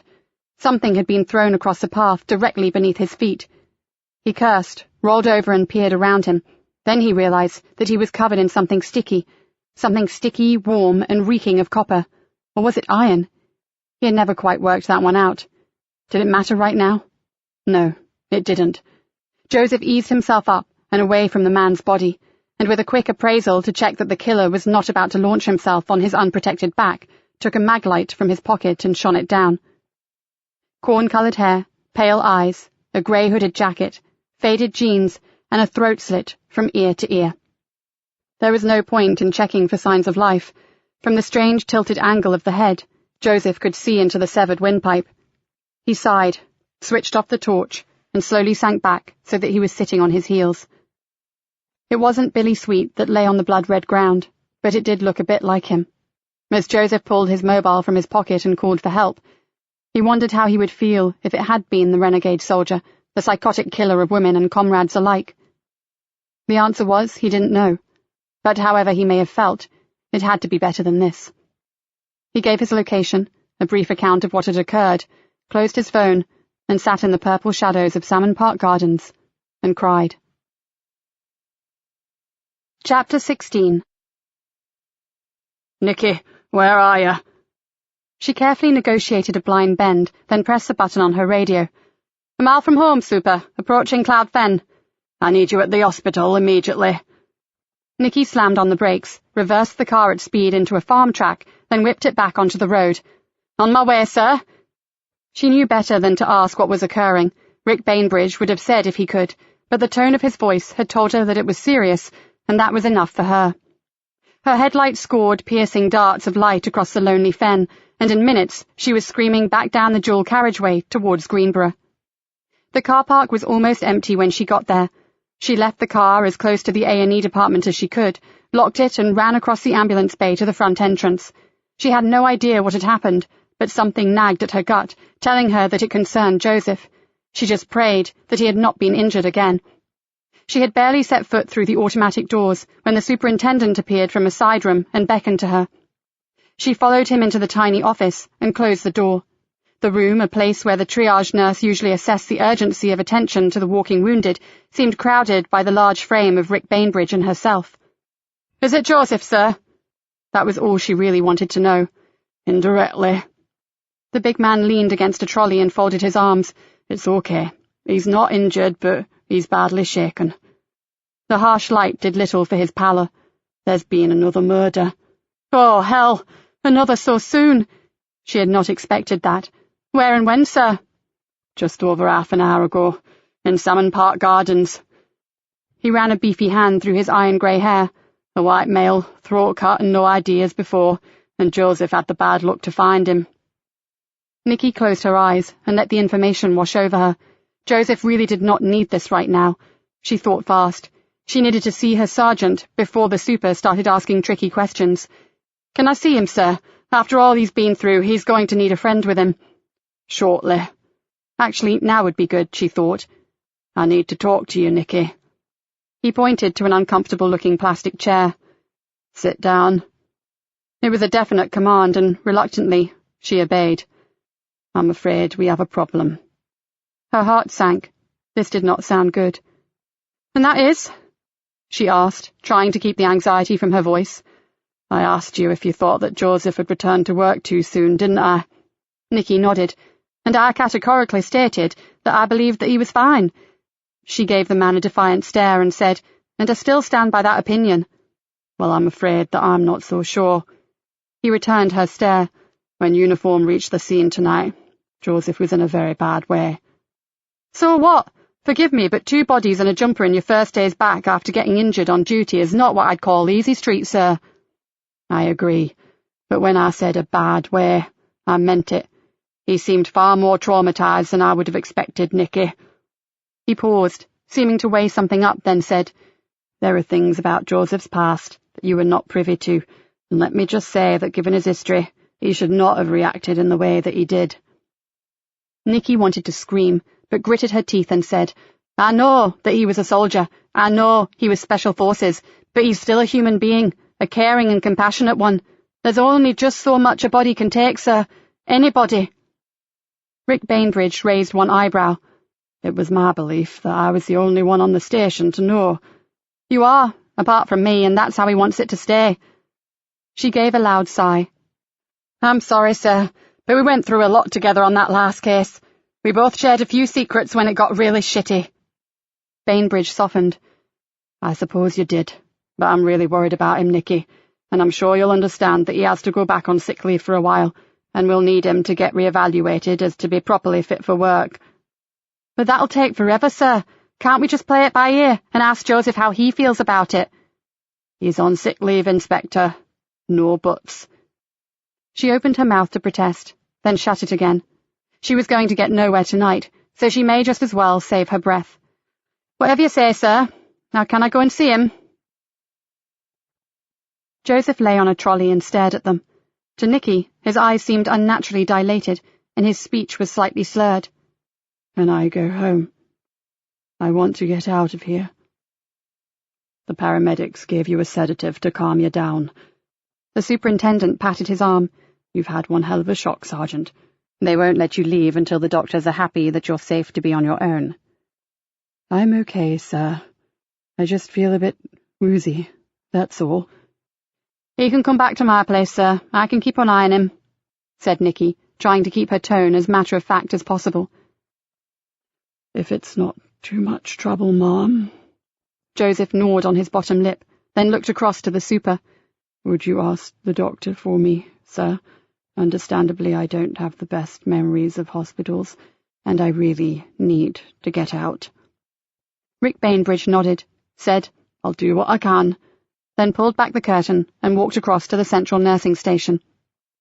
The moment he was out of earshot, Joseph leant forward, grabbed Nikki's hand and pulled her close. "It was him, Mom. No question." His voice was little more than a whisper. "Billy Sweet, you actually saw him at the crime scene?" gasped Nikki. "I heard him." Nikki saw a shudder run through Joseph, then he said, "Please, get me discharged. I have to talk to you." "Okay, but it'll take a while and you need fresh clothes. Give me a key. I'll go see your landlady, tell her you're not too well, and we'll pack you a bag. You can tell me everything when we're back on Cloud Fen." Joseph nodded, then shivered again. "I keep hearing him." "He actually spoke to you?" asked Nikki. "He called me Bunny." He shook his head. "No one other than my army mates ever called me that." "Oh, Jesus, this is a mess." "Tell me about it." He leant back into the pillow and closed his eyes. After a moment, he opened them and said, "Would you do me a favor, Cov? I know it's cheek, but—" "Don't tell me. Ring Bryony?" Nikki asked. "They took my clothes and my mobile for forensics. I was supposed to ring her, Mom. She'll be worried sick, especially if she gets to hear about this new murder." "You know her number?" Nikki took out her own mobile and listed a new contact. "I think so." He murmured a few numbers to himself, then thought again, and finally got it right. Nikki punched it in. "What do you want me to tell her?" "Just that I'm safe, and I'll talk to her soon." He looked up at Nikki. "There's one good thing, though." He gave her a weak smile. "Billy was watching us from the river walk, and this time Bryony saw him too." "Really? But that's fantastic." Her hopes rose. "Could she identify him?" "Too dark. But she saw him, and that's what counts." She saw someone, thought Nikki, fighting back the disappointment, and that's not nearly good enough. "Uh-oh, the super's coming back," muttered Joseph. "Any joy, sir?" "Half an hour, maybe." The super eased himself into the only chair in the cubicle. "Great." Nikki picked up her bag from the floor. "He needs clothes, sir. If you are going to be here, I'll dive out and get them." It was almost 2 a.m. when they arrived at Cloud Cottage Farm, and after 3:30 when she finally closed the door on the guest bedroom. Nikki hadn't expected to have her visitor back quite so soon, but if she were honest, and disregarded the terrible circumstances that surrounded his second visit, it was a relief to have him there. After Joseph had settled down to sleep off the sedative, Nikki walked out into the garden. A whole sky full of stars glittered and shone in the indigo heavens, and she sat on a wooden bench that her grandfather had made and stared up at them. Sometimes the vastness of the skies over the marshes almost scared her. They made her feel so small that she wondered if she or any of her petty problems really existed. But tonight they were her friends. They simply helped her to think. 2 men had died, executed. 2 men who bore a resemblance to someone from Joseph's past. A killer from Joseph's past, to be exact. And there her thoughts came to a halt. Stars or no stars, she could see no further. Joseph had said that he heard Billy call out to him. But had he? Someone could have been calling their dog for all she knew. She had met the paramedics at the hospital, and they had said that Joseph had been weeping uncontrollably when they found him, saying it was all his fault. Luckily, they had no reason to think he meant anything other than he hadn't been quick enough to save the man. Not that anyone could have saved him. He had been professionally dispatched, exactly like Chris Forbes. And making such a gruesome discovery, well, falling over it to be precise, would have hardly helped Joseph's war-torn mind. He could have imagined anything at all. She sighed out loud. And she was the one having a go at the super for suggesting that Joseph's mental state was shaky. Nikki drew her jacket closer around her. It was a beautiful night, but there was a chill breeze coming in from the sea. She should get some sleep herself. Joseph was probably as safe with her as anywhere, and if he had to take more leave, he would be comfortable here. With one last look up to the stars, she shivered, then hurried back inside, taking more care than usual to lock and bolt the door. As the door closed and the light in the kitchen went out, a dark figure slid silently from his hiding place. He had been so close that he could smell her perfume. Although it wasn't perfume, was it? It was a combination of shower gel, shampoo, and deodorant. And then there had been coffee, and the hint of aromatic food that clung to her clothes. The mouth smiled, but the eyes stayed as they always did. The police ate such rubbish food, it was no wonder that they rarely got to enjoy retirement. He sighed. If he had just reached out his hand, he could have touched her, and he would like to have done that, liked it very much. But not now. There was a schedule to stick to, an operation to see through, and that was what he was good at, seeing things through to the end. Chapter 17. The morning briefing had been a hurried affair. Nikki had laid out the facts for her officers, bare bones with no embellishment, then split them into teams and put them to work. Back in her office, she was suddenly overwhelmed by a feeling of loss, which, for a dyed-in-the-wool loner, was something of a new experience. She had spent most of the last 2 years trying to go solo, doing everything she could to avoid having a permanent sergeant at her side, and now her wish had been granted. She hated it. She had spent the last part of the night unable to sleep, tossing and turning and unusually edgy. Several times she had got up and stared down into the shadowy garden, unaware of why she was doing it, but somehow just trying to calm the feeling of foreboding. But that never happened, and when it was time to get up, she still felt jittery. She had taken Joseph some breakfast on a tray and offered him the freedom of her DVD and CD collection. Not that for one moment she believed that he would be relaxed enough to enjoy anything like that. And then the realization dawned on her that he would be marooned on Cloud Fen with no transport, which, considering the things that had happened, was not a smart move, so she had promised that as soon as she was able, she'd get his car out to him. Luckily, he had left it in the staff car park when he had left to meet his girlfriend. Nikki pursed her lips. She had spoken to Bryony as directed, and had been strangely unsettled by the conversation. Not that either of them had made anything other than extremely polite comments. Although clearly upset by Joseph's experience, the woman reacted in a sensible way, not snivelling or throwing a girly wobbler. She had expressed her concern in an intelligent manner, and for some unfathomable reason, even that had managed to irritate Nikki. She shook her head, and decided that Joseph's love life should be very low on her priority list right now. 2 murders and a suicide definitely ticked more boxes for attention than beautiful Bryony Bloody Barton. Mom? Dave Harris looked inquiringly at her. Have you got a moment? Nikki threw him a knowing look. Okay, detective. What's worrying you? The Sarge, Mom. He took the only other chair in the office and pulled it a little closer to her desk. I was reading between the lines at this morning's meeting, and I'm concerned that he's not at work today. Is he all right, Mom? Nikki took a deep breath. Right now, she needed an ally, and as Dave was one of the few officers on the station that she would trust with her life, maybe she was being a fool to keep the whole situation to herself. She didn't want to betray Joseph in any way, but another perspective could make all the difference. Because I happen to think that you are the most dependable and honest copper I know. She looked at him shrewdly. I'm going to ask you for help, Dave. But what I'm going to tell you stays right here. With you and me, okay? He nodded slowly. Absolutely, Mom. Right. Well, you asked about Sergeant Easter. It didn't take long to explain a watered-down version of the situation, one that did not involve any mention of what happened in the Congo, and at the end Dave simply said, It doesn't surprise me to hear about his old career, Mom. I'd often thought that may be the case from the way he conducted himself, but he's too much of a gentleman to be a disillusioned squaddy. He smiled. I like Sergeant Easter. I have a lot of time for him, Mum, so just tell me how I can help, and I'll do it. I want you to trace Billy Sweet. Start with Army records. We know his original unit, and an approximate time when he left to go to this private security force. But from there on it's going to be tricky. And Dave, not a word to anyone, not even the super. If he starts asking questions, refer him to me. No problem, Mum, but the murder room is hardly the place for a discreet inquiry, is it? Work from here. Use my computer and my phone. You shouldn't be disturbed. She scribbled down the few facts that she knew about Sweet and handed them to Dave. I'm going to be out for about an hour. I don't like the thought of Joseph being stranded on the marsh with no vehicle, and his uniform has stretched the limits. I'll take his Ford myself and he can drop me back. He's not an invalid, and I've got some paperwork he can do from home.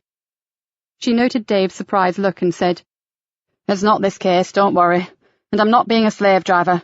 He needs something to keep him occupied. If the super hadn't pulled rank on him, he'd be here right now." "I'm sure he would, Mom. Give him my best, won't you?" Nikki picked up the pile of folders that contained the statistics that Joseph had been working on and the info that Dave had pulled up on the suicides and pushed them under her arm. "Of course. And Dave, try to get us a photo of Sweet. Doesn't matter if it's old. We can always get Kat to get her techie mates to age enhance it for us." She paused at the door. "Thanks for this. I owe you." "Thanks for what, Mom?" Dave gave her an angelic look and logged into her computer. "Naturally, I gave him the sanitized version. I just don't want you to think I've grassed you up in any way." Nikki looked at Joseph hopefully. "I'd never think that." He heaved a sigh. "Dave is a good old boy. If I had to tell anyone, it would be him. Besides, with me in dry dock, you need someone to trust." Nikki opened the key box on the kitchen wall, removed a spare front door key, and handed it to Joseph. "Keep it. It's always good to have someone else hold a house key. Martin always had one when—" She let the rest of the sentence fade away. "And what on earth are we going to do about that?" asked Joseph fretfully. "It was going to be tough enough with two of us, but now—" He threw up his hands in frustration. "Why the devil did the super have to do this? I'm perfectly fit to work." "Then work from here, uninterrupted, and with all the free tea and coffee you can drink." She pointed to the folders that lay on the kitchen table. "Drop me back to the Nick, and get back here and get your head into these." Joseph stared at them, then gave her a grudging smile. "Ah, the stats. So you mean I won't be watching 20 back episodes of The Bill after all?" "The stats are only there if you have the heart to look at them, but those suicides really could do with some attention." Her face darkened. "I'd wager a pound to a penny that you'll find something wrong if you look hard enough." She handed him his car keys. "The computer is all set up in the study, along with some reference books and directories that may prove useful. The Bill can wait, I think. Now, if you'd be kind enough to put on your chauffeur's cap, I need to get back before I'm missed." As they walked to the door, Joseph gently touched her arm. "I do appreciate you letting me stay here, Mom. I'm not sure what I would have done otherwise." Nikki gave him a long, searching look, then said, "It's okay. After all, you're not just my sergeant, you're my friend. And please ditch all that mom stuff while you're under my roof. It makes me feel like some aged crone." "I don't think so." He gave her arm the slightest of squeezes before letting go. "But I guess we'd better crack on. Time is hardly on our side, and we both have work to do now." He picked up his wallet from the table and held open the door for her. "Your carriage awaits." Joseph dropped his boss off close to the gates of the Nick, then retraced his journey back to Cloud Fen. The more times he did the trip, the less the winding and dangerously narrow lane seemed to bother him, and as he reached the bottom of Buckledyke Lane, he slowed down and stared across to Knock Cottage. Martin Durham had certainly lived in an idyllic location, as long as you could cope with solitude. He wound the window down, turned off the engine, and sat looking at the tiny cottage. He tried to imagine Martin coming home, lighting the fire and preparing his dinner. Now that was something he could relate to. The preparation of food was almost a spiritual thing to him, and it would appear that Martin had been a fellow connoisseur of vegetable slicing and the careful filleting of sea-fresh fish. Before he had even made a conscious decision to go back into the cottage, he found himself out of the car and walking down the lane. The door was closed, but the blue and white police cordoning tape had gone. Forensics had finished, and the restricted access had been lifted. He tried the door, and to his surprise it swung open. "Naughty, naughty," he murmured, and thought that someone should have their wrists slapped for that. He stepped inside, and was shocked to see the place almost as tidy as it had been on his first visit. Sokos and Bigfoot coppers did not leave the scene in this condition, that was for sure. He moved into the kitchen, glanced out of the window, and that was when he saw the bright red MG parked round the back, the car he had seen before in Old Bolingbroke when they had gone to interview Martin's sister, Elizabeth. Without delay, he quietly retraced his footsteps through the lounge and back to the front door, where he proceeded to ring the bell. "Yes." An upstairs window had opened, and a face looked out. He held up his warrant card for the woman to see. "D.S. Joseph Easter." He squinted in the sunlight. "Would I be right in thinking that you are Jana Hepburn Lowe?" The window closed with a slam, and he heard footsteps coming down the stairs. "May I come in?" He didn't wait for an answer, but strode past her into the lounge. "My, you've not wasted time getting the place tidied, have you?" The woman must have been in her 40s. but her white blonde hair, cut in a short, messy style, made her look years younger. She wore jeans and a bright green t-shirt with the logo I Support Tree Love emblazoned across the front, and much as he would have loved to make a comment, he diplomatically decided against it. Martin would have hated his cottage being left in that state. Sorry, but I thought you lot had finished. Us lot have, miss. It was me that wanted another look. Miss, actually, and don't let me stop you. I'm nearly finished anyway. She threw him an accusatory look. This was somebody's home, you know. It was left in an appalling state, and that was apart from what the burglar did. It was the intruder who trashed the place, Miss Hepburn-Lowe. I saw what he did. He raised an eyebrow. Any idea what he was looking for? What do you mean? The woman stiffened. It was just some thug seeing what he could find after he'd heard that Martin was dead, wasn't it? Was it? Asked Joseph. I certainly don't think so, and nor do you. Where is Elizabeth Durham? She's gone to the tip, if you must know, taken Martin's broken and damaged belongings.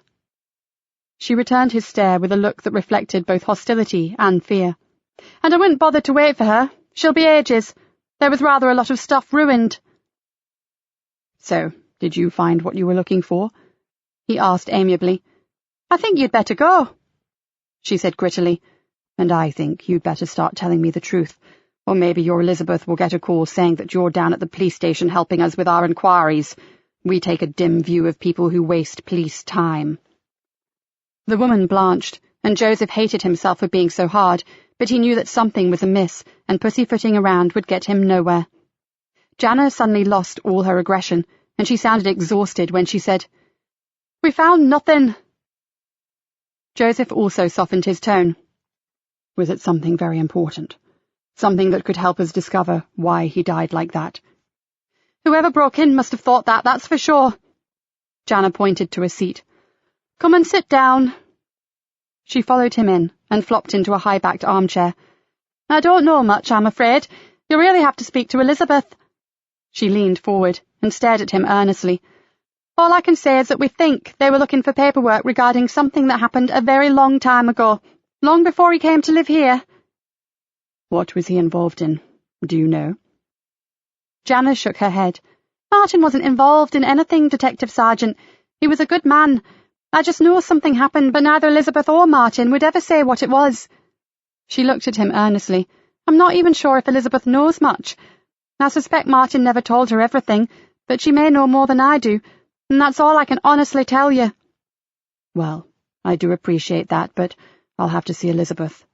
Will she really be ages? He smiled at her. Afraid so. That was actually the truth.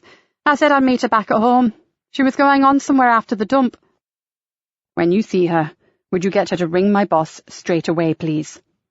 He gave her the number for the station. Jana took the card and nodded. Elizabeth's already had one message to ring the DI, but we needed to get out here and see for ourselves first. Sorry about that. She walked him to the door, then said, He was killed, wasn't he? I don't know how they did it, but he was killed. Joseph decided not to lie. Unofficially, I believe his death is suspicious, and we have to get to the bottom of it. He gave her his most sincere look. We really do need your help.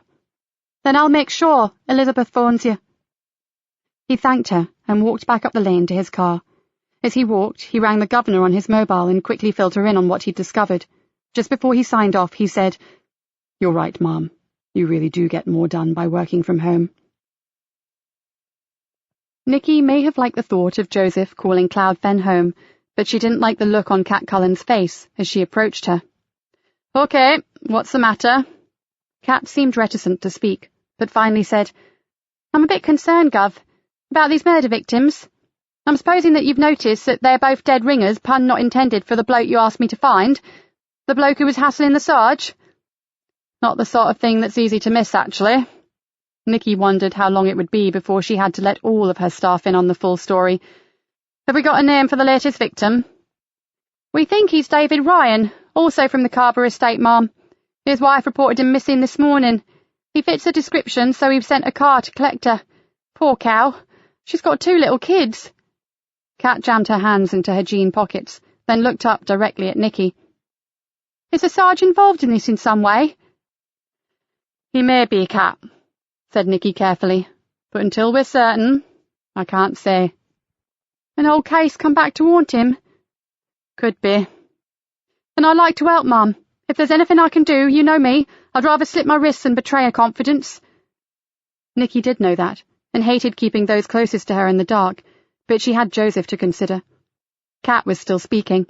Sergeant Easter is a pretty cool guy in my book, Mum, and I wouldn't like to think that he was in deep shit and I'd not helped to dig him out, so to speak. Then try to find the man that Chris Forbes has been hanging around. Find me Snaz. She stopped. But Kat, if you do, don't you dare try to apprehend him, understand? He could be the most dangerous man you'll ever meet. Kat pulled on her denim jacket. We'll go, Gov. I'm on to it, and this time I'll find something. With a determined expression, she turned and left the room. Nikki walked back to her office and found Dave studying a computer printout. Great timing, Gov. We've got a picture coming through. It's about 10 years old, but it's something. Nikki nodded. She was desperate to see what Billy Sweet really looked like. Is it from his old regiment? No, it's an unofficial one that I sourced from an internet site set up by ex-military personnel. An old mate of mine used it to find an old para-comrade. I can't think that anyone sane would want to tie up with this creep. What's he doing on a site like that? He's not listed as a contact, Gov. I was checking out his old unit, and he's in the background of a group shot that someone posted. There's a list of names beneath it, and the computer search homed in on it. Good work, Dave. Anything from official channels? Plenty. I'm working through it now, but as you said, the trail goes decidedly chilly when he got himself discharged and went private. Oh, and before I forget, the super rang down a few minutes ago. Wants to see you. A whirring sound interrupted him. Ah, here's the photo now. It's been cropped and enhanced to isolate your man. He took the sheet from the printer tray, looked at it, then passed it to her. In one fleeting glance, Nikki believed everything Joseph had ever told her about Billy Sweet. He looked to be in his mid-20s, with a deeply tanned face and close-cut blonde hair. He was holding what Nikki thought may be a grenade launcher and was wearing camouflage fatigues. He was smiling at the camera, but when Nikki looked closer, his eyes made her shudder. It was as if the flash had deadened them somehow, made them look cold and lifeless. But somehow, she knew that if she ever had the misfortune to meet this man, this was exactly what she would see. That's good enough, Dave. Skip the age enhancement. Dave took it back and stared at it. Fair gives you the willies, doesn't it? He's holding that weapon like anyone else would hold a baby. Like he loves it. But his eyes are not exactly loving, are they? Straight from the freezer, Mom. Dave gave a theatrical shudder. There's definitely something missing from that young man. The human part, I think. Print off a load of these, Dave, but only give them to the team. Much as I'd like to swamp the streets with them, I need a bit more proof before I go public. She pulled out her phone. And Kat will definitely need one. Kat let out a little whoop of delight into her mobile. Great! That will certainly help. On my way back up, Mom. I've got to see the super. Pick it up from Dave. And for the time being, this is just between us. Good hunting. She closed her phone and turned to Dave. Did the super say what he wanted? No, Mom, but he sounded pretty harassed. Wonderful. I'd better go up there. Gov, how much does Kat actually know? Not nearly as much as you, although I can't leave her in the dark for much longer. Don't worry, I won't be gossiping. I'm too damn busy. When Nikki reached the super's office, he was not alone.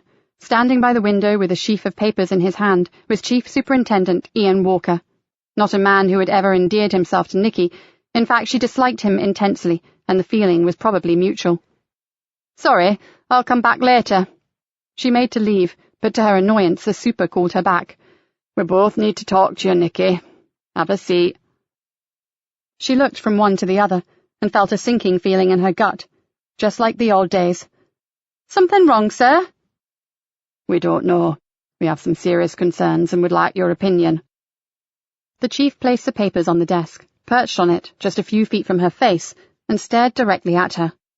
DS Joseph Easter. I understand he's on sick leave? Nikki nodded uneasily. That's correct, sir. Superintendent Bainbridge thought he might be stressed by his recent discovery of the body in Salmon Park Gardens. And what do you think about him, Inspector? The man's eyes glittered like a hawk spotting a juicy, plump pigeon. I think he's had a rough few days, but all things considered, I believe he is handling everything exceptionally well. So you don't think that he may have returned to active duty too soon? Not at all. He's functioning perfectly well. In fact, as we speak, he is working from home on some statistics for the superintendent. Voluntarily, of course. She smiled benignly. To Nikki's relief, he stood up and returned to his eyrie by the window. Sir? Nikki turned to Rick Bainbridge. What's happened? Why the 3rd degree? The super shook his head. It's nothing like that, Nikki. We're just worried about him, about his mental state. Look at this from our point of view, chipped in the human bird of prey. A man who has suffered serious trauma recently returns to work and in 3 days is confronted by a broken body in the river, an execution-style slaying, and then falls over a recently butchered man in the park.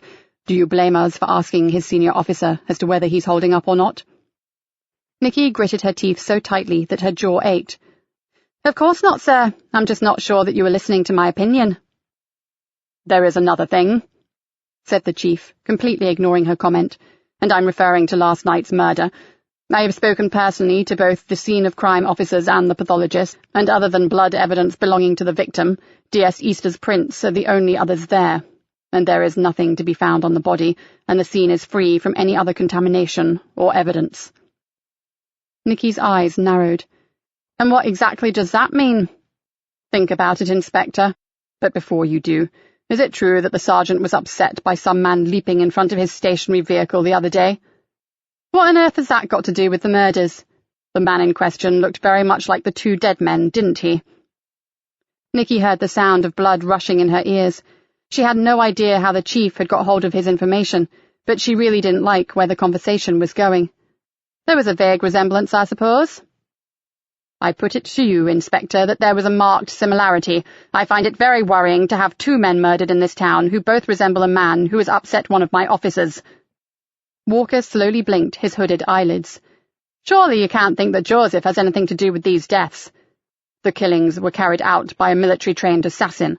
Sergeant Easter, as I believe you already know, has a military background, and thinking about it, he was also in the vicinity of the first murder.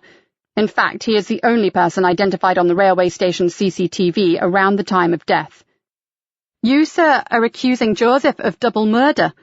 No, I'm not, but I'm going to have to suspend him pending further inquiries. What?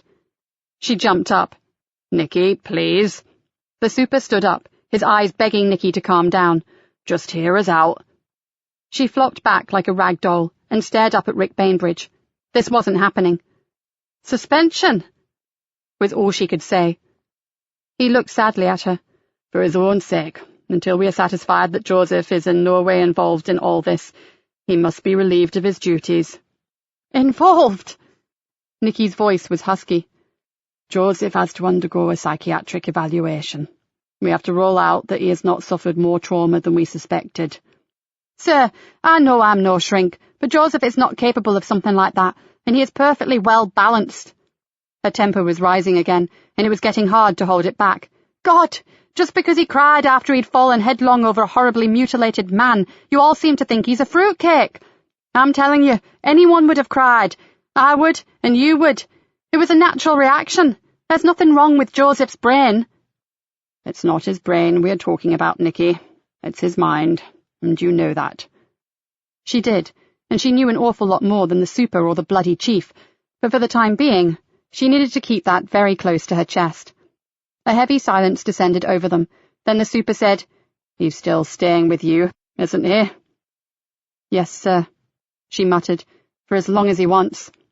Then I'll come over and see him this evening. I'll explain everything, and we're all just going to have to work doubly hard to sort this out. This will devastate him, sir. After all he's been through, he's a bloody hero, and this is what happens. Great force we work for, I don't think. The tall, bird-like man at the window coughed loudly. I am still here, Inspector, and I suggest you save your vitriolic comments for the mess room. He held her gaze fixedly, or the sergeant may not be the only one in hot water. Nikki bit her tongue, and decided that if anyone ever wanted to murder the chief, she'd probably go find them a suitable weapon. But then again, she didn't want to get thrown off the case. For Joseph's sake, she had to find the killer. Which meant it was time for humble pie, no matter how sick it made her feel. I'm sorry, sir. It's just a shock. Sergeant Easter is a damn good officer, and all this seems surreal, but I shouldn't have lost my temper, I realise that." "Apology accepted." Then he added in a pompous tone, "On this occasion." "Thank you, sir." She looked down, trying hard not to follow it up with, "You self-opinionated, arrogant git." "May I go, sir? I need to get my head round this." The super nodded. "I'll see you tonight, around 7. He paused. "And Nikki, I'd appreciate it if you left it to me to break the news to Joseph. Correct procedure and all that." "Oh, you're welcome, sir." Having spoken to Jana Hepburn-Lowe and finally getting something positive out of her, Joseph felt better about his enforced sick leave. Maybe he really could put the time to good use, and perhaps it was safer for everyone if he kept a low profile until someone got a handle on Billy Sweet. He made himself a coffee, and as he stirred in a spoonful of sugar, admitted to himself that he was having difficulty even thinking about what had happened the night before in Salmon Park Gardens. He took his coffee to the study, placed it on the desk, and pulled a music album from Nikki's CD rack. As the melodic strains of Coldplay wafted around the small room, he tried to fathom what had caused his ridiculously over-emotional reaction to what had happened. Sure, it had been a shock, but he'd seen far worse on the battlefield, and not turned into a blubbering bag of jelly. In his mind, he saw again the carnage caused by a roadside bomb. Then he saw his friend Jerry get ripped in two by a pressure mine. Terrible things, but things a career soldier learnt to cope with. But last night had been too weird to explain, and so had his behaviour afterwards. In truth, there were parts he didn't remember too well, but the medics had given him a sedative, so perhaps that would explain the blank bits. He flopped down at Nikki's desk and pulled the files towards him. Maybe he shouldn't even try to analyse his actions. Stress did funny things, and he'd sure been stressed of late. He opened one of the statistics files and turned to the computer. As he had uninterrupted time to kill, he'd get the stats put to bed first. That would keep the super happy, and then he would be able to throw all his energies into working on the Martin Durham case. He allowed himself a small smile, but he'd do all that after he'd phoned Bryony. He tapped her number into the desk phone and waited. Maybe it was his imagination, but he was certain that his heart rate had risen. After half a dozen rings, she answered, and her relief at hearing him for herself flooded down the phone. "Joseph, I was worried sick.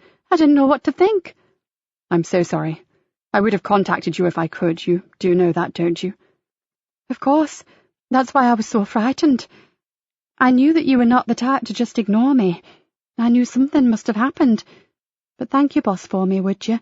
Her call was much appreciated, although she didn't tell me much, other than you were okay and would contact me when you could." "I'm not surprised, Bry. She couldn't have said more. There had been another murder, and I was the one to find the body." He heard a soft gasp from the other end. "I'm fine, though, honestly." He lied. "Was it anything to do with your stalker?" Her voice was low, as if she didn't want to be overheard. "It may have been Bry. I think he killed the man that I found, but I have no proof. Still, at least you saw him. Up until now, it's just been me, but you being there last night will make all the difference. Now I know that I'm not going mad." He passed the receiver to the other hand and leaned back in the chair. "The thing is, I want to see you, really I do, but until I found out what this is about, I dare not. Do you understand what I'm saying?" "Sadly, I do." She gave a little humorless laugh. "Just my luck. I meet the most gorgeous bloke, and for once he's not gay or married. He doesn't work on an oil rig, and he doesn't suffer from halitosis or St. Vitus dance, but he's still about as inaccessible as a nun's knickers." Joseph laughed, and it felt good. "Sorry, but I will make it up to you, I promise." "You'd better. Now, are you sure we couldn't meet somewhere where no one knows either of us? Just for coffee, maybe?" Every inch of him yearned to say yes, but there was absolutely no way he could risk Bryony crossing paths with Billy Sweet again. He shivered. "Absolutely not." "Oh well, worth a try. But I can ring you, can't I?" Joseph hadn't told her where he was, or that his blood-covered mobile was sitting in a laboratory in a sealed bag. "Best I ring you for a day or so, Bry. My phone got damaged and I haven't had time to organise a new one. I'll ring you on a landline until I'm up and running again." "Then I guess that will have to do. But if you don't ring, I may have to get myself arrested just to get to see you." "I'll ring, I promise. Bryony, I can't wait to see you again." You're very special, you know. So are you, Joseph. Ring me tonight. Try to stop me. It had been hard to hang up, and he had been right about his heart rate because his pulse was racing. With a shaky laugh at himself, he finished his coffee and returned to the super statistics with renewed vigour. As the end of the day approached, Nikki was strung out like a high wire. There was no news from Kat, Dave was embroiled in his hunt for Sweet, and with no Joseph to bounce ideas off, she felt completely exasperated, and she dreaded going home. As the hours ticked by, she had felt more and more aggrieved by the fact that they were going to suspend Joseph. But at around 4:30, when Dave went for a break, she sat alone in her office with a large sheet of white paper and a marker pen and brainstormed everything she knew. After 10 minutes, the paper was covered by scribbled words, and Nikki was beginning to feel decidedly uncomfortable. She may hate what the chief superintendent was doing, but she could see where he was coming from. He had to be very careful, and he was covering both his own and the Fenland Constabulary's back. Nikki stared at the paper, and suddenly one word stood out. The name Bryony. She had seen the man who Joseph believed to be Billy, and Nikki needed to know exactly what kind of witness she would be. She pulled out her phone and clicked on contacts. The phone answered almost immediately, and Nikki apologized if she was interrupting anything important. Only a coffee break, although with my workload at present, a break is like gold dust. How can I help you? Bryony sounded pleasant and relaxed, far more so than the night before. Joseph tells me that you saw a man watching him by the river at 11:10 last night. Is that correct? The woman hesitated before saying, You know that Joseph is terrified of him. I do, but could you answer the question, please? What did he look like? Again there was a pause, and Nikki began to get both irritated and concerned. It was very dark. I hardly saw anything, although I think he had a hoodie. How tall? What build? I'm not sure. Oh damn it. No, Inspector, I never actually saw him. But you told Joseph that you did. Oh, I know I shouldn't have, but he was so distressed because he was the only one to ever spot him that... Bryony didn't sound so relaxed now. I'm sorry, I just couldn't bear to tell him that I hadn't seen the man for the second time. You really saw no one at all? Asked Nikki, carefully enunciating every syllable. There was no one to see, Inspector. I turned around, and the path by the river wall was empty. Even if he had jumped over and dropped down onto the towpath, I'm sure I would have seen him. She sighed loudly.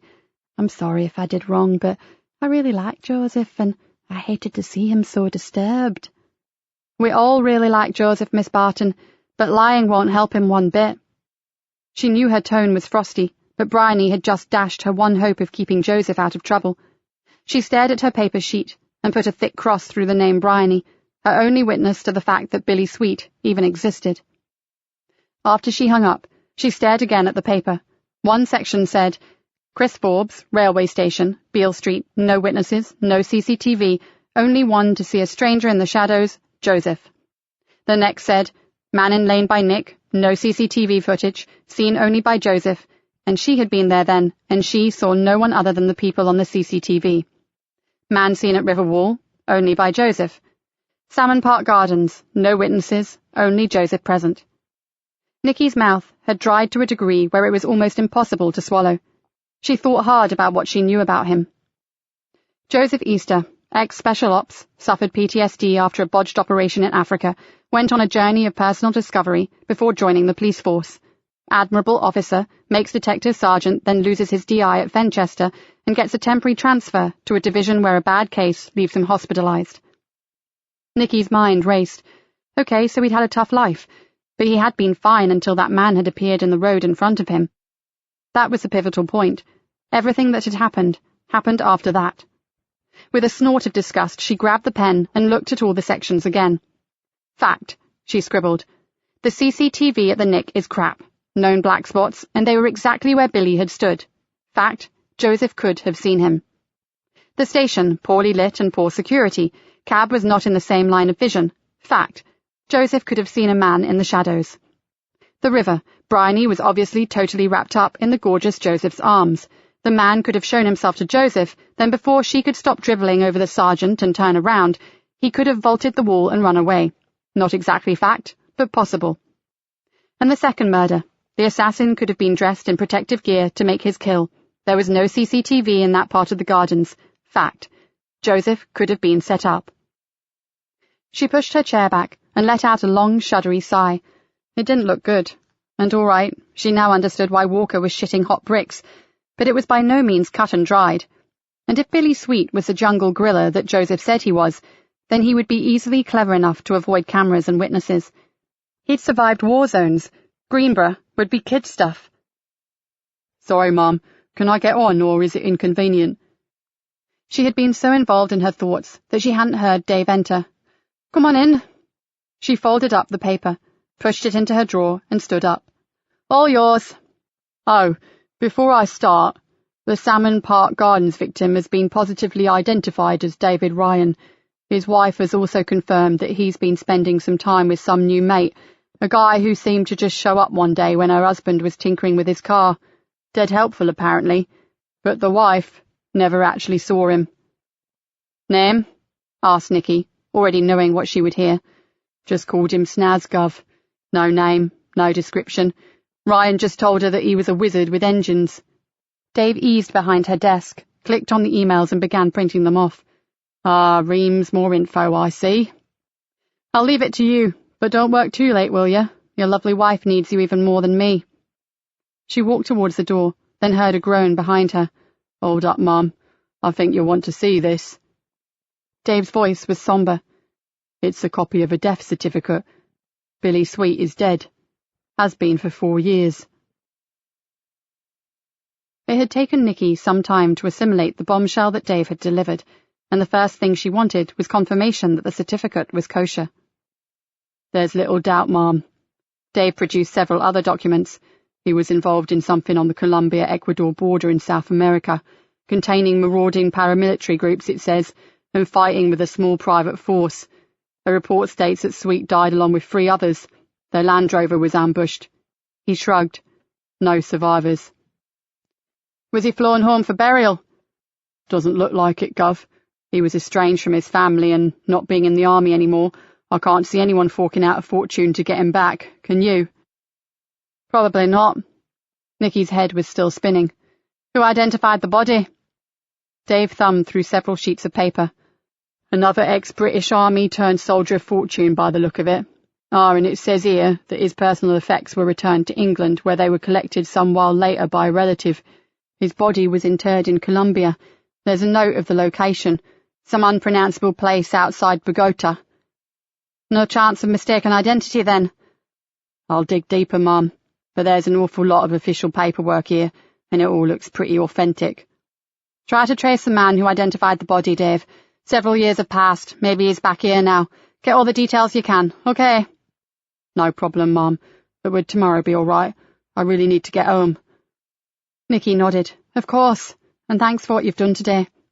Not quite what we wanted to hear, though, Mum. You can say that again. Nikki's brow furrowed. Where do we go from here? Dave tidied the paperwork into neat piles. Are you going to tell Joseph? Good question, but I think not. Well, not just yet. He's got enough on his plate right now, so, Dave, keep this quiet for a bit longer, okay? Dave gave her a reassuring smile and tapped the side of his nose. Mum's the word, Gov. Give him my best. Alone in her office, Nikki stared at the death certificate. This changed everything. The last thing in the world that she wanted was for Chief Superintendent Walker to be right about Joseph's state of mind. If she were honest, she'd hate him to be right about anything at all. Sadly, though, most of the aces that she thought she had up her sleeve were proving to be jokers, and Walker's case was becoming stronger by the minute. Nikki leaned back in her chair and let out a long, audible sigh. She had rarely felt so confused, but no matter how bad she felt, she needed to get home to Cloud Fen, and get there before the super. The least she could do was warn Joseph of what was to come, and procedure could go to hell. Chapter 18. If she had felt bad before, now she felt like a complete shit. Joseph had opened the door, a satisfied grin on his face, and presented her with a completed set of revised statistics for the superintendent, and she could smell something aromatic emanating from her kitchen. It's not much. Hope you don't mind, but I raided your frugal freezer and Spartan store cupboard and threw something together for supper. Of course I don't mind, but surely nothing from my larder could smell that good. Well, I did stop at that little farm shop just off the marsh lane and picked up some fresh vegetables to bolster it up a bit. He walked back to the kitchen and checked the stove. I thought we'd eat just after 7, if that's okay. Nikki's heart sank. At 7, they would be receiving an uninvited guest. There's something I have to tell you, Joseph. Shall we talk over a glass of wine? He stood in front of her, a bottle of white in one hand and a red in the other. You choose. Whatever, just make it a large one. There was no easy way to tell him. Joseph, Chief Superintendent Walker collared me this afternoon. Haven't met him yet. Isn't that the guy who looks like a carrion crow wearing gold braid? You got it, and he's after blood, Joseph. Yours. Mine. He handed her a glass of sparkly white wine, then stepped back and stared at her. Why? Nikki looked at him miserably. It seems top brass, in their infinite wisdom, are concerned about your health. She took a slug of wine and shook her head in disgust. The super is coming here tonight to talk to you, and I want you to be prepared for the worst. He said they may be suspending you for a while. Joseph turned back to the hob, picked up a spoon, and stirred whatever was in the iron pan. After a while he said, I had a feeling this was going to happen. Well, I didn't, exploded Nikki, and I damn well told them so. Joseph gave a humorless chuckle, but kept his back to her. I'm sure you did, and I'm sure you got a bollocking for your trouble. Sort of, she muttered. Well, yes, I did, and then I had to grovel to that beady-eyed, beak-nosed prig in order to stay on the case. But it worked, didn't it? Joseph turned quickly, and she saw deep concern in his eyes. You are still on it. Yeah, it worked, and I'm still leading, just. She took a slower sip of wine this time. And don't worry, Joseph. I promise to get to the bottom of this. To be honest, everyone may be safer with me out of the way for a while. His voice lacked power and had a wistful tremor to it. I'm not sure I agree with that, but I'm going to get every available officer onto this. I want it cleared up fast. I want my sergeant back. He looked at her over the rim of his glass. Me too. Do me one favour. Of course. Don't tell the super I warned you. You know, protocol, procedures and all that crap. No problem. But how should I react? Shocked? Because I'm not. Angry? I'm disappointed, but not angry. He shrugged.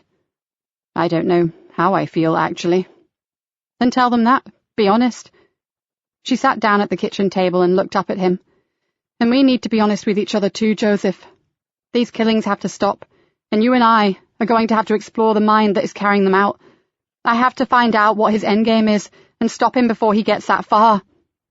I'm not sure how you will achieve that, Nikki, but I'll help you all I can. Thank you, Joseph. Nikki gave him a long look. She had just said about being honest, and she was being far from that. If he knew that Billy Sweet was long dead, what would it do to him? Well, she wasn't about to find out. She needed a lot of answers to a lot of questions before she hit him with that little rocket. Do you think the super will want supper? I seem to have cooked enough for the whole team. Probably not. I doubt he'll have much appetite after practicing what to say to you. He's got no choice, has he? If the order comes from higher up, he's just the mouthpiece, and I respect Superintendent Bainbridge. He gave her a half-hearted smile. I won't give him a hard time. I'll disappear when he gets here. Give you some privacy. No. Stay. Please. Who could resist such a plaintive plea? Nikki smiled back. Sure, I'll stay. I respect Rick Bainbridge too, and I like him, but I still think he deserves a bit of stick, don't you? Okay, but nothing too harsh. He sat down opposite her. You may need to keep him on our side. He drew in a breath. At least I've done his figures, and I think he'll like the results. Now I can concentrate on Martin Durham. You want to continue? Asked Nikki, trying to keep the surprise out of her voice. It'll have to be in an unofficial capacity, but I can follow up the other suicides using public sector info, can't I? If you're okay with that, I'll get you everything you need. Well, as much as I can without dropping us both in the mire. At least it's a way to keep our balls in the air, so to speak. You nail Billy for me, Nikki, and I'll find you some answers about Martin. Deal?" Nikki felt a shiver pass across her shoulders. Someone had already nailed Billy, so who was she chasing now? "Deal," she said, with as much enthusiasm as she could muster. "And the sooner the better. Now, what exactly is in that pan on the stove?" Rick Bainbridge did eat with them, then left at around 9 with Joseph's warrant card safely in his inside pocket. Joseph had pulled out all the stops to make the task easier for the super, too many for Nikki's liking, but then it wasn't her being suspended. Joseph had to deal with it as he saw fit. After they had cleared up the supper dishes, Nikki poured them both a snifter of her father's cognac, and they talked for another hour before she turned in. As she pulled her bedroom curtains, she reflected on what a world-class shitty day it had been. She had had such high hopes for her new team, and in just a few days, everything, in the immortal words of Dave Harris, had gone to rat shit. Somehow, she needed to get her finger out and find Joseph's murdering stalker. With a sigh, she sunk into her bed and pulled the duvet around her. And now, thanks to her beloved chief, she was without her sergeant. "Great. Fucking great," she whispered as she closed her eyes. Joseph stood at the window and looked down into the shadowy garden below. A few hours back, he had come a hair's breadth from going out to meet Bryony. He had phoned her as promised, and they had talked for over half an hour, and although the whole thing had a teenage dream feel to it, he liked it, and it relaxed him. Now it was after 1 in the morning, and he was far from relaxed. Not that he should be too worried about the late hour. He had no work to get up for. The plain fact was the news of his suspension had floored him. He had done his best to cover his true feelings, but he was devastated. Going right back to his school years, he had been conscientious and hard-working, and he'd never been removed from anything in his life. And now, with his movements severely restricted, he was going to have to find a way to get Billy through Nikki. For a while he paced the room, but the old floorboards creaked, and he didn't want to disturb whatever sleep she may be lucky enough to get, so he pulled on a sweater and quietly slipped out. Making sure that he had his door key in his pocket, Joseph left Cloud Cottage Farm and walked down the moonlit lane to the marsh. He needed to think what his next move would be. More to the point, he needed to think what Billy's next move would be, and he needed to think fast, before someone else died. Joseph was not the only one who could not sleep. Nikki's mind had no intentions of letting her switch off, and highest on her list of insomnia-inducing problems was Joseph and his conviction that a dead soldier was going around killing the residents of Greenborough. She tossed around, trying to get comfortable, but only succeeded in losing the duvet. She dragged it back from the floor and then pummeled her pillow angrily before flopping back into it. No matter how bad it looked, and Jesus, right now, it looked sodding dreadful, she could not bring herself to believe that Joseph was in any way other than an involuntary one involved. There was obviously a connection, but what it was she could not begin to understand, and the dead of the night was not the best time to be logical. Nikki squeezed her eyes tight shut and decided it was time for the word game. She needed to slip her brain into a different gear, and the game usually worked. Take a letter of the alphabet and name all the film titles you could. She shifted to her side. Last time it was F, so Genevieve, Gigi, The Great Escape, The Great Gatsby. What if Joseph really was still suffering from the aftermath of his attack? What if the man who pulled a face at him through his windscreen reminded him of other horrors, African horrors? Concentrate, Nikki. Gallipoli, Gremlins, Guess Who's Coming to Dinner. And what if all that trauma came bubbling back to the surface? What if... She yawned. The Green Mile, Ghost, Gone with the Wind. First thing in the morning, she'd talk it through with Dave. And maybe Kat. Dave had experience and age on his side, but Kat had intuition and an almost feral streetwise instinct about her. She had the feeling that she would be needing them both. Gothica, Get Carter, Ghostbusters. As sleep began to gently dull her senses, she vaguely heard footsteps on the stairs, but told herself that it was no wonder Joseph was awake. All evening he'd seemed so in control, but she was sure that deep down he was hurting. She wondered if she should go down and keep him company. But before she could make a decision, she drifted, unresisting, into the arms of Morpheus. Chapter 19. Her waking moment was a far less peaceful affair, with her alarm shrieking in one ear, the phone blaring in the other. "Dear Galena," she mumbled, still trying to silence her clock with her other hand. Nikki, can you get in, pronto? The superintendent sounded out of breath. Yes, of course. She scrambled from her bed, still holding the phone. What's happening? I'll tell you when you get here. Quick as you can. The phone clicked, then hummed softly. Damn. She flung the receiver back in its cradle, then hastily pulled her duvet up in a poor semblance of tidiness. A shower would have to wait, as would breakfast. She pulled clothes swiftly from drawers and cupboards, then hoping she didn't look too much of a ragbag, hunted for some shoes. As she moved along the landing, she saw that Joseph's door was still closed, but hearing the soft, sonorous sound of his breathing, she ran down the stairs, scribbled him a note, and dashed to her car. The super had left her in no doubt regarding urgency, but she just wished he'd told her why. Guessing these days was a pretty unnerving pastime, and her imagination was already on high alert. As she swung past the lane to Knott Cottage, she felt a pang of sorrow tug at her heart. Martin was being put on the back burner again, and that was not how she wanted it to be. Luckily, Joseph was still game to keep delving, which was something, but it wasn't her, and she still felt horribly guilty about her promise to her old friend. And this melancholia was getting her precisely nowhere. With a grunt of irritation at herself, she pulled up onto the main road and jammed her foot down. Something had happened, and she needed to know what the hell it was, and she wouldn't do that by dawdling along like a bloody tourist. She didn't quite beat her PB for speed from Cloud Fen to the Nick, but it had been an impressive ride, and most effective in concentrating her wandering thoughts. As she strode through the foyer, she had left the weak, sensitive woman wandering somewhere on the marsh, and she was now 100% tenacious detective again. "The super?" she barked to the desk sergeant. "Murder him, Mum, with the chief." She raised a hand in acknowledgement, and cursed under her breath. Walker was rarely seen at this hour, and his presence didn't bode well. "Nikki."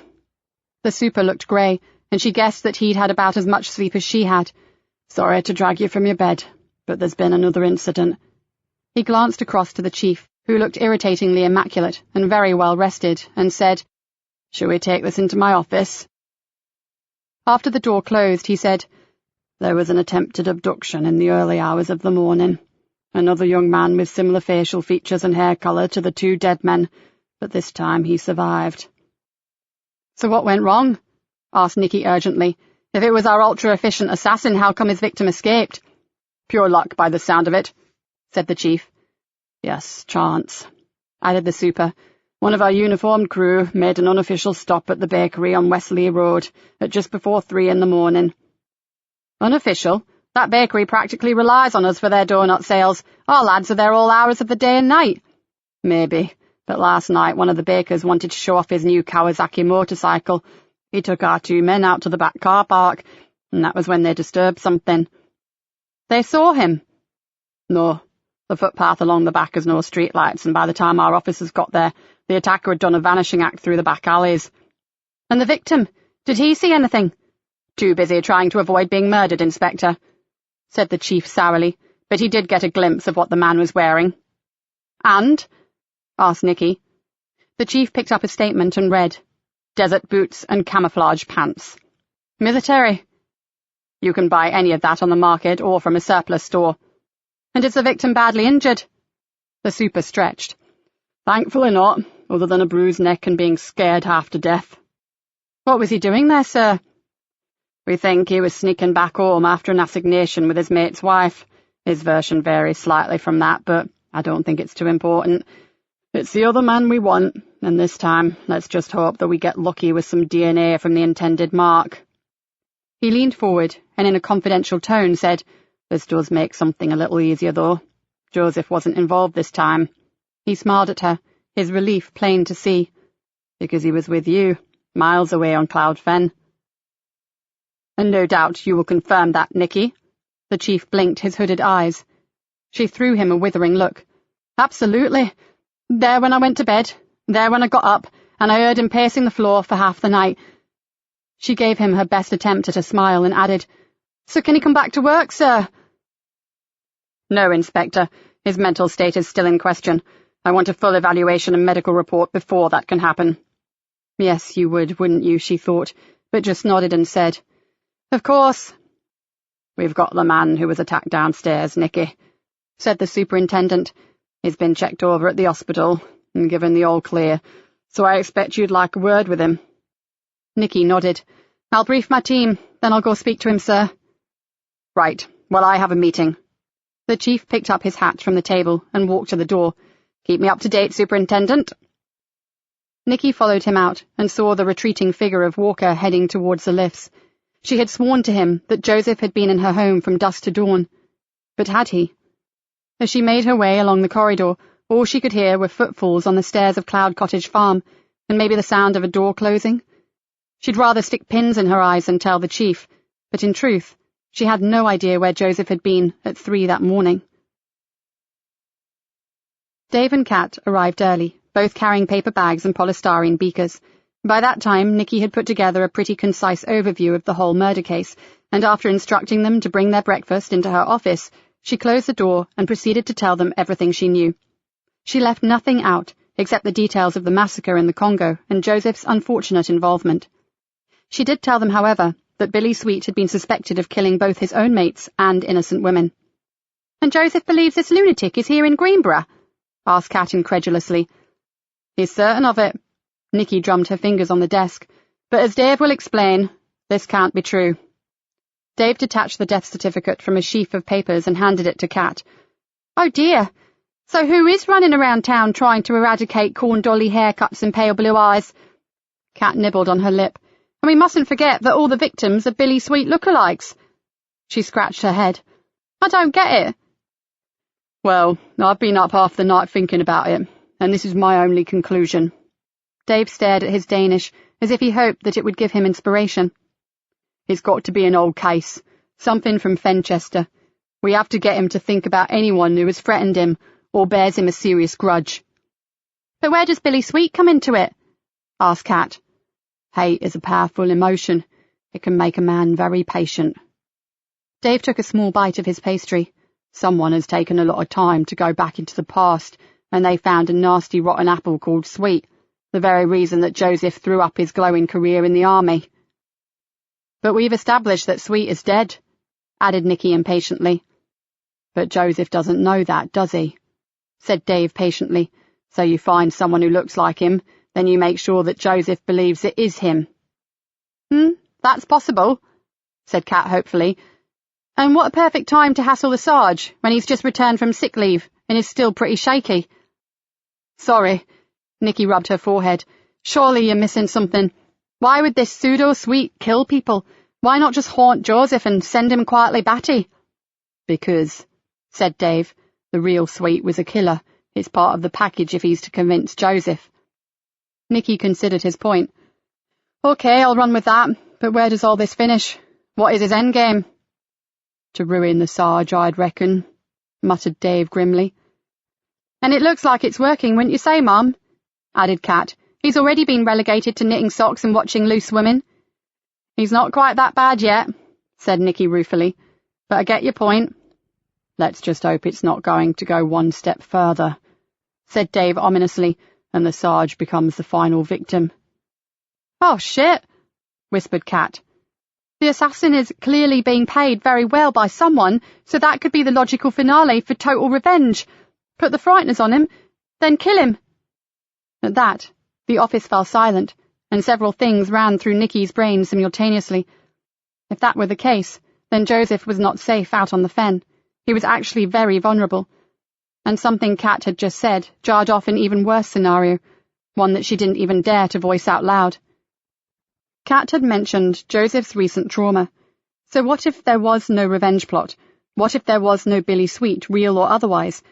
What if the face in the windscreen had just been some brainless yob, one who closely resembled the worst person Joseph had ever met, and it had sent his mind into freefall?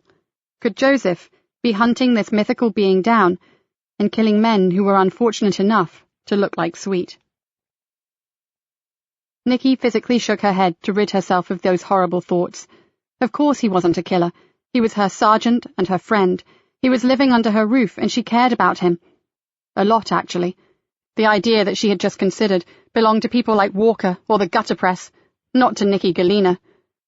"Okay, any other thoughts?" she snapped. "I think I'm with Dave, Mum," said Kat.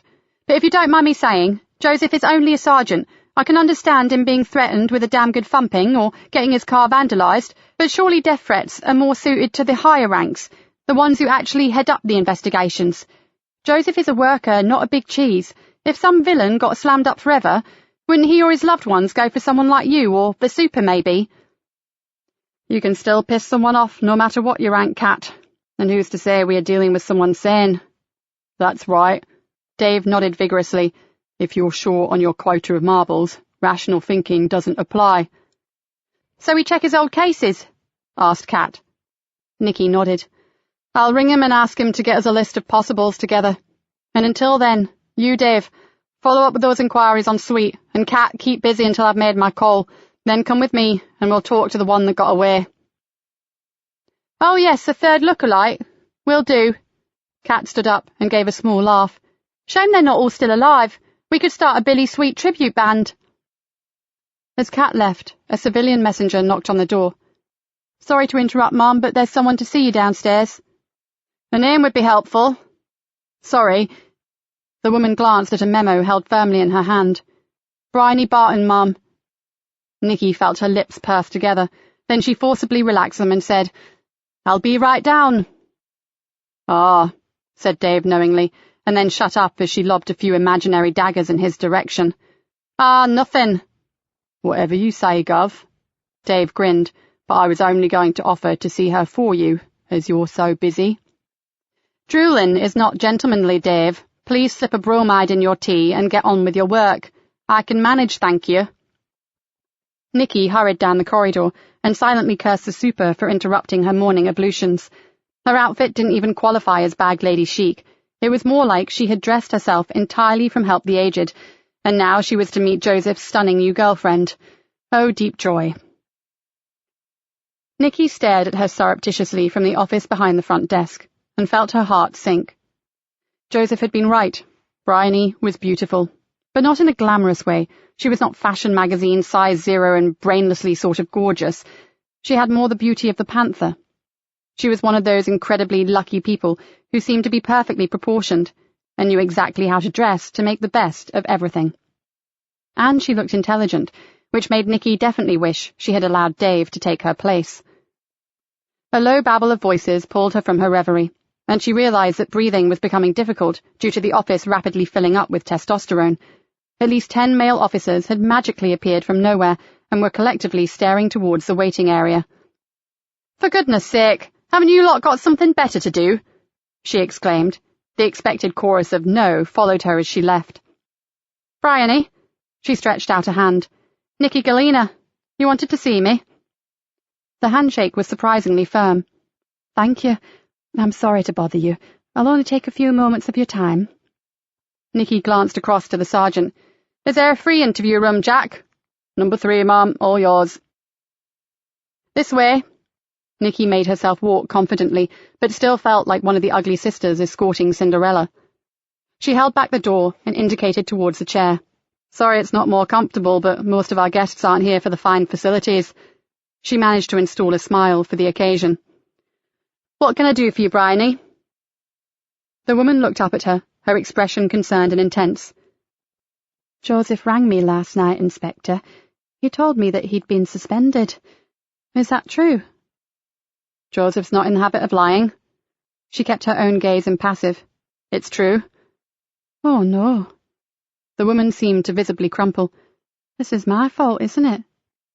Nikki felt confused, but didn't show it. You suspended him because of what I told you, didn't you? But the thing is, I don't think I put it very well, Inspector. Nikki sat down opposite her. First, I did not suspend him, and second, your failing to identify the mystery man had no bearing on why Joseph was asked to rest up for a while. She was not known for her tact, but she thought that sounded fairly acceptable. But I still let him down. You finally told the truth, and believe me, that's a far better bet than lying. She stared at the fine-boned face and porcelain skin and said, Have you told Joseph that you didn't actually see anyone? Bryony shifted around in the uncomfortable chair and stared at the table in front of her. Not yet. I've been going over and over it. Now I honestly don't know if someone was there or not. It was dark, and I admit my attention was rather more on Joseph than what was happening on the other side of the road. She hung her head. All I know is Joseph truly thought someone was watching us. His face changed from a smiling, relaxed man to some kind of awful mask. He was terrified, Inspector, and when I made to run over to the river path, he screamed at me to let the man go. Nikki watched the other woman carefully. Bryony was not finding this easy, and it was obvious to Nikki that she really did care about Joseph, which was not exactly what she wanted to know right now. I know that you won't be able to tell me where he is, Inspector, but is he all right? I feel dreadful that I can't see him, but he says it's too dangerous. He's only thinking of you, Bryony, and I know you wouldn't want to add to his present worries. He has a lot to deal with right now. She paused. But yes, he's taken everything very well, all things considered. Well, that's something. I'll just have to be satisfied with his calls until this is all over. She straightened her skirt, even though it didn't need it, and looked almost coyly at Nikki. I've never met a man like Joseph before. He's so special, different, caring, honest. Nikki automatically filled in the gap. So selfless and gentlemanly, and that's rare in a good-looking man. Nikki nodded. Yes, that was two pretty good adjectives, but at this point in time, Joseph's love life was not what she wanted to be talking about. I'm sorry, I have to get on. I hope I've put your mind at rest. She stood up. You have, and thank you for your time, Bryony said, picking up her handbag. And, Inspector, if you see him or speak to him, please don't tell him I was here or what I said to you. I think it's down to me to explain to him. Don't you? I think you should explain things. I will, I promise. And maybe I should come clean about a few other things as well. Nikki tensed. Like what? Bryony gave a small conspirational laugh. It's okay. It's nothing serious and nothing to do with what is going on, but I've liked him for ages. I saw him months ago at Greenborough Hospital, and I tried to find out about him. She halted as she approached the door. I thought a gorgeous man like that would be bound to have either a wife or a significant other, so I kind of engineered an accidental meeting. The fitness club? Asked Nikki, trying to keep the surprise out of her voice. I do swim and I do exercise, but I'm a strong swimmer, so I've always used the big pool out at Carness. I was dropping off a friend at the Greenborough Club one day and couldn't believe that he was there, in the pool. I immediately bought a membership and the rest is history. And the meeting in the Hammer? Oh, God, you make me sound like a stalker. No, that was for real. My boss truly was organising a charity scavenger hunt. You really like him, don't you? Said Nikki, almost sadly. Bryony looked at her for a minute, apparently weighing something up, then said, I've had some seriously shitty experiences in the past, Inspector. My opinion regarding men is not high. But Joseph is different. Very different. Then I strongly urge you to tell him everything. Policemen don't like being lied to, Bryony, no matter how well-meaning your intentions. We get lies every day from the bad guys, so we don't expect it from the good ones. I've been a complete fool, haven't I? Bryony drew in a breath. But I do hear what you say. And thanks. Nikki escorted her back to the foyer, and as she turned to leave, Bryony said, Take care of him for me, Inspector. I think he's very lucky to have you for a friend. Nikki moved closer to her and spoke in a soft but urgent voice. I'll do my best. Just don't be tempted to see him, Bryony. Considering how you feel, it could be very dangerous. For both of you. Understand? Bryony nodded slowly, then moved toward the automatic doors. I understand. Nikki listened to the whoosh of the doors and made her way thoughtfully back to her office. As Bryony Barton crossed the street and walked down the narrow side road to where her car was parked, a man watched her with great interest. He did not attract attention to himself. He realized a long while ago that good ordinary people preferred to avert their eyes from his kind, and he had a lot of things about him that those good ordinary people would rather not associate with. He was dirty, for one thing.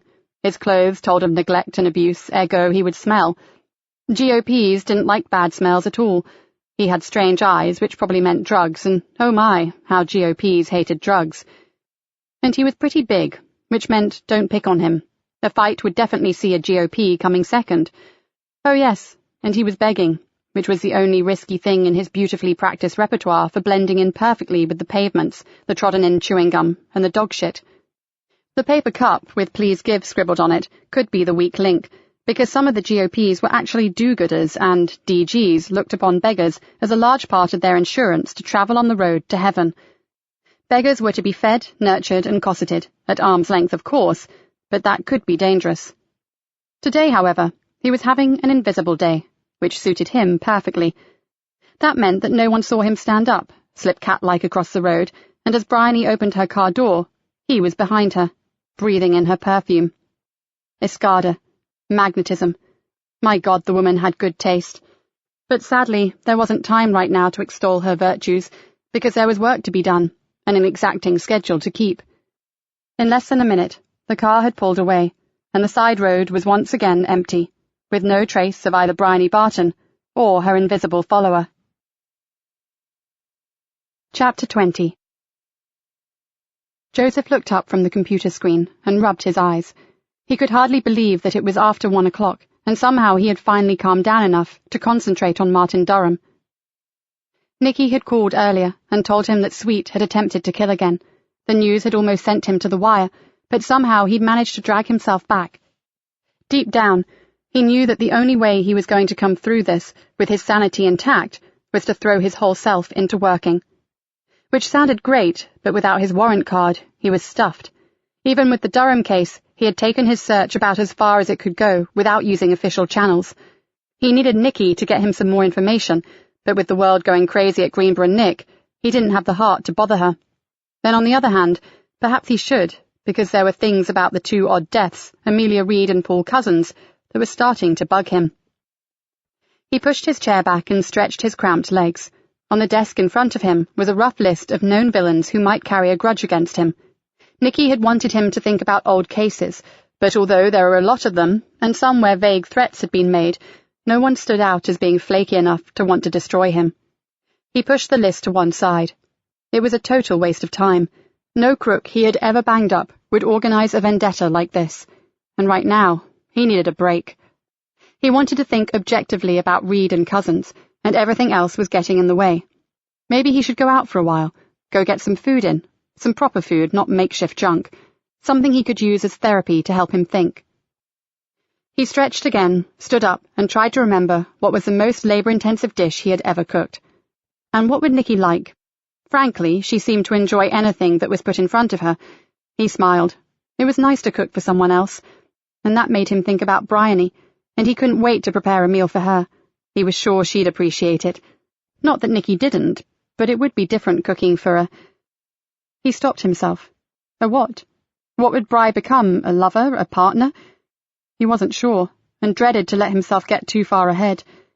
And where exactly did he intend to do this fancy cooking? His digs had very limited facilities, and certainly didn't include a MasterChef kitchen. Again his mind wandered. He had said he'd sit on the money from his Fenchester home after he'd sold it, but maybe he should be looking for somewhere in or around Greenborough. And maybe he should damn well keep his mind firmly on his work. He had no right to make plans for anything or anybody until Billy Sweet had been caught. Even thinking of that name made him angry.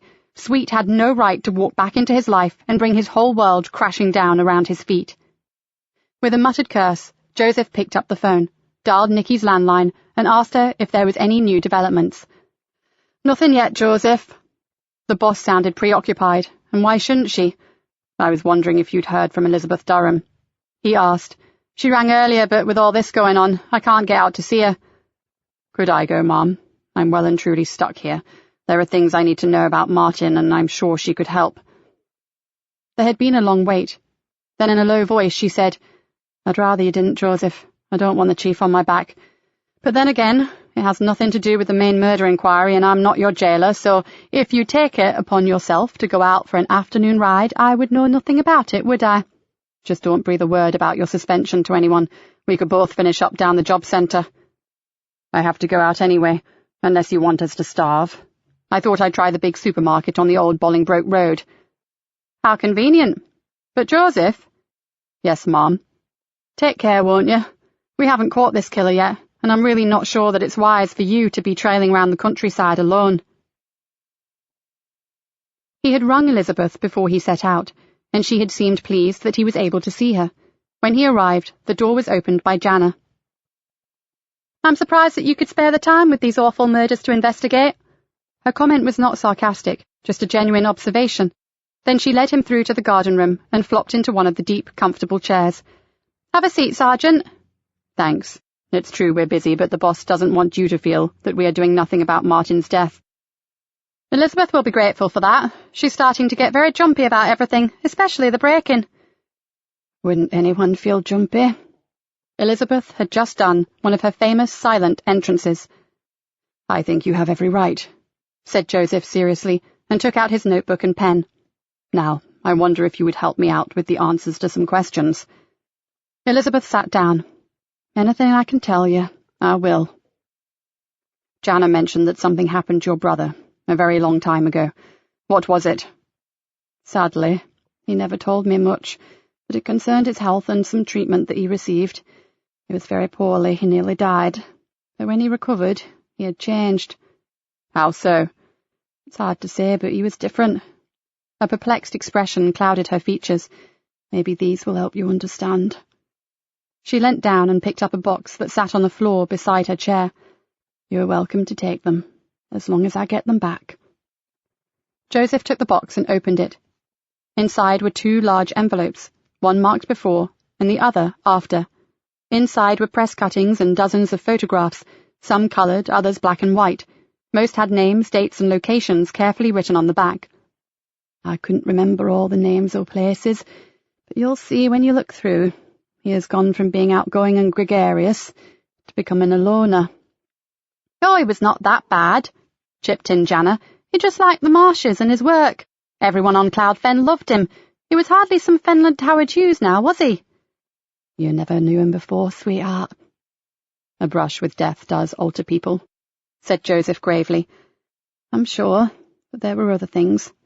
We'd always been so close, but he just stopped confiding in me, Sergeant. He had been practically penniless, then he came home and he had money in his pocket, and he would never say where it came from." Joseph thought quickly. It sounded like a bungled operation, or some medical blunder that had ended up in an out-of-court payout. "Where was he treated?" "The Gordon Peace Memorial Hospital. It closed when they built Greenberg General." I recall hearing the name somewhere. Joseph racked his brain for a connection, but nothing materialized. "I'll try to look into that, but the length of time that has passed won't make it easy. Neither will the fact that all their notes will have been transferred, maybe even destroyed, years ago." "Martin was adamant that there had been no blunders, if that's what you're thinking. He said they had done all they could, and he was indebted to them." Maybe he was, but maybe he had accepted a hefty bung and was happy with his lot. Joseph scribbled a few notes, then asked, "About his medication. Am I right in thinking that you were upset when we asked about them before?" Elizabeth Durham sighed.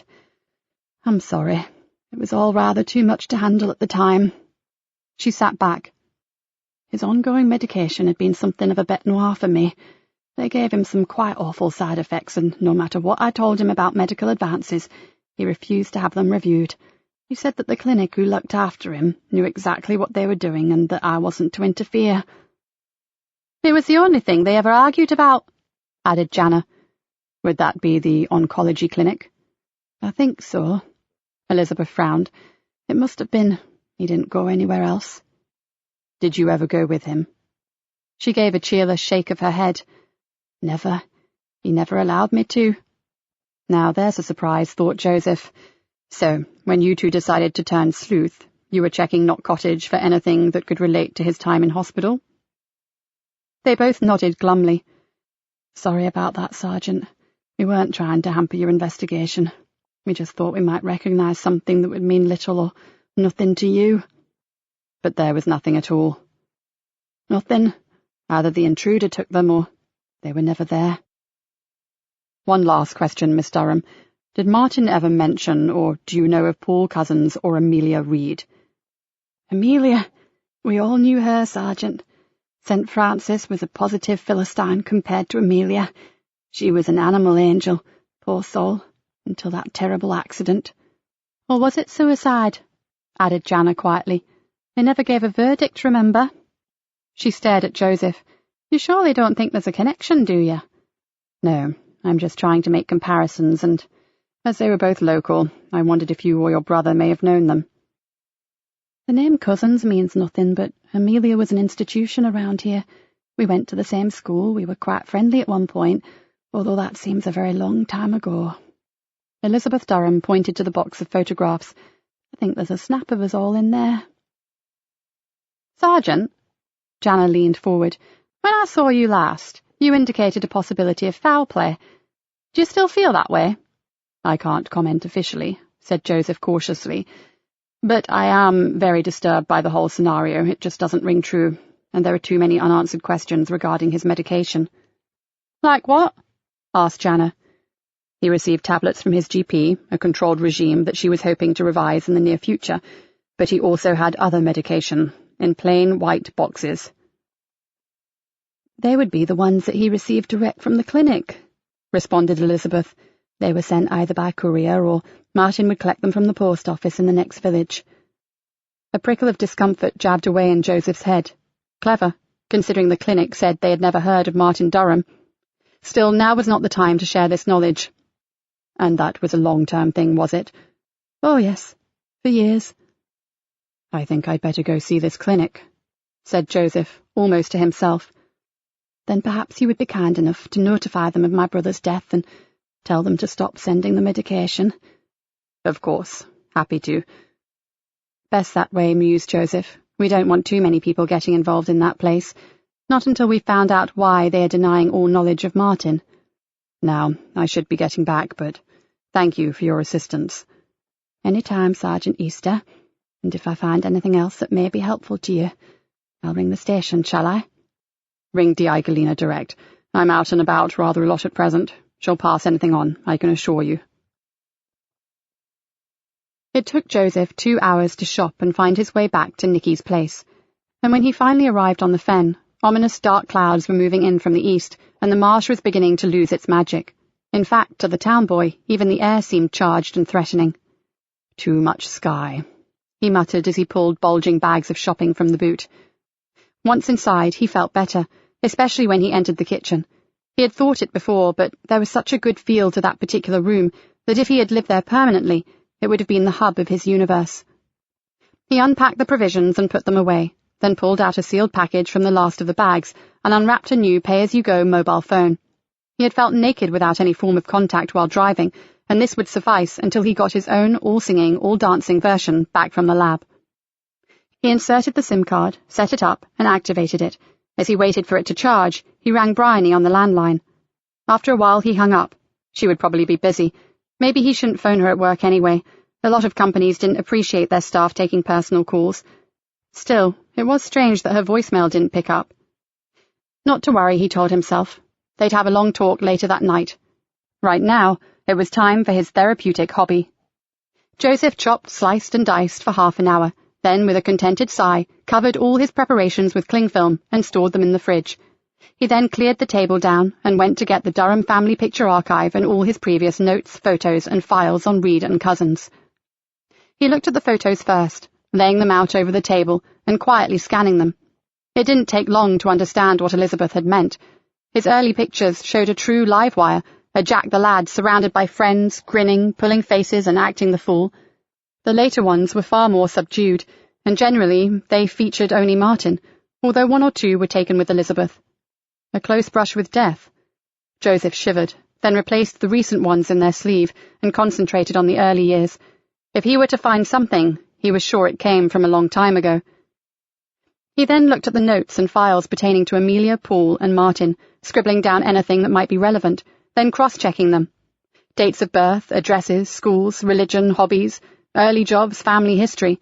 Nothing particularly linked them, except the fact that Martin's sister had gone to school with Amelia, and that wasn't enough. Joseph returned to the photographs, but after 30 minutes, still had found nothing. With a grunt of disapproval, he got up to stretch his legs, but as he did so, he clipped the folder on Amelia Reed with his elbow and sent pictures and reports flying across the quarry tiles. Grabbing them back up and trying to replace them in some semblance of order, he was struck by something he hadn't noticed before, a forensic photograph of Amelia's body. But it wasn't the pale corpse that drew his eye like iron filings to a magnet. To one side of her, on a shelf close to the bath, was a tablet box, a plain, white tablet box. Joseph raced through to the study and scanned the picture.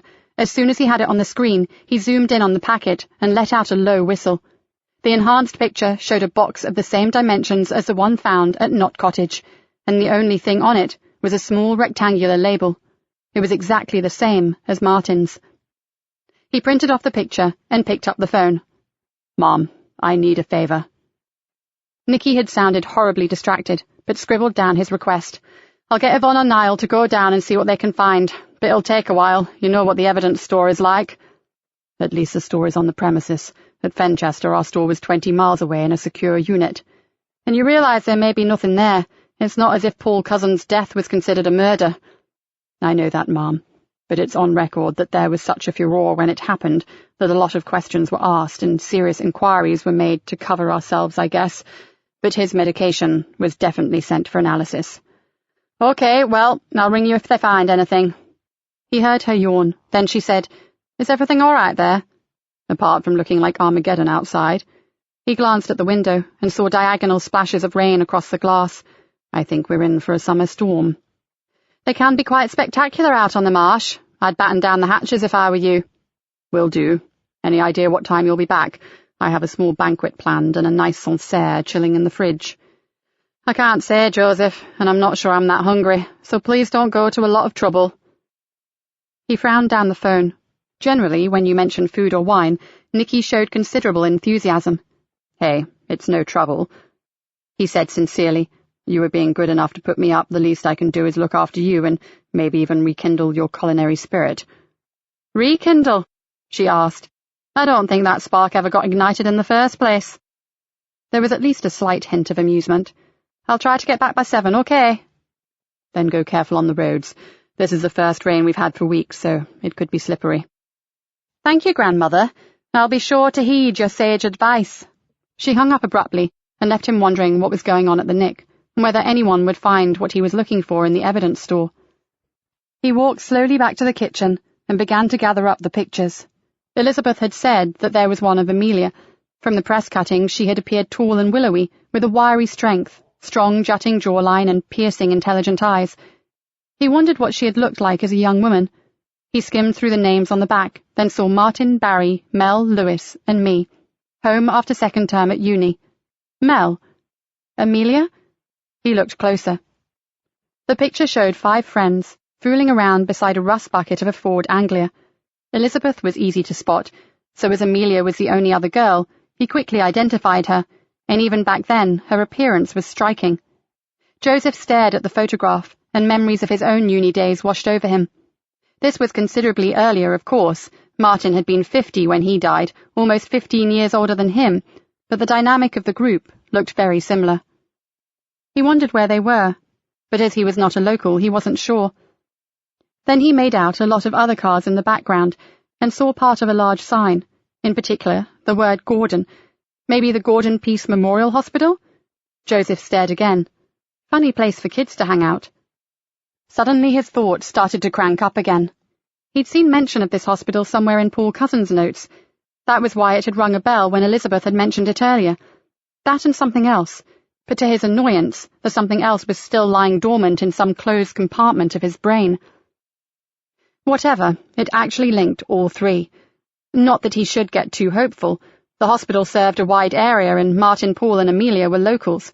It stood to reason they would have attended at some point in their lives. He turned the photo over again. There was no date on it, but that could easily be checked with Elizabeth. He sat back and smiled at the table full of old pictures. It all starts here. I'm certain of it. And if the evidence store came up trumps too, we finally got a lead. At 4 p.m, the phone rang. "You're one jammy sod, Joseph Easter. Yvonne has located a box marked Cousins in the evidence store, and guess what's in it?" "Medication." "Too right, and 1 lot of tablets is in a very familiar, plain white box." "Yes." Joseph punched the air. "That's it.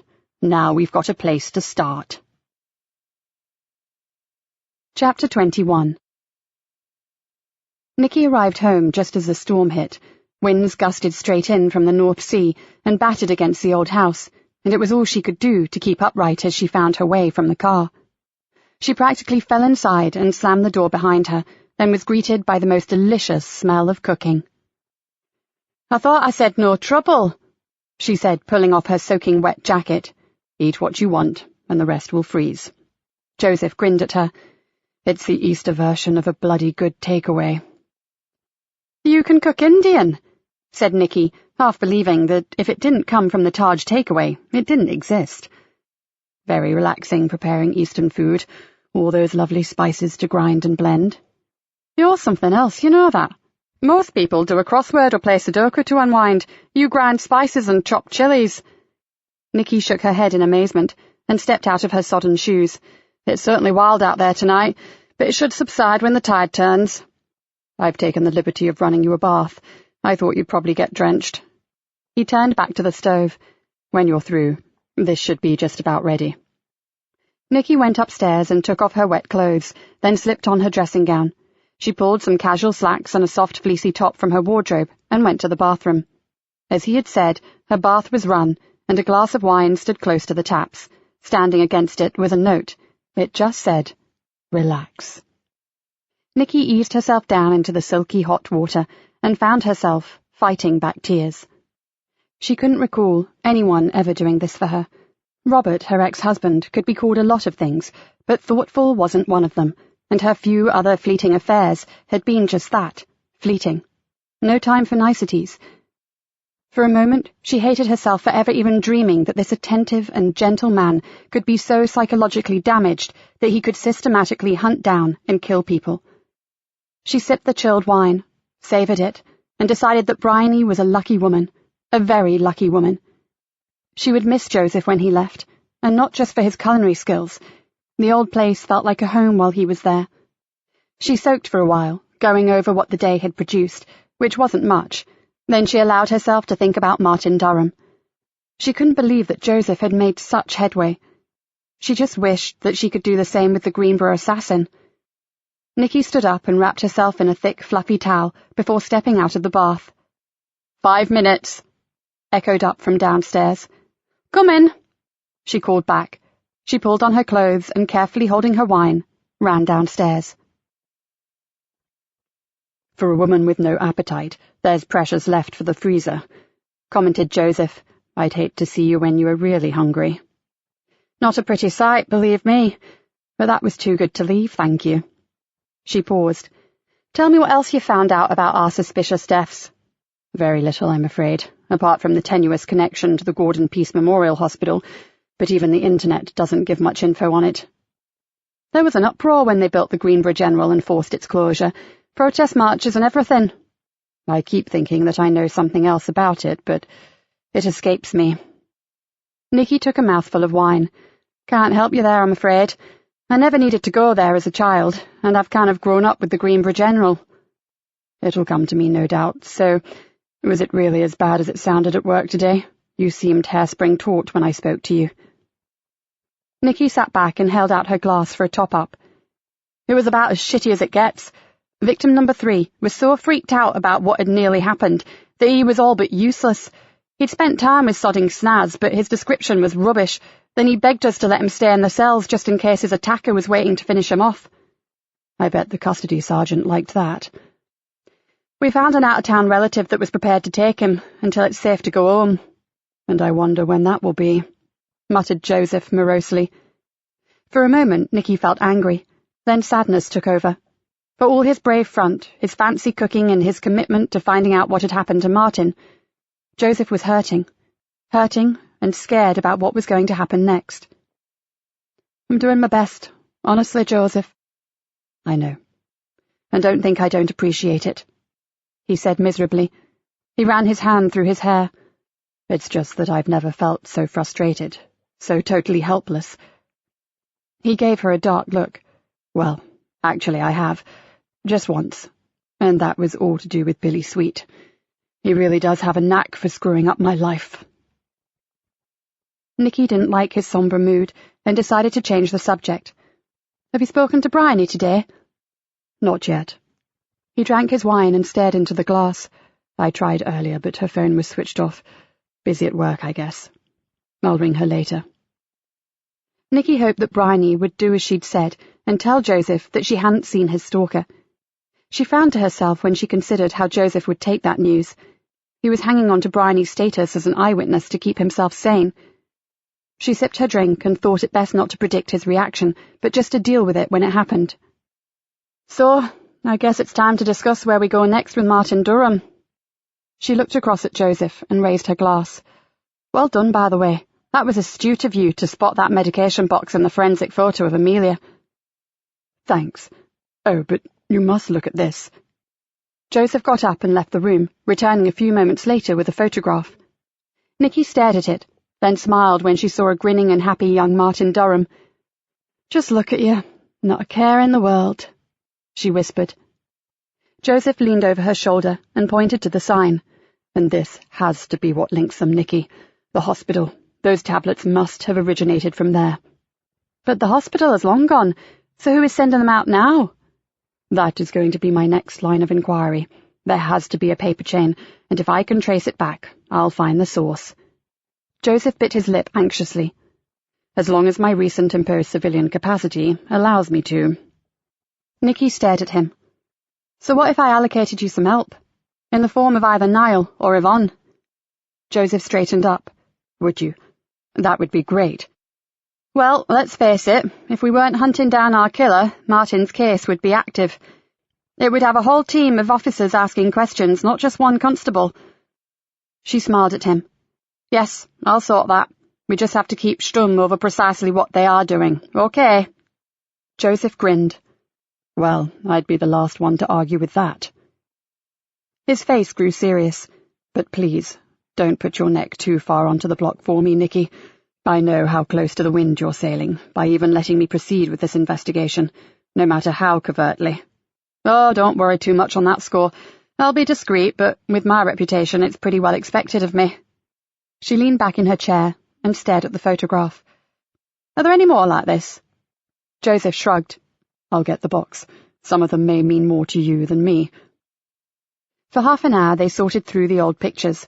Some of the ones taken on Cloud Fen made Nikki feel quite nostalgic. Look at this.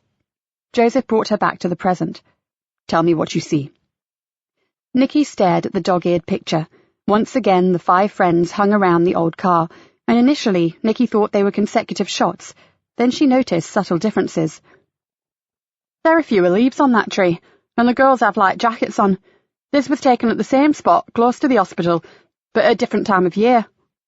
So they met there, or drove there on a regular basis. Joseph frowned. But why? A sick friend? Nikki ventured. When Hannah was first ill, I practically lived at the hospital. Maybe. Joseph didn't look convinced. Would you have any objections if I gave Martin's sister a ring? None at all. She's bound to recall what they were doing. While Joseph was in the study, Nikki piled up the plates and began to load the dishwasher. Thunder was rumbling ominously over the marsh, and the light suddenly flickered a few times. Oh, great, she muttered, and began to rummage around in the cupboard beneath the sink. Power cuts were not unusual on the Fen, and she always kept a couple of battery-powered storm lanterns at the ready. The perfect end to a sodden awful day. Nikki checked the lanterns were working, then went through to the study to close the computer down. Joseph sat at her desk, staring thoughtfully at the photo. Any joy? Oh, I think so, said Joseph softly. In fact, we may have just stumbled on a real lead. He looked up at her. Elizabeth said that as students they were all feeling the pinch financially. Nothing new there, then? Joseph raised his eyebrows. Just remember the time scale. We are talking about the early 70s. To get some extra cash, Martin, Elizabeth, and their friends signed up with a clinic run by the hospital. What sort of clinic? Common cold cure trials and sleep studies, apparently. Nikki let out a low whistle. And that is why the Gordon Peace Memorial rang bells. Do you ever recall reading about the Porton Down experiments? Nikki frowned and tried to think. All she could recall was that Porton Down had been, and probably still was, a government and military research centre testing biological and chemical weapons. Nerve gas, wasn't it? Sarin and CS gas were developed there, weren't they? They certainly were, but I was thinking about the allegations made about unethical human experimentation. Joseph's voice had taken on a very different timbre, and it was one that Nikki recognized from when they first met. He sounded enthusiastic and eager to get to the truth. The thing was, Porton Down worked loosely in collaboration with a CCU that was located at Harvard Hospital to the west of Salisbury. But they weren't the only ones experimenting. There was another centre in the east of England, here to be precise at the Gordon Peace Common Cold Unit. He looked at her intently. That's why the name rang a bell. They were investigated way back in the 50s, but whatever went wrong was overshadowed by the more documented one about Porton Down and the National Servicemen who had been conned into taking part in something that they didn't understand. You remember, they were given extra pay and extra days' leave if they volunteered for testing drugs for the common cold, except some of them were tested with nerve agents. And one died, didn't he? Vague memories were returning to Nikki, her face screwed up in confusion. But surely you're not suggesting that those kids were caught up in some dreadful experiment right here in Greenborough. This was years later. The trials didn't stop. Elizabeth Durham has just told me that lots of the students went through them in the 70s, but some, Martin and Amelia included, volunteered for several, and whatever tests they were, they had nothing to do with colds. And she didn't? No.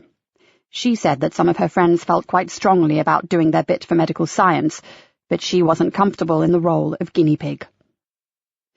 Did she say what the other trials were about? She has no idea. Apparently Martin and Amelia were really cagey about what it involved. Then her brother was diagnosed with cancer, and they forgot all about the trials. Nikki took a long, shaky breath. I don't like where this is going. Nor do I, if we find ourselves up against the MOD. Joseph set his jaw. We just have to hope there's no connection to the military, and whatever was going on in that unit was a privately funded trial. An ominous rumble of thunder added gravity to his words, and Nikki shivered. Martin Durham, Amelia Reed, Paul Cousins, and who else? 3 known deaths, all fairly recent, and connected by sinister medication and an experiment that took place decades ago. She struggled to get her head around it. We need to know everything we can about those trials. We should go see Elizabeth Durham. Nikki regarded Joseph seriously. Tonight. In this? Joseph's eyes were wide. We'll be lucky to get as far as the main road without calling the Coast Guard. Lightning flickered around the room, and a deafening crack of thunder made Nikki jump. Jesus! It's right overhead! She leaned across the desk and pulled one of the storm lanterns closer. If this keeps up, 10 to 1 we lose the bloody power. She thumped her fist down and cursed. Damn it! I really need to talk to Martin's sister. She's our only link to what happened to him. Talk to her on the phone. Joseph lifted the handset and offered it to her. Ask her to dig out everything she can about the CCU, and I'll go out there first thing in the morning and see her. I suppose. Nikki sighed and took the phone from him. She tapped the button a couple of times, then rolled her eyes and slammed it back in its cradle. Great, now the lines are down. Mobile. Nikki shook her head. And get a signal out here in the middle of a bloody storm? I don't think so. How long do these summer storms last? Asked Joseph. Nikki glanced at the clock. It should move away when the tide turns, which is in about an hour, or it could rumble around all night long. Well, if you were really worried, I'll wait until it subsides a bit, then I'll drive up to Old Bolingbroke and talk to her tonight. I'll come with you. No. Joseph stared at her. Concern played across his face. You need some rest. You've got a murder inquiry hanging over you, and Billy Sweet is still out there somewhere. He leaned across and squeezed her shoulder gently. Listen, I know Martin Durham is important to you, but catching Billy is important to me, and to anyone else who accidentally crosses his murdering path, and there's sod all I can do about him right now. It's all down to you and the team, Nikki. He let his arm fall, but still looked her full in the face. I'll do this for you, if you keep focused on catching that murdering bastard for me. Nikki swallowed. Billy Sweet was dead. But how could she tell Joseph? And even if his name was not Sweet, there was still a killer wandering the streets of Greenborough. Okay, but go careful. These lanes are treacherous at the best of times. I'll be back before you know it. He paused just long enough to pick up the 2 old photos and push them into his pocket. Just get some sleep, and don't you dare wait up. You look shattered. I'll fill you in on everything tomorrow. Maybe it was the wine, or the weight of so many deaths draped around her shoulders, but Nikki suddenly felt mind-numbingly tired. Exhaustion swept over her, and she felt herself nodding. Okay, I get the message. Just watch those bloody roads, you hear? Loud and clear, Mom. As Nikki forced herself to stand, she heard him pulling a waterproof jacket from the coat cupboard, and then the front door clicked shut. She yawned. He hadn't even waited for the rain to ease. For a moment she felt guilty. Elizabeth may know nothing more than she'd already told him, and frankly, whatever she did know could have waited until morning. Hell, he was going to have one awful drive, and maybe a fruitless one, but for some reason Martin seemed to be calling out to her, and she had no wish to ignore him. They were onto something. She felt that in her heart, and because of everything she had on her plate right now, it would have to be down to Joseph to prove it. Chapter 22. As Joseph drove away from the coast, the rain slackened. He could still hear the thunder rumbling in the distance, but he could tell from the conditions of the roads that the worst of the storm had been confined to the marshes. By the time he reached Elizabeth's home, he could see clear dark skies and twinkling stars. The downstairs lights in the big lodge house were still on, and he felt a rush of relief that the two women had not turned in for the night. Jana opened the door and beckoned him inside. She smiled wanly at him. We had a feeling we might see you tonight. It's about the clinical trials, isn't it? You think Martin's death is connected? She suddenly gathered herself. I'm sorry, look at you, you're soaked. Let me take your jacket. Joseph took off his wet coat and handed it to her. I should have phoned ahead, but the storm on the coast took out the phone lines. I hope this isn't an imposition. Not at all. Go on down to the garden room. Elizabeth is there. I'll go make us all hot drinks. Elizabeth Durham was standing staring out of the great picture window into the night. On hearing him enter, she turned, and he thought that she might have been crying. Am I intruding, Miss Durham? He asked softly.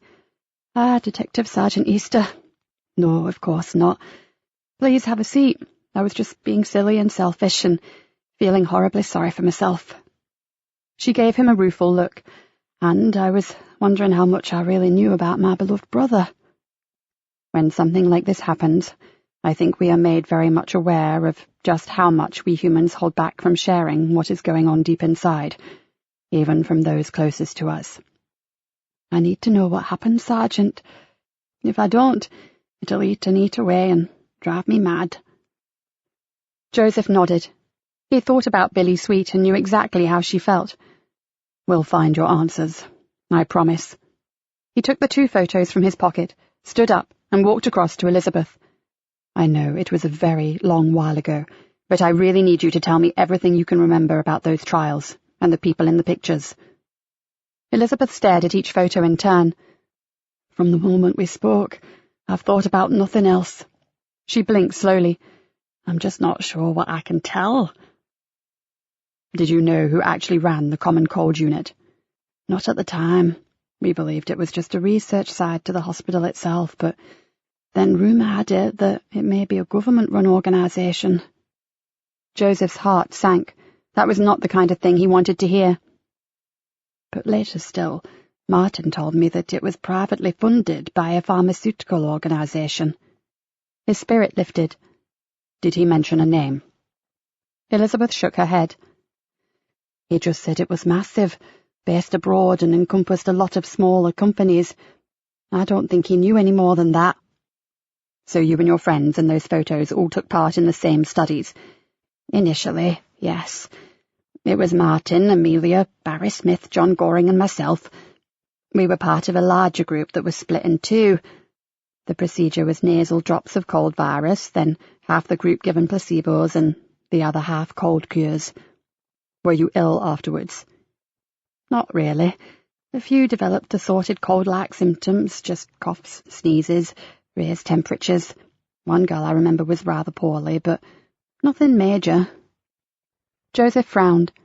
And this Barry Smith and John Goring, are you still in touch with them? Barry died young, killed in a car smash not long after he left university, and I lost contact with John. He went abroad to work years ago. Jana appeared with a tray of hot drinks and placed them on a low table. As she handed them around, she paused and took the picture from her partner. I've been wondering something, Liz. If your little group of the famous five were all grinning happily here, who took the photograph? It was Elizabeth's turn to frown. I can't remember. And the second one was taken at a different time of the year, added Joseph, but it's still the five of you. Maybe the same person took that one too. Elizabeth rubbed her temples, as if trying to coax back an old memory. I can see him, just vaguely. A friend of Martin's. He had long, wavy, untidy hair and shabby clothes. But what the hell was his name? Was he in your group? No, he was one of the few kids who did the sleep studies. He was with us because Martin used to give him a lift into the hospital from the village. Davy! That's it. Davy Kowalski. Lord, I haven't thought about him in years. Joseph checked the spelling and wrote the name in his notebook. He'd get a check run on both Goring and Kowalski first thing in the morning. He drew in a long breath. I hate to ask this, but did you ever think the trials and Martin's illness might have been connected? No, never. She shook her head emphatically. He assured me that he had the medical team at the trials to thank for his life. He would have died had they not made the diagnosis and acted so swiftly in getting him the right treatment. I know it sounds like a medical disaster. You do hear of terrible cases where clinical trials go badly wrong, but I'm certain that wasn't it. My brother wasn't a very good actor, and he really wouldn't have a word said against the team of researchers. If something had gone wrong, I think I'd have known, Detective Easter. Really, I do. But he did change, didn't he? You said he lost his spark. Maybe I read too much into that. Cancer changes people, and Martin was a vibrant young man. A young man forced to spend the rest of his life on a crushing drug regime and following a much restricted lifestyle to the one he probably had seen for himself. Surely anyone would change. Of course. You're right, said Joseph softly, but inside he felt that Martin's sister's beliefs were a long way from correct. The little group fell silent. Then Jana suddenly stood up. Liz, did you say Kowalski? The other woman nodded, then watched as Jana retrieved a briefcase from behind one of the chairs and began to strew its contents across the marble-tiled floor. It's here somewhere, damn it! Jana rummaged impatiently through reams of paperwork. What on earth are you looking for? Asked Elizabeth. This? Jana jumped up triumphantly. It has to be the same man. She waved a typed sheet at him. Listen to this. It's a letter of resignation from one of my staff, Linda Kowalski. She scanned the sheet quickly, then read out the relevant part. Really sorry, Egg-decked, being so happy in my job, blah blah, but yes, this is it. But due to my brother David's illness, and I have decided to give up work to look after him. Please God he recovers and is allowed home. She handed him the letter and said, So how many David Kowalskis do you know? It could be the same man, said Joseph, if his age corresponds. Linda is in her 50s. She told me they are true yellow bellies, born and bred here in the Fens. The name comes via their grandfather, who was a Polish immigrant. Well, the age may fit. He looked across to Elizabeth. Did Martin's friend Davy have a sister? 2, I think. She nodded slowly. And another thing. I'm pretty sure he was on the last trial with Martin. Joseph drew in a long breath. Then that was the man he needed to speak to, and the sooner the better. He turned to Jana.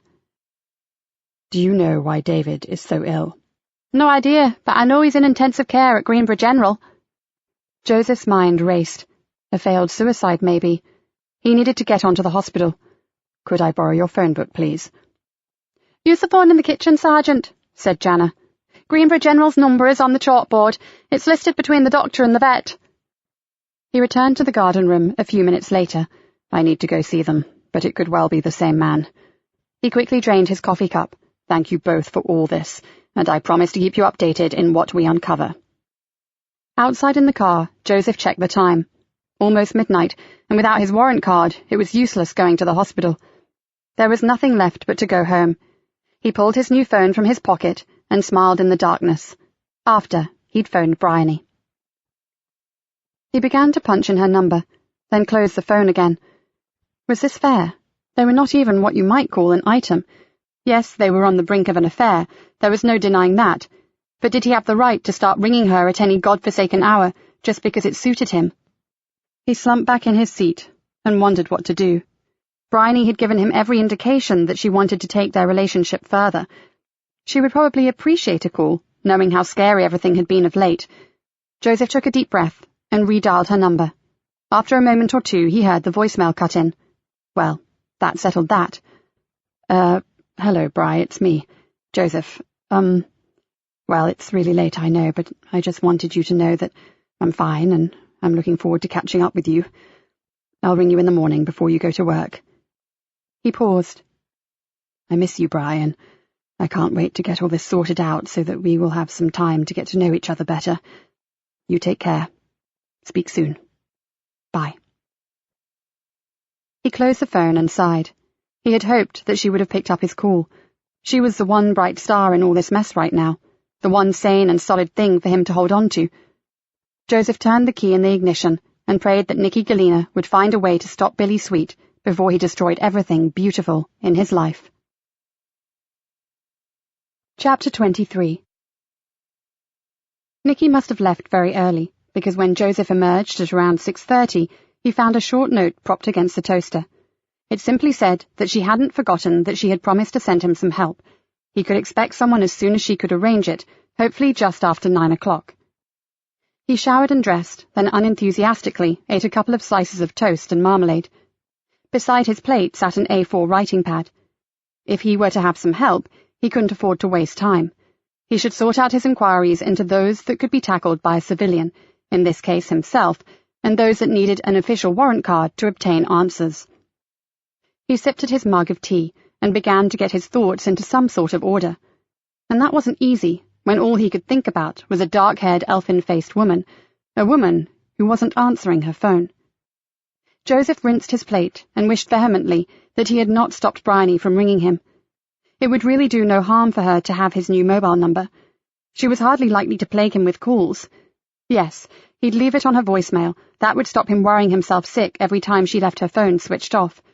Joseph quickly recorded his second message, then opened his notebook and began to write.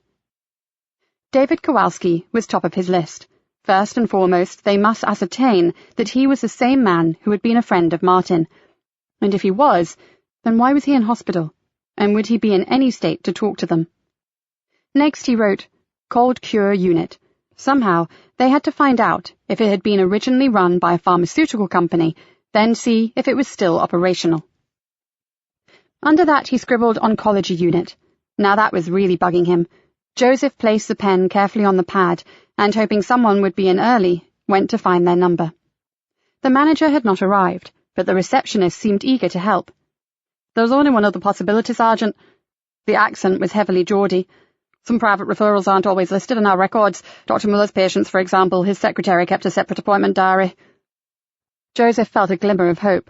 Could I speak to Dr. Muller or his secretary?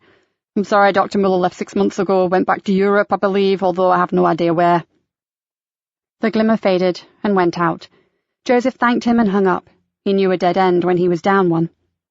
He sighed and found his concentration wandering from the all-important worksheet to the phone that lay on the table tantalizingly close to his right hand.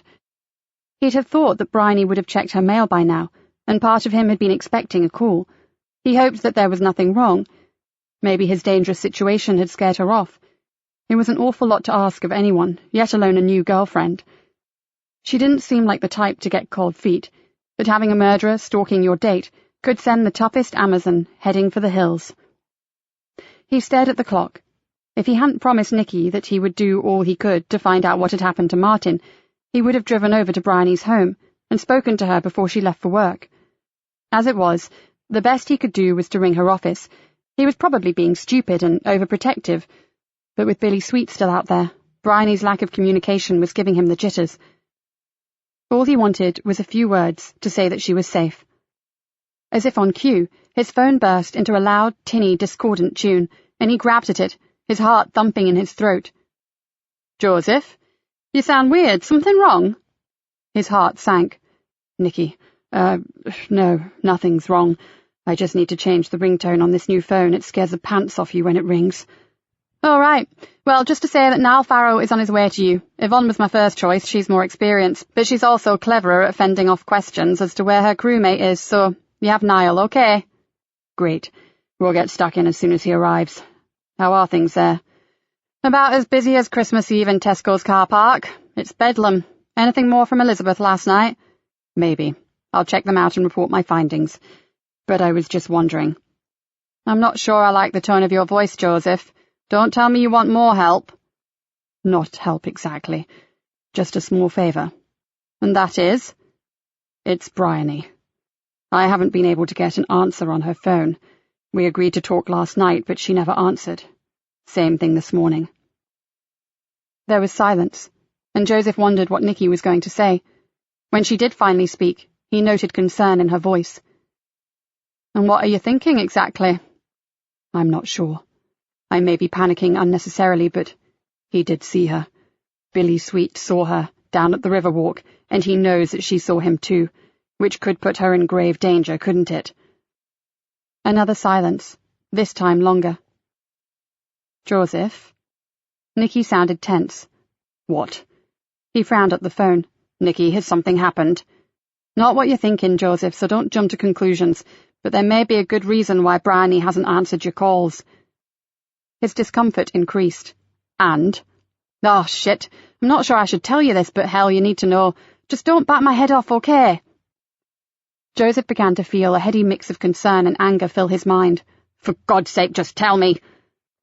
I spoke to Bryony yesterday, Joseph. I needed her to give me something more of a description of your stalker.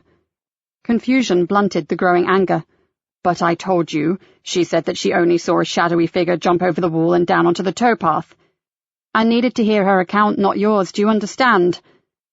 Joseph swallowed. Yes, I suppose, but what did she say? That she never saw anything, or anybody. No, that's wrong. His voice rose to almost a shout. She said... I know what she said to you, but she saw how upset you were, and she wanted to give you some sort of support. She lied, Joseph. For your sake. She thought she was helping you. And you knew this. So why the hell didn't you tell me last night? He knew he should never speak to Nikki in that way, but the anger made his head ache with its burning intensity. Because she wanted to tell you herself. She made me promise not to mention it, and I thought that was only right. Nikki's voice had softened, and I believe she would, Joseph. She cares about you, I'm sure of that, and I thought that she deserved the chance to explain. Well, she's obviously thought better of it. He muttered. Probably thought better of the whole damn thing, and she's dumped me. She just hasn't found the courage to actually tell me yet. Don't get ahead of yourself, Sergeant, barked Nikki, her voice now back to normal. We know nothing for sure, and I only told you that because I thought it would help you. Think about it. If she didn't see your killer, then he didn't see her either, so the chances of him going after her are negligible, yes? Joseph's head was spinning. I suppose, but... Look, give me her address, I'll get someone to knock on her door. What time does she leave for work? Joseph checked his watch. In about 15 minutes. Damn it. Oh, if it makes you happy, I'll go myself. It'll be quicker than trying to organise someone else. He heard her chair squeak as she jumped up. He rattled off the address, then said, Thank you. Yeah, and you really owe me, Joseph Easter. I'll ring you when I get there.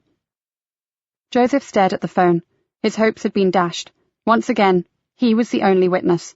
No one else had ever seen that murdering bastard Sweet, unless they were being killed by him. And then they would have had the dubious pleasure of seeing those dead eyes staring through them. He shivered. The thought of Billy Sweet being the last thing you ever saw was terrifying. He placed the phone back on the table, then almost yelped with shock as it rang again. He grabbed it, but saw it was a message rather than a call. Joseph, sorry to miss your calls. Mobile on the blink. We'll sort it and ring tonight. Miss you too. See you soon. Bryony. Kiss, kiss. His breath caught in his throat. Thank God. He saved the message, then pushed the button for dial. Shit, he'd just sent Nikki flying off on a wild goose chase. He punched in her name and heard it ring only once before she answered it. This had better be good. Mom, it's me. Cancel my last. I've just heard from her. You were so lucky that I'd only got as far as the car. Is she okay? I had a text. Said her phone was malfunctioning. She sounds fine. Are you happy with that? Yeah, I'm sure it's kosher. He sighed with relief. Thanks anyway, Nikki. I still owe you.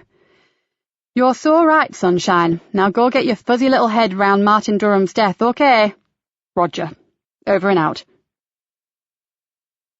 Niall arrived 10 minutes later, placed his car keys inside his hat, and laid it on the kitchen table.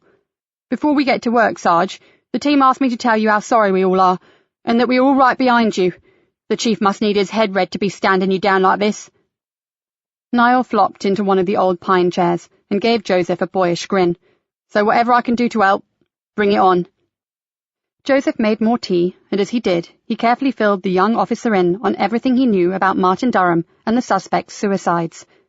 "Phew." Niall let out a low whistle. "This all has a very bad feel to it, doesn't it?" He scratched his head. "One thing I can tell you is that forensics say there is no more to be gleaned from Knott Cottage. It was the work of a highly trained pro, and no evidence was obtained that would help to identify the intruder. I'm sorry, but the governor asked me to mention that the DNA that she extracted from him during their fight came up with no match on our database." "Damn it, we were kind of relying on that." "That's approximately what the DI said, only her version was more colourful." Joseph shrugged. "Okay, so let's adjourn to the study and see what we can find out about David Kowalski. You ring the hospital and I'll try to contact his sister." Linda Kowalski sounded nervous on answering the phone. "Every time it rings, I dread bad news," she explained. Joseph carefully told her why he was ringing, then waited for the woman to say that she had no idea what he was talking about. Instead, after a short pause, she simply said, "We need to talk, Sergeant, and the sooner the better." Joseph took a sharp breath. "When and where?" "I'll be leaving for the hospital soon, but we need to talk privately. Do you know the playing field next to the hospital? I'll be in a red Ford car. I'll meet you in the car park." Joseph lowered the phone and looked across at Niall. "What have you got?" "David is critical. No chance of talking to him." He pulled a face. "Doesn't sound good, I'm afraid." "Then everything depends on his sister." He stood up. "We want the park next to the hospital, and separate cars may be sensible. I'll follow you." Linda Kowalski had grey hair and the look of a woman who had spent most of her years exposed to the elements. She smiled wanly at Joseph, and he prayed that Niall's uniform and the fact that they were sitting in a Fenland Constabulary squad car would deter her from asking to see his warrant card. "Why is David in hospital?" he asked gently.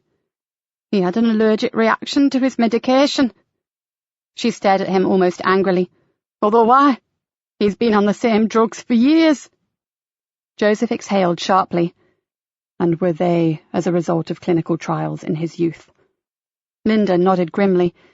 "I was on them too, all young and fired up to do our bit, but I opted out early, and Davy, passionate to this day, continued for years." "I hate to tell you this, but we have reason to believe that your brother's medication was tampered with." Linda suddenly grasped his wrist. "So do I." "How much do you know about what went on?" asked Joseph urgently. "Pretty well everything, and although David swore never to speak, I didn't." Joseph swung round to face Niall. "You have to take Miss Kowalski to the station, directly to D.I. Galena. Understand?" "Not before I've seen my brother," she added firmly. "You could be in serious danger, Linda. I need to get you to a place of safety." "Fine, after I've seen David." "I'll call for another crew, Sarge," interjected Niall. "We'll stick with Miss Kowalski, then they can keep watching her brother while I take her back to the Nick." "Yes, do it." As Niall radioed in, Joseph looked carefully at Linda Kowalski. "What was the last trial about? It wasn't cold cures, was it?" "Very few of the trials were," she snorted distastefully. "Mainly, they were for rheumatoid treatments, testing with gold or sulfasalazine. The last one, however," her voice dropped to a whisper, "was for drugs that were being used to interrogate prisoners. Well, foreign spies and traitors, more like. We're talking the Cold War, Sergeant." "So this is MOD stuff?" "No, I don't think so. It was a big pharmaceutical corporation. We were told it was British, and we truly believed that we were helping our country. Now I'm not so sure." "And what was this drug? A truth serum?" "No, a special kind of hallucinogen.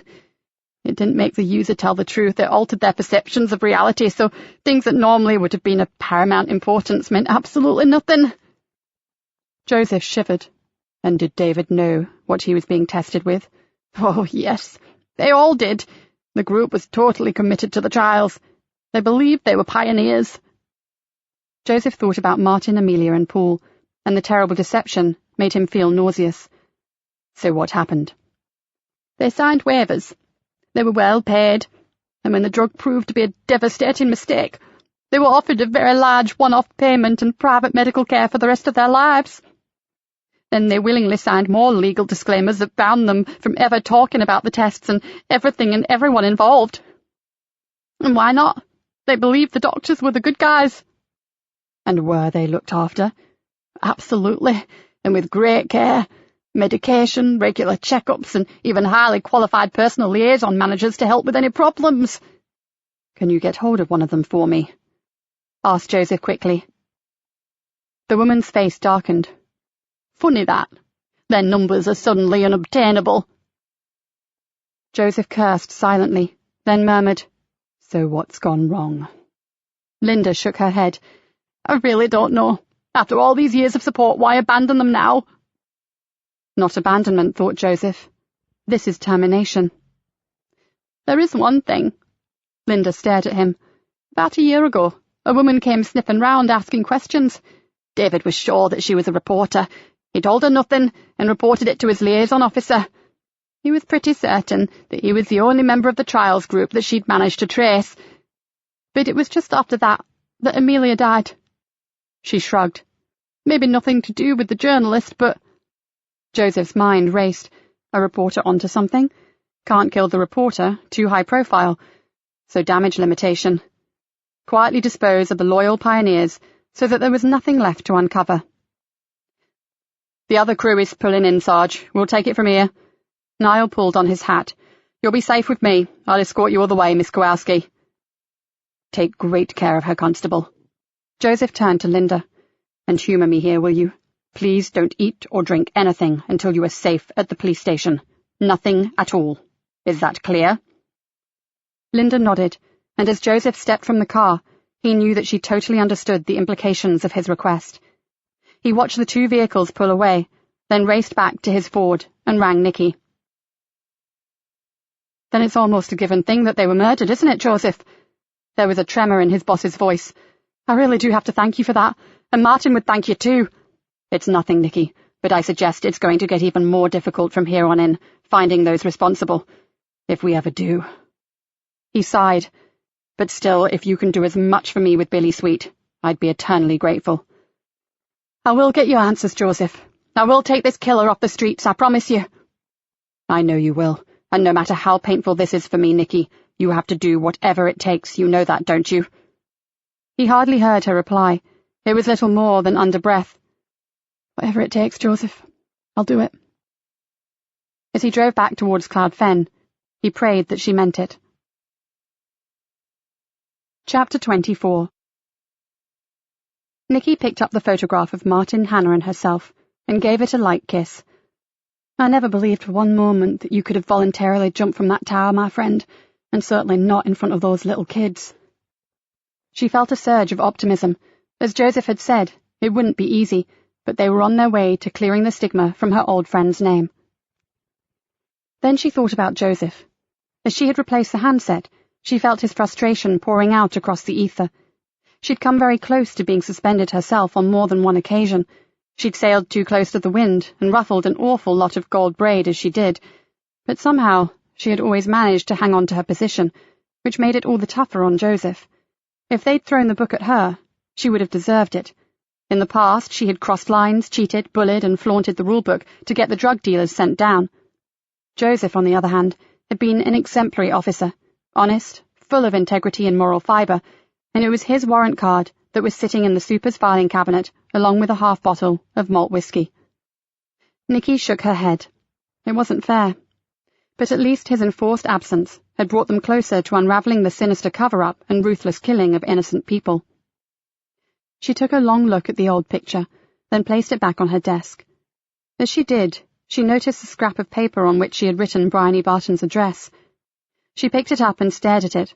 Joseph had seemed quite happy at receiving the text, but had Bryony actually sent it? It had come from her number, but anyone could have tapped it in. She stared at her own cell phone. How many times had she left it unattended on the desk? Allowing herself to forget Martin Durham for the first time in days, she looked again at the address. If she had been Joseph, knowing there was a killer on the loose, she wouldn't have been content with a text message. No way. And Bryony had been out of contact for quite a while now. Perhaps too long for comfort. Nikki pushed back her chair and looked around her small office. Something wasn't right. With a determined snort, she pulled a contact file from her drawer. Joseph had told her that Bryony worked at the Public Analyst Laboratory, and that number would be listed. She ran a finger down the page, then stopped and grunted with satisfaction. Nikki dialed the number and waited. "I'm sorry, but Miss Barshan called in sick today. If it's regarding a sample for analysis, I can put you through to the technician who is covering her workload." Nikki paused, then said, "No, it's nothing like that. I am D.I. Galena, Greenborough CID, and I need to speak to whoever's in charge. I'll put you through to the lab manager." There was a period filled with clicking sounds and a melee of tiny music. Then a deep voice said, "Simon Lewis, how can I help you?" Nikki introduced herself and told him that she needed to contact Bryony Barton on a matter of some importance. The man was naturally hesitant, so Nikki gave him the station number, and after a few moments he was back on the line. "I understand her mobile is down, so I need to check her home address with you, if that's okay." Nikki quoted the street number that she had, and Lewis confirmed that it was correct. "I'm not sure about her mobile being down, though. I'm sure it was her number that showed up on the display when she rang in sick." The man paused, then added, "Even though it was her friend that spoke to me." Nikki felt a hard jolt of concern. "Friend?" "Yes, a man, but I didn't like to pry. I know very little about her private life, so I rather assumed it was a partner." Nikki's mouth felt dry as she asked, "How long has Bryony worked for you?" "Around 18 months now, I suppose." "And is she popular?" "Very. She's an asset to our little team." Lewis gave a short chuckle, "Although I'm sure she won't be here long term. She is far too highly qualified to waste her life doing lab checks on dodgy kebabs." "Qualified in what way?" asked Nikki suspiciously. "She is a biomedical scientist, Inspector. She specialised in pharmacokinetics." "Is that as complex as it sounds?" "Complicated is correct, and Bryony is top-notch." "So what's she doing with you?" "It's nothing unusual, Inspector. When kids with PhDs are stacking supermarket shelves, this could be classed as a good job to have, and she's very happy here." Nikki thanked the man, but before she hung up she added, "Sorry to ask, but is she helping you to arrange a charity event of some kind?" "The scavenger hunt? Oh yes, it's for the Butterfly Hospice. Can we put you down for a donation?" he asked hopefully. An image of her ailing father flashed across her mind. "Sure, put me down for 20 quid. Something was terribly wrong. She knew it as clearly as when a musician hit a bum note. It jangled like a cacophony of lies in her head. Nikki had a built-in warning system, a heightened sense of wrongness. And right now, it was smothering her. She was pretty certain that there was more to Bryony than Joseph knew about, but whatever that was, she may be in terrible danger. She jumped up and opened her office door. "Yvonne, quickly, take a couple more uniforms and get yourself round to 176 Blackfen Road. Ring me directly you're on scene, and let me know whether Bryony Barton is there and safe, okay?" The answer was back in 10 minutes. "There's no response, Ma'am. The next-door neighbour says she hasn't seen her since early yesterday morning." Yvonne sounded worried. "Shall we force an entry?" Nikki thought about the fallout if she happened to be wrong. "Yes, do it now." A few seconds later, she heard the sound of several crashes, then hurried footsteps. "Place is clear, Ma'am," said Yvonne. "There's no sign of a struggle, but we'll do a thorough check and report back in a few minutes." The line went dead, and Nikki was forced to wait for what seemed like an eternity before Yvonne got back to her. "There's nothing to indicate that she was planning on doing a runner, Ma'am. Her laptop is still on standby, Sky Plus is set to record an OU lecture, and there's fresh milk and food in the fridge, and importantly, her clothes are still hanging in the wardrobe. Is there a diary or a calendar? We need to know if she had any meetings planned." "Nothing, Ma'am. I'd thought of that." Nikki thanked her and asked her to hurry back to the station and bring the computer with her. It sounded to her like Bryony had had every intention of returning home, but something or someone had prevented her. "You look like you could do with this, Gov." Kat Cullen placed a mug of coffee in front of her. "You're so right." Nikki rubbed her forehead. Kat perched on the edge of her desk. What's worrying you? Bryony Barton, murmured Nikki. She should be at work. She isn't. Work thinks she is at home, sick. She isn't. No one has been able to contact her to actually talk to her since yesterday. All her belongings are untouched. Ergo, she isn't on her toes. Plus, she stared at Kat uncomfortably. An unknown male rang her office this morning using her cell phone, and that makes me feel very uneasy indeed. So where the hell is she? I wish I knew, and weirdly it seems that I may have been the last one to see her. You're worried about her connection with Joseph, and his connection with the psycho-assassin, aren't you? That woman has been out of touch for around 24 hours. Nikki shivered. That's far too long. Does Joseph know? No. He had a reassuring text from her, but I'm not so sure that she sent it. Shouldn't we tell him? Asked Kat. Joseph's in a very dark place now, Kat. He'll have to be told, of course, but I have no way of even guessing how he will react. Not only that... Before she could continue, her desk phone rang. Mom, Sergeant Conway here. A couple of my officers have just attended a shout at 3 Granary Close off Fishguard Avenue. We were called regarding a suspected break-in, but they found the body of an IC1 male. Nikki stiffened. Not now. Please don't tell me he has blonde hair and blue eyes. Afraid so, Mom. Forensics have been notified and are already on their way.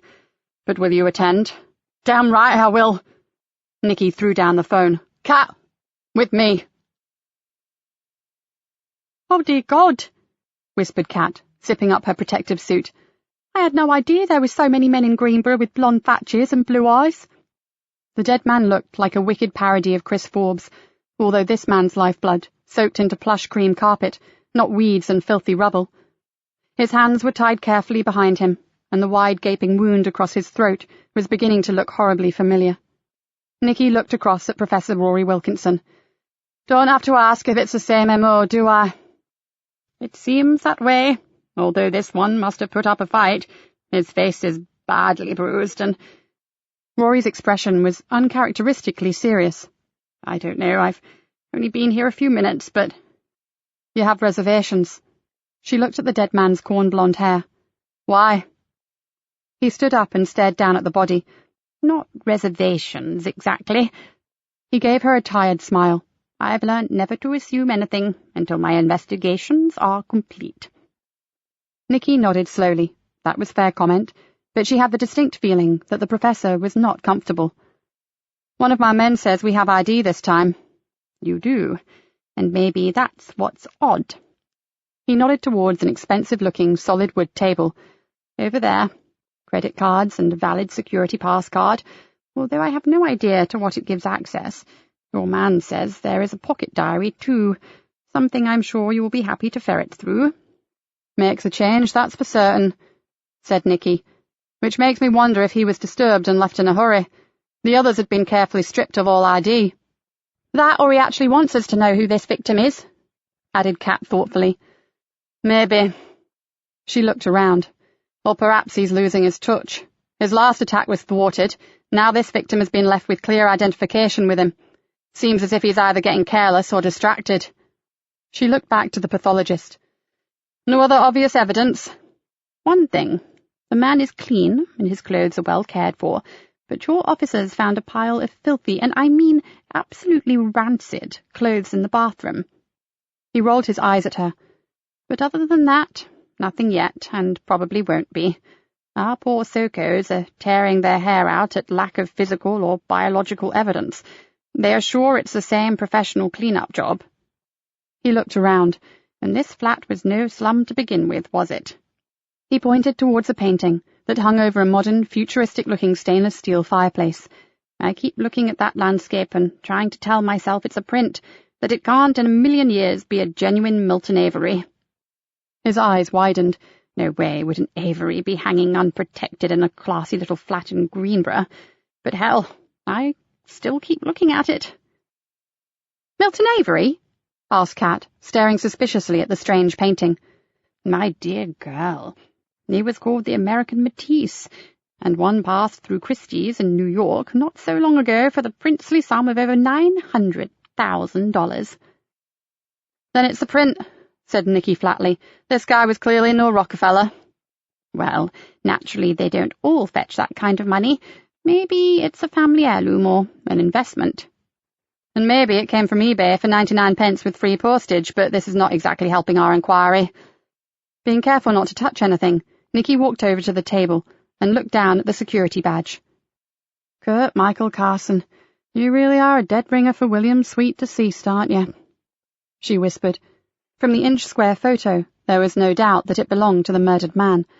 I'll bag the diary and take it. Then we'll let you get on doing your usual admirable job, Rory. Be my guest, and I'll get my preliminary report to you in my normal, speedy, and efficient manner. I'd expect nothing less. Nikki threw him an almost affectionate smile as she turned to leave. And if I find that weird picture hanging on the mortuary wall next week, remember, I know where it came from. Kat yawned and stretched. I think I've just about exhausted all avenues, Mum. So recap for me.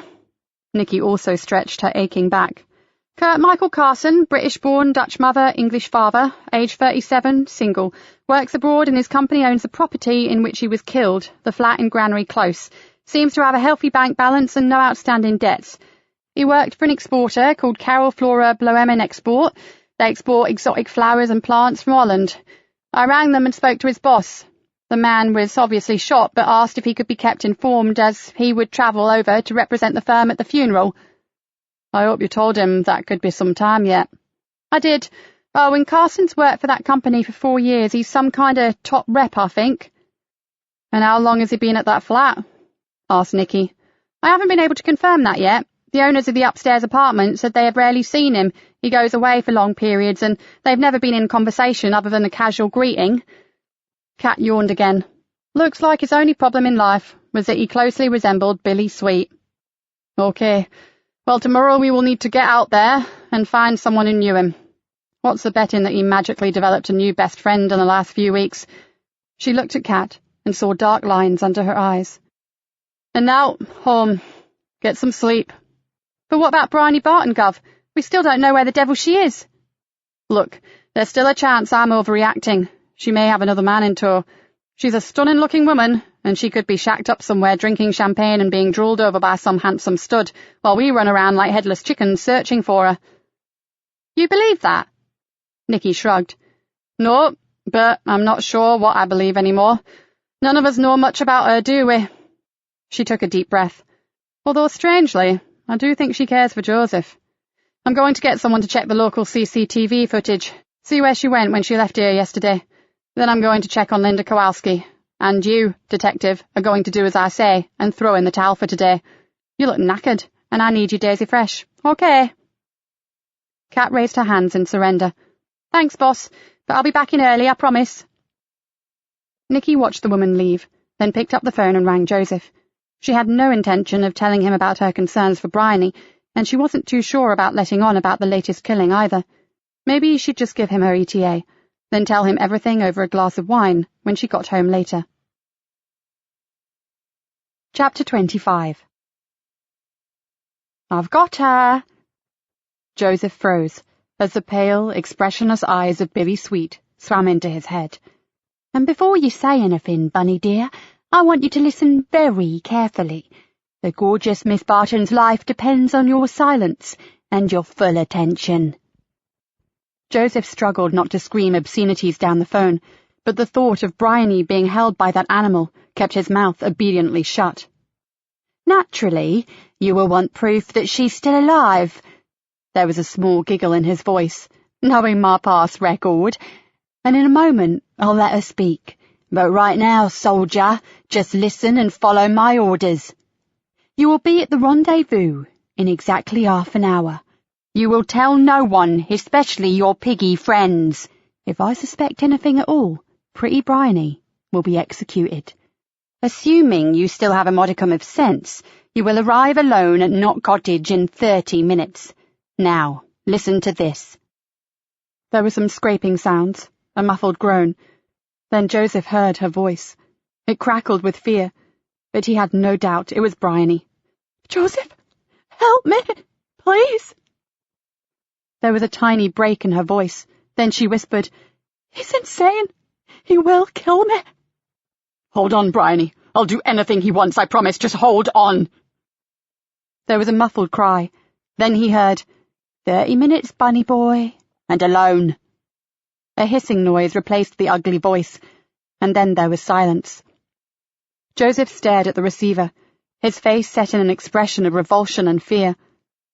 Very slowly, he put the phone down and took a long, ragged breath. His first thought was to call Nikki. He was a police officer, for God's sake, and not one to be intimidated by threats. Then he saw Bryony's face and heard again the words, "He's insane. He will kill me." He, of all people, knew that she was right on both counts, and thoughts of talking to Nikki faded. He had to go to Knott Cottage, and he had to go alone. Nikki sat alone in her office. Nothing was making sense anymore, and the terrible feeling of wrongness was blocking cohesive thought and cramping her stomach.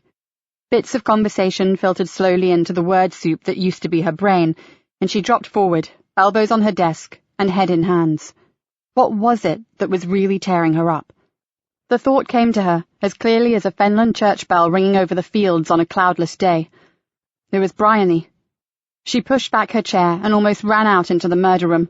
"Dave, Yvonne, I need you, now."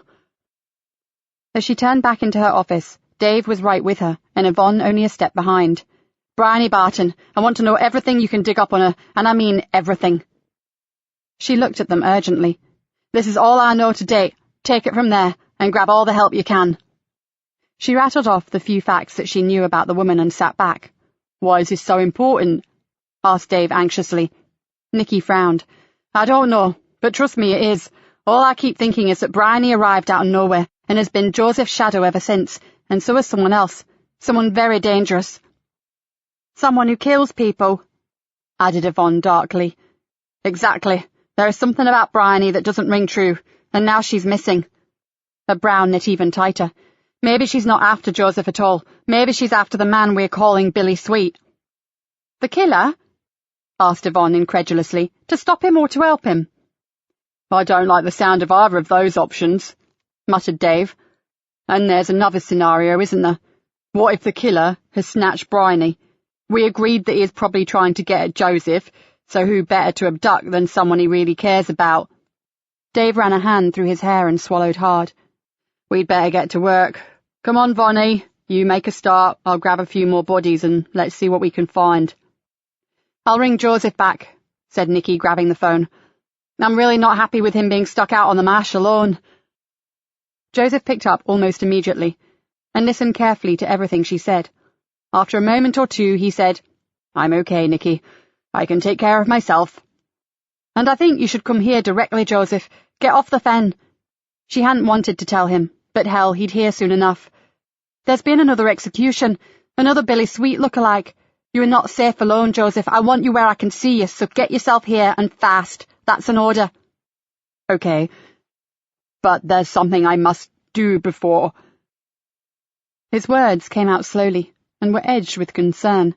"Believe me, there is nothing more important than getting off Cloud Fen, and if you don't, I'll send a squad car to pick you up. Do you understand, Sergeant?" "Don't do that, Nikki. I'll get there as soon as I can. I promise."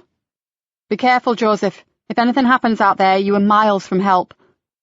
She lowered the phone back into its cradle, but felt far from relieved by the call. Joseph had sounded strained, and what on earth did he have to do that was so damned important? Nikki bit her lip. She had no idea what it was, but she was damn sure that for once it wasn't chopping bloody chili peppers. It took only 15 minutes to get a basic profile of Bryony Barton. "You're sure she has no siblings?" Nikki demanded of Yvonne. "Absolutely. Only child of Dr. Aaron James Barton, deceased, and Denise Clover Barton, née Bridgewater of Kendal. Went to school in Carnforth, University at Lancaster, bioscience degrees, honours, etc." She had said that she had a brother who was in the same ward in Greenborough Hospital as Joseph, and she told Joseph the same thing, said it was where she first saw him.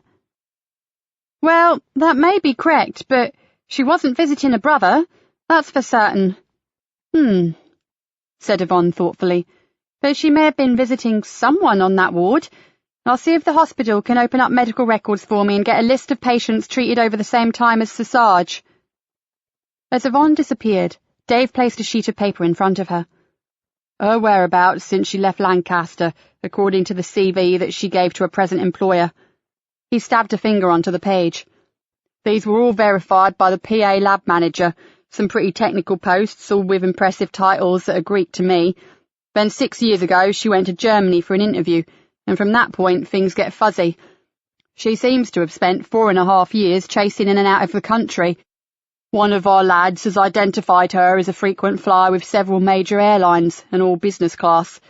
Then bang, she takes a poorly paid job with a public analyst, buys a bijou property, and becomes Miss Perfectly Ordinary. Weird or what? Has anyone accessed her finances yet? Asked Nikki. Someone is onto that right now, Gov. I'll go chase up. Dave left, and Nikki tried to calm the turmoil that was churning her guts into a tight knot. She played out an old conversation that Joseph had had with her about Bryony. Bit of a home lover, he'd said. Didn't travel much except for the occasional winter sunshine top-up, and her older brother was something of a tearaway. All lies. But why?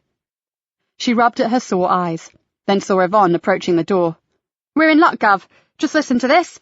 One of the patients on Curlew Ward, who overlapped the Sarge by 1 day, was Kurt Michael Carson.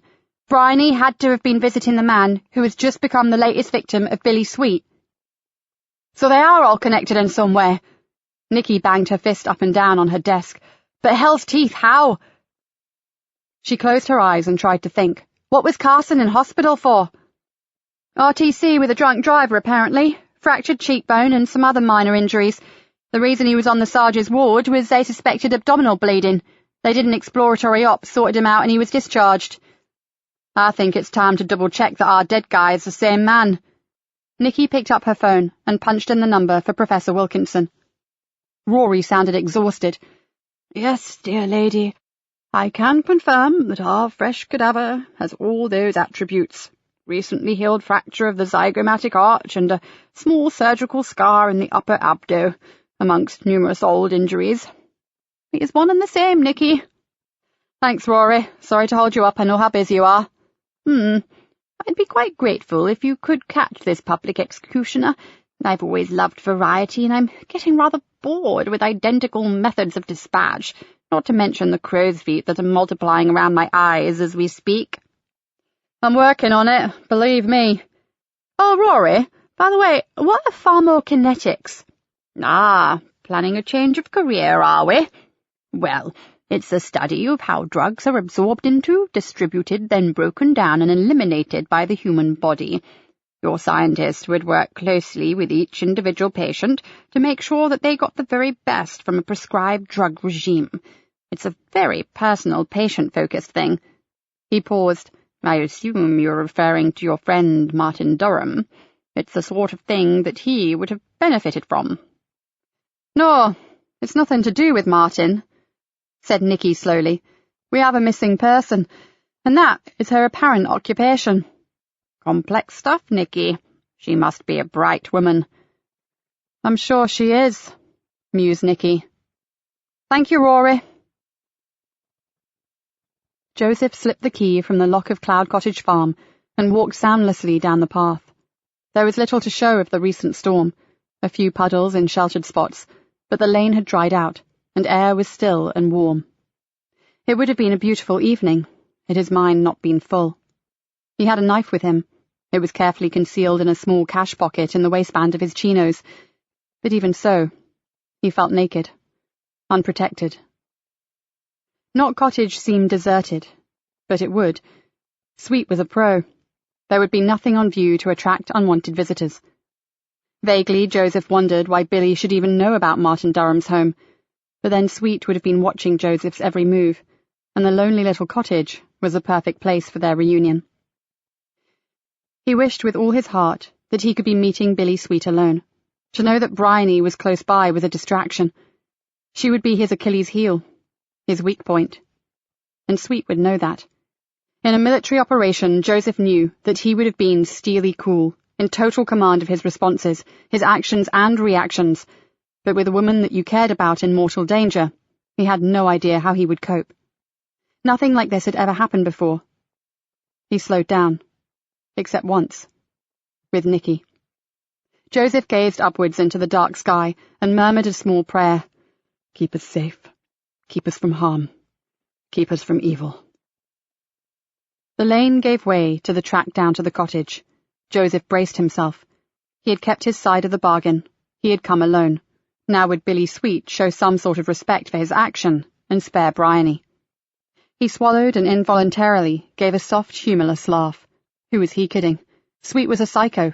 He wouldn't recognize morality if he tripped over it. No. If Bryony was to survive, it meant that he must dispatch Billy first, before he killed again. Joseph shivered and reached out for the door handle. He wouldn't be entering in military style. No throwing back the door and charging in all guns blazing. He had nothing in his favor. He could do no more than walk into the spider's web and keep praying. The door swung back silently. He took a step inside, half expecting a tripwire and a flash of explosive. Then when that didn't happen, he stood in the quiet and listened. He knew he was not alone. His senses, still highly tuned to his surroundings, told him that. The sound of a breath? The hint of a stirring of the air?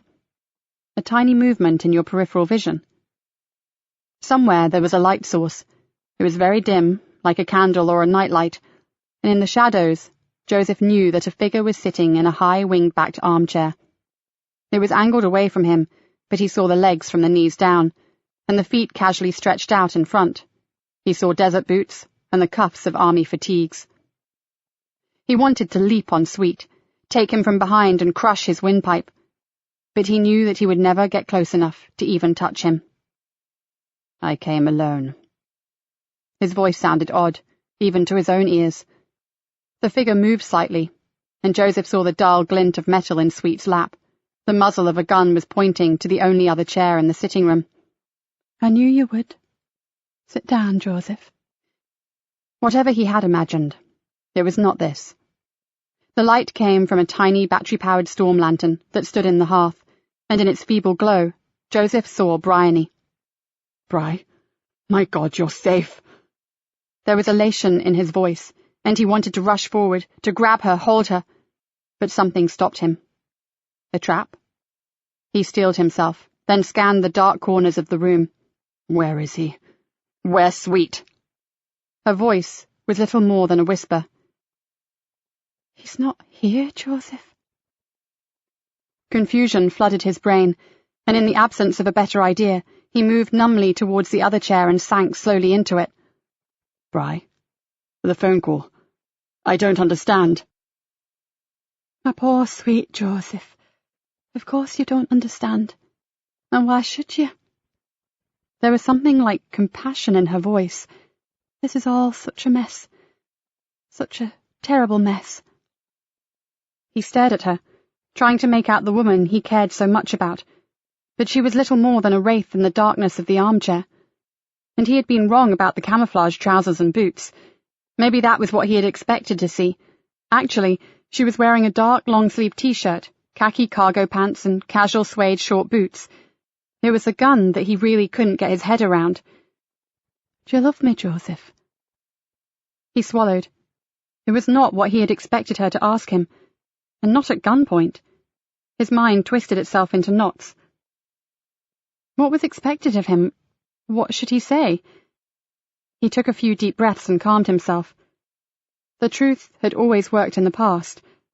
"I was beginning to think that way." "Yes." She eased forward in the chair, and the light from the tiny lantern caught her eyes. For a minute, he thought he saw hope in them, along with the traces of recent tears. "And we need to talk, Joseph, because a lot depends on it." Chapter 26. Dave placed a sheaf of papers on her desk and stepped back. "I don't get it. Bryony's loaded. Accounts everywhere, both here and abroad, and they are just the ones we've managed to identify. Heaven knows what other offshore ones she has." Nikki jutted her jaw forward. "God, we need to know more about her, especially what she was doing from Germany onwards." "Sorry, but I'm stuck there, Mom," said Dave. "She had no regular wage, but very large amounts of money were being paid in, and all untraceable." Dave gave an exasperated sigh. "I reckon she's one of those spooks, a spy." Nikki stared at him, and a picture of Bryony swam into her mind. Strong, athletic, by her own admission a very strong swimmer, and highly intelligent, even if she made out otherwise. A highly qualified scientist. Dave raised his eyebrows. I was joking, Gov. Maybe you're not wrong, breathed Nikki. I think I need the super to make some delicate inquiries to see if any other departments or agencies have interests in her. 5 minutes later, the superintendent appeared in her office doorway. There have been some very hot, secure lines active on your behalf, Nikki, but I'm sorry to say that she is not one of ours, and as far as I can ascertain, not military or government either. He looked anxiously at her. And as I wasn't warned off by anyone, I'm pretty confident that she's not in deep cover either. Nikki felt a rush of foreboding. Be careful, Nikki. The super turned to leave. There are other agencies out there, powerful ones that we have no connections to. So tread warily, okay? She nodded and watched him go. As the door closed, she lifted the receiver and dialed her own number. Come on! Come on! The phone rang on until the answer phone cut in. She banged it down and rang Joseph's mobile, praying he was on the road to the Nick. Damn you! Why switch your bloody phone off at a time like this? She threw the phone down, then grabbed it back up as it rang again. Joseph? Sorry, dear heart, it's me, Rory. Just something I thought I needed to mention regarding the late Mr. Kurt Carson. I said he had old injuries, and although this may mean nothing, at least 2 of them were gunshot wounds. What? Doesn't quite tie in with pretty Dutch flowers and plants, does it? I'm sure it's a cutthroat business, but one does not generally shoot the competition, does one? Nikki replaced the receiver and stood up. Something told her that Kurt Carson was the odd man out regarding the killer's executed victims. If he'd been shot sometime in the past, maybe he had also been a soldier or a mercenary. She needed to get Joseph to look at the body. There was a chance he would recognize him and fathom out what the hell was going on. She pulled on her jacket. It was an outside chance, but if nothing else, it was a damned good excuse to go find Joseph and drag him back to Greenborough. Dave, keep me posted on any developments. I'll keep the radio open. Joseph's eyes were becoming accustomed to the gloom in the tiny cottage, but he wanted to see Bryony's face as she spoke to him. Can we have some more light in here? I don't like talking to a shadow. I want to look at you. No. It's better as it is. The things I'm going to tell you belong in the darkness. There was a shaky sigh. I just don't know where to start. Joseph could think of 100 places, but all he could do was stare at her helplessly. What's going on, Bryony? Your boss told me you hated lies, and I'm afraid I've had to tell you some. But that was before I realized how I felt about you. I don't want to lie anymore, but you may not like the truth, Joseph. Try me. I'm in trouble, Joseph. Big trouble. His shoulders stiffened, almost to the point of spasm. Please, Bryony, don't tell me this concerns Billy Sweet. Bryony laid the gun on the hearth, then reached across and took his hand in hers. I'm afraid it does, and I'm out of my depth, and I'm scared. Her fingers were cold despite the warm evening, and he felt them tremble in his grip. How could you know that freak, that animal, that... Words failed him. Then a feeling of unease crept up his spine. Where is he, Bryony? I don't know. She shivered. All I know is that I've been playing a dangerous game, and I don't think I'm winning anymore. Then you'd better tell me everything, lies and all.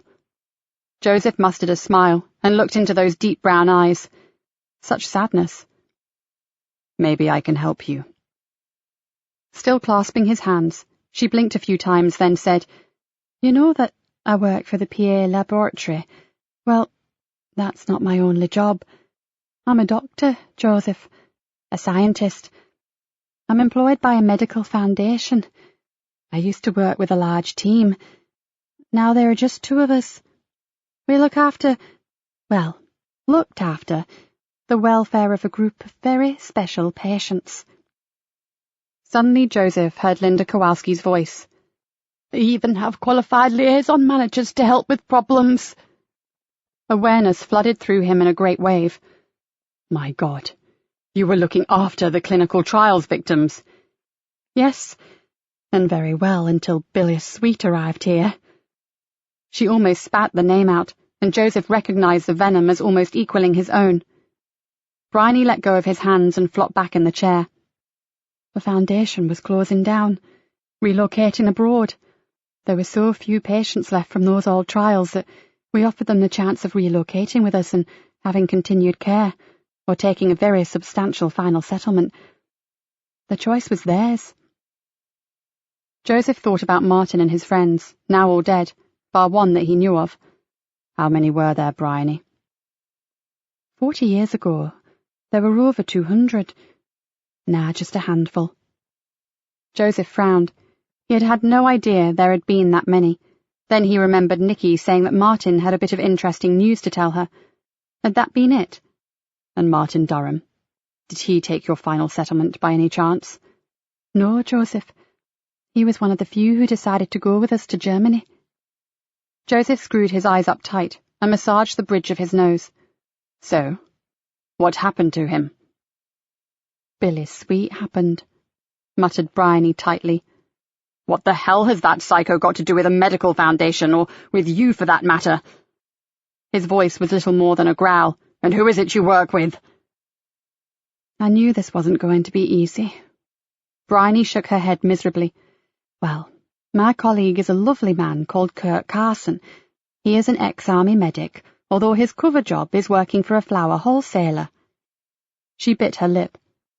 And he was due to meet me here earlier, but he hasn't turned up. I'm worried about him, Joseph. His phone is turned off, and we never do that. Pictures of Billy swam across Joseph's mind. He didn't know this Carson guy, but he certainly hoped that he hadn't run into Billy on his trip to the marsh. And Sweet's somehow connected to your organization? Oh, he has nothing at all to do with us. He was employed abroad mainly, as a troubleshooter. We needed to speed up the closure process, and he was sent to help Kurt and I tie up loose ends, only his methods were not what we were expecting. She moved in her seat, and then things got even worse. His past caught up with him. He saw you, Joseph, and he flipped. But why? Whispered Joseph. He was scared of you. He said you were the only one who ever saw through him. Most people distrusted or feared him, but Joseph Easter understood him. I could never understand that monster. Joseph felt bile rising in his throat. But why kill those poor men who resembled him? Why not just kill me? You are wonderfully naive, Joseph. Bryony sighed. Killing you was his endgame.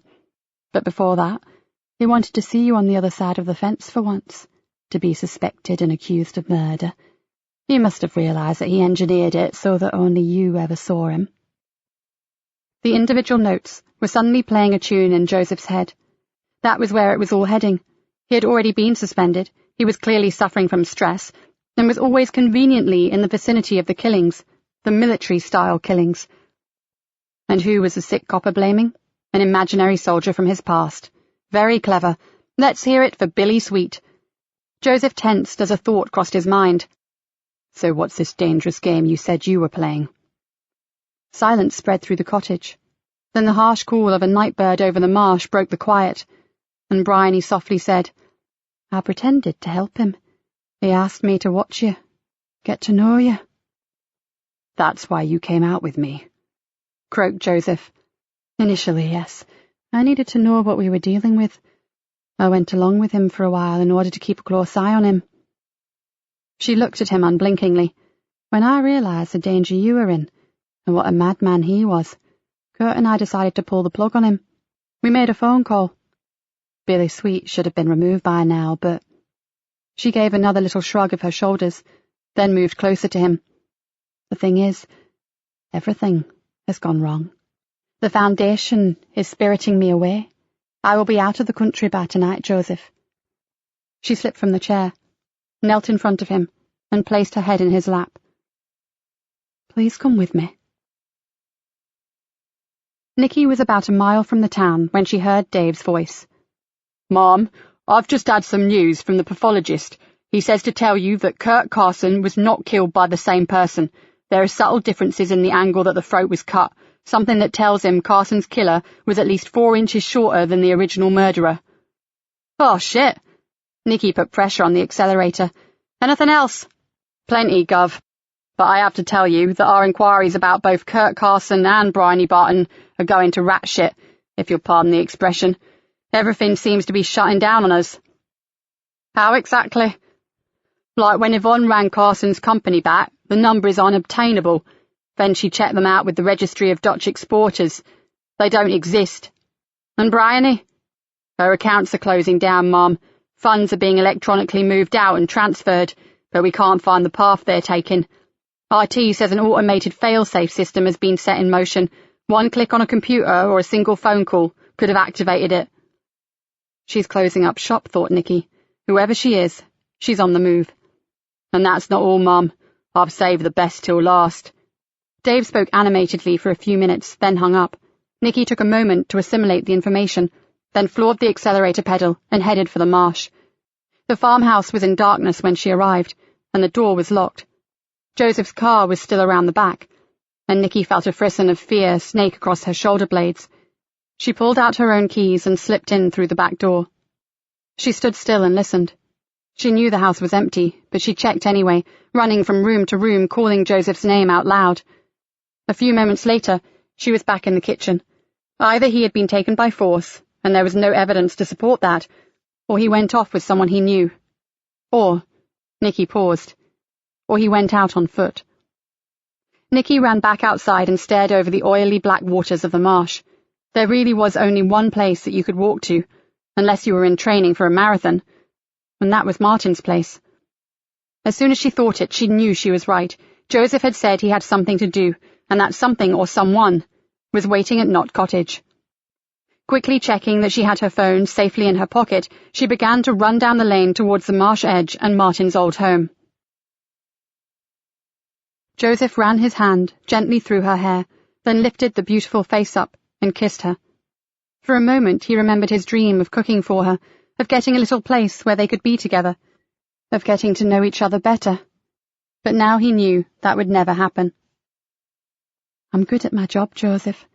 My organisation will look after us, and I have money, a lot of money, and contacts. We could start again, Joseph. Another life, in another country, somewhere far away from the shadows of the past. Be honest, what is there here for you in this crummy backwater town?" Joseph methodically listed them in his head. Friends that I care about. A job I love. Colleagues that would walk on hot coals for me. And I have a beautiful daughter that I want to get to know one day. A daughter who has high ideals and believes that good will always triumph over evil. One that would turn her back on a fugitive father forever. Oh yes, for all the good it has done me this time, at least I now know that I have the capability to love again. "Say something," whispered Bryony. Joseph wished he could. He wished he could have said, "Yes, let's go." But the alarm bells in his head were drowning out everything. He wanted to believe her. He could have easily convinced himself to do just that. It wouldn't have taken much. But instead, he heard himself say, "The telephone call from Sweet. The one that got me here. How did that work?" "I got him to record it the other day. I told him we could use it as a lure, to get you to walk into a trap. I would play it at a given time and he would be waiting for you." "So why use it tonight?" Joseph asked quietly. "I would have come simply because you asked me, without the theatricals, you know that." "Because I had to be sure you'd come alone, Joseph. I couldn't risk you telling anyone that you were meeting me, not if we are to get away together. No, the tape ensured that you'd say nothing." She looked up at him pleadingly. "We need to go soon. It's all set up. My people." "And who are your people, Bry?" "Just believe that they're taking medical science forward for the greater good. Every single person who works for them, no matter what their role, is deeply committed. But we really don't have time for this, Joseph. I'll explain everything later, I promise you." She sank back on her haunches and looked up at him imploringly. "Come with me, please. First, because I love you. And second, because the alternatives are not good. He looked at her, pain etched all over his face, and knew that she realized he was going to refuse her. At that point, the dynamics in the room suddenly changed. For the first time since he entered the cottage, he felt threatened. He straightened and felt a rush of adrenaline course through him. He knew what was wrong. Bryony's hand was moving imperceptibly towards the hearth and the gun. Joseph acted instinctively, lunging forward, grabbing the gun, then rolling away. In a fraction of a second, he had pulled her to her feet and was behind her, with the muzzle pressed to her temple. "Tell me about those alternatives," he inquired coldly. "Oh, Joseph, you've made a terrible mistake." Her voice had changed, lost the softness, and don't fool yourself. You couldn't do it. Bryony slowly and deliberately turned her head to look him in the eyes. "Sorry, but it's just not in you to hurt me, yet alone kill me." "Don't underestimate me, Bryony." Joseph stepped back, gripping the gun with both hands and keeping it trained on her head. "I was a soldier too, remember? Killing people is on the curriculum." She smiled at him. "But not like this." He knew that she was right. He had been a good soldier, not a homicidal lunatic like Billy.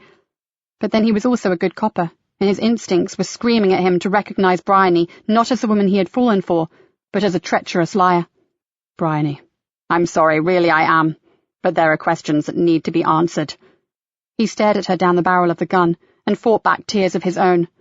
Why did it have to be like this? "You've lied to me, haven't you? All along the line." "Oh, I've lied, Joseph. About practically everything." A brief look of pain passed across the beautiful face. "Although not about my feelings." She took a deep breath. "But you've made your choice. Now I'm walking out of here, and you, my love, are going to let me." "Oh, I don't think so." The voice made Joseph and Bryony spin round in surprise. Nikki moved away from the doorway, and Joseph vaguely saw a set of bar cuffs in her hand. "It's all over, Bryony. Time to go." She began to step towards the woman. "No, Gov. Keep back. Switch on the lights." Nikki stopped mid-stride, then eased back to the door and flipped down the switch.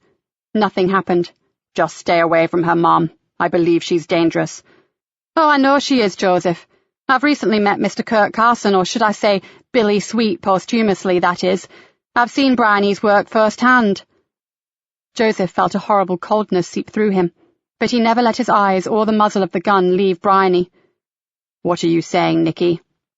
"She killed your nemesis, Joseph, among others." "Well done, Detective Inspector." Bryony slowly and deliberately clapped her hands together. "Excellent work." "We need support, Mom." Joseph tried to keep his voice steady, but inside he was boiling with rage and hurt. "Already on their way. Let's just keep everything calm," said Nikki. "I couldn't be calmer, Inspector," said Bryony sardonically. "It's you who looks a trifle agitated, but then I suppose you must be so relieved that your little puppy dog here is still breathing." Her eyes glittered in the pale light of the lantern. "I know it's happened to you before, but it must be terrible to see him bleed." Before Joseph knew what had happened, a burning pain seared through his left hand. The nerves and muscles went into spasm. His finger involuntarily jerked on the hair trigger, and the gun exploded upwards and away from his grasp. "Keep totally still!" Joseph's ears still rang with the report from the gun, and he realized that he had made a potentially fatal mistake. In the poor light, he had not seen the wicked-looking blade that Bryony had strapped to the inside of her wrist. With a groan of pain, he grasped his injured hand, pressed it to his body, and tried to staunch the bleeding. Nikki remained by the door, her mouth slightly open in shock, and hatred burning in her eyes. And once again, Bryony held the gun. "Make no mistake. I am leaving now, and I will kill you if you try to stop me." "No, you're not." Nikki's voice was husky, but the words were slow and determined. "You are a cold-blooded killer, and you've assaulted my colleague. I can't let you." "Do as she says," gasped Joseph. "Please, Nikki." "Ooh, please, Nikki." Bryony imitated Joseph's appeal. How touching, but also practical, Inspector. I'd listen to Joseph if you value your life. "Ah, but there's the problem," returned Nikki, her voice as cold as an Arctic night. I don't. And without hesitation, Nikki threw herself forward. Joseph's scream mingled with the roar of the second shot, and the two figures crashed to the floor in front of him. Before he could even move, something hit his foot. He swung down, pain like acid flaring through his hand, but somehow he managed to grab the gun. By the time he had straightened up, one of the two women was on her feet and running towards the door. "Stop, or I fire!" he yelled. Bryony halted and turned around. The knife was still in her hand. "Oh, Joseph, I told you before. You're a lovely man, but you're no killer." When the blast from the third shot died away, he whispered, "And I told you not to underestimate me, my love." Epilogue. Joseph pushed open the door to her room with his shoulder. One hand was strapped firmly across his chest and held there by a padded sling, and the other hand grasped a large bunch of candy-pink roses and silver-grey eucalyptus. "I've just seen Linda Kowalski. Her brother is out of ITU and doing well. Now, how goes it with you?" "I'm glad to hear about David, and I'm easier today." Nikki eased herself up in the bed and grimaced. "Well, a bit easier. For a flesh wound, it damn well hurts. And you?" "Extremely inconvenient, especially getting dressed and anything else that requires pulling up your trousers." He grinned at her. "Other than that, pretty good. The surgeon reckons I should get most of the movement back, as long as I keep up the physio." "I bet you and the therapists are on first-name terms by now." "Yes, there is a certain amount of déjà vu to my visits." He smiled and laid the flowers on the bottom of the bed. "For you." "They're lovely, Joseph. Are you going to arrange them for me?" "Probably not. It was difficult enough just carrying them into the lift and pressing the button. I'll leave it to the nurses." He sat in the chair next to her bed and looked at her searchingly. "How are you really?" Nikki dropped the smile. "If you must know, I'm still pretty shaky." "Me too." He stared down at the floor. "I can't get my head around the fact that she was so ruthless. You know, I really thought—" His voice trailed off into silence. "That she cared? Well, for what it's worth, I think she did, until you rejected her. Then the woman scorn bit came into play." "Don't beat yourself up, Joseph. She had me fooled, and I was actively looking for things to distrust. You, Sunshine, had no hope." She picked up a thin folder from her locker and passed it to him. "The super gave me this. It's for our eyes only. He thought it may help." "A dossier on Bryony?" "Just a précis of what they've already compiled." "I don't think I want to see it right now," said Joseph, placing it unopened on the locker. "I've read it." Nikki shrugged. "You should too when you're up to it. The main thing to know is that she alone was designated to bring closure to the Gordon Peace guinea pigs, and that included Martin. She was no carer, Joseph. She killer the carer. She was the fixer."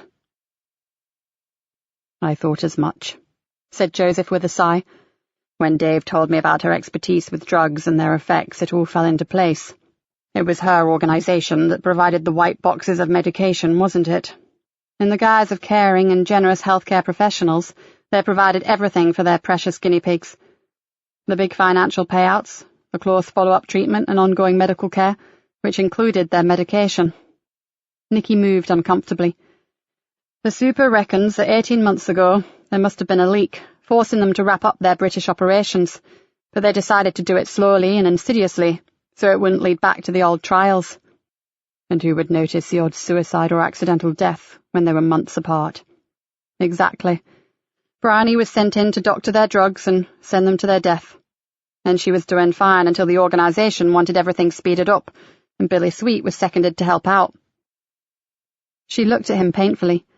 He did hear that Sweet was headhunted for his dubious talents by Bryony's organization, that they killed him off in South America, then gave him a new identity, as Kurt Carson.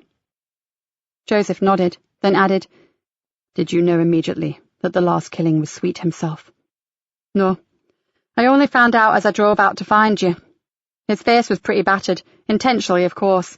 Bryony didn't want us to recognize him too quickly. And we didn't, but Dave had given a photo of Billy to Rory. In it he was holding a weapon of some kind, and it showed a badly deformed finger, and Kurt Carson had an identical injury. Rory then used the picture and a computer-generated version of Kurt's skull, and here presto, one and the same." If you believe in karma, one would consider that a fitting end for such an evil man. Joseph gave a little shiver. Bryony's organization may be powerful, but they made a mistake recruiting Billy Sweet. Although I'm sure he was very effective, until he finished up in hospital, saw me, and went on that killing spree. One thing, though, I'm surprised that Bryony managed to get the better of him so easily. Simple. She did what she did best. She drugged him. That was something else Dave informed me of on my trip to Cloud Fen. Rory picked up on telltale signs and later found that Sweet had been immobilized before his throat was cut. Dear Lord, and to think that I... Joseph shook his head, then swiftly changed the subject. And Bryony's organization. Do we have any leads? We're out of depth there. With the Kowalski statements, the super knew that we were onto something, but guess what? He's been ordered not to pursue it. Joseph gritted his teeth. And the shadows close ranks and block us out. Nikki nodded, and for a moment they sat in silence with their own thoughts. So when did it dawn on you that you were being spun a yarn? She finally asked. Joseph gently massaged his injured hand. Several things didn't ring true, but the main one was when she told me that Martin was going abroad. It took a second or two, but I remembered all you'd told me about him, about his love for the marsh, how fond he was of his sister, and his precious Knott cottage. He wouldn't have upped and buggered off, just for the sake of some medical care. You're right. Linda Kowalski told me that they were all promised a big final settlement. Then their care would be down to their respective GPs. But in truth, the organisation could never have risked it. Their death sentences had already been signed. And the executioner dispatched. Joseph added painfully. But let's forget all that for a moment. He turned to her, and she allowed those dark, earnest eyes to bore into hers. There's still one question I have to ask. Nikki had known this moment would come, but said nothing. Did you really mean that you didn't value your life? I've played those last few moments over and over, and I'm still not sure why you did what you did. Nikki stared down at the pale green counterpane. What could she tell him? The truth was that there was no way she could have risked his life again, not for a second time. She had to stop Bryony somehow, and her method may have been a tad gung-ho, but that was Nikki Galena for you. I guess I saw the red mist, that's all. I thought if I could distract her, you might finally get your finger out and actually do something. Right, I see. Joseph pulled a face. Okay, so you're not going to tell me? Not yet. Maybe I'm not sure of the answer myself. She smiled at him. Now my turn for a question. When you shot Bryony... Did I mean to kill her? He shook his head. No. She was right about that. I couldn't have done it. That would have made me no better than Billy Sweet. I'm glad, Joseph, because for Martin's sake, I want her to stand trial. Joseph drew in a breath. Don't get your hopes up. If her dark and shadowy employers are as powerful as I believe, she'll never get near a courtroom. Before Nikki could answer, the door opened and two women stood beaming at them. Elizabeth, Jana, come in. Nikki patted her bed for Jana to sit, and Joseph stood up and gave Elizabeth his chair. To cheer you up, said Elizabeth brightly, and placed a large, colourful plant on her locker. Nikki stared at it. It had a mass of dark green, heart-shaped leaves and huge, waxy red flowers, each with a thick, fleshy cream spike rising from them. My, that's exotic. Thank you. Latin name, Athurium andrianum, said Elizabeth knowledgeably. Common name, Willy Lily, laughed Jana. It was agony to laugh, but suddenly Nikki felt great. She could afford to laugh again. The nightmare was over. And this is to cheer you up, Sergeant. Jana handed Joseph a fob with 2 keys hanging from it. We have no problem at all with your suggestion, and Martin would most certainly have approved. Nikki threw an inquiring glance at Joseph. I'm renting Knott Cottage. He looked at her earnestly. Really? Nikki's mouth dropped. Are you quite sure that you won't be haunted by everything that happened there? Jana asked. I'm absolutely certain. Joseph nodded determinedly. I know what happened was terrible, but in a funny kind of way it finally gave me closure from Billy Sweet. He turned to Nikki. From the moment I set foot in Martin's home, I knew it was a very special and well-loved place. And of course I'd be closer to you, if you don't mind having a new neighbour."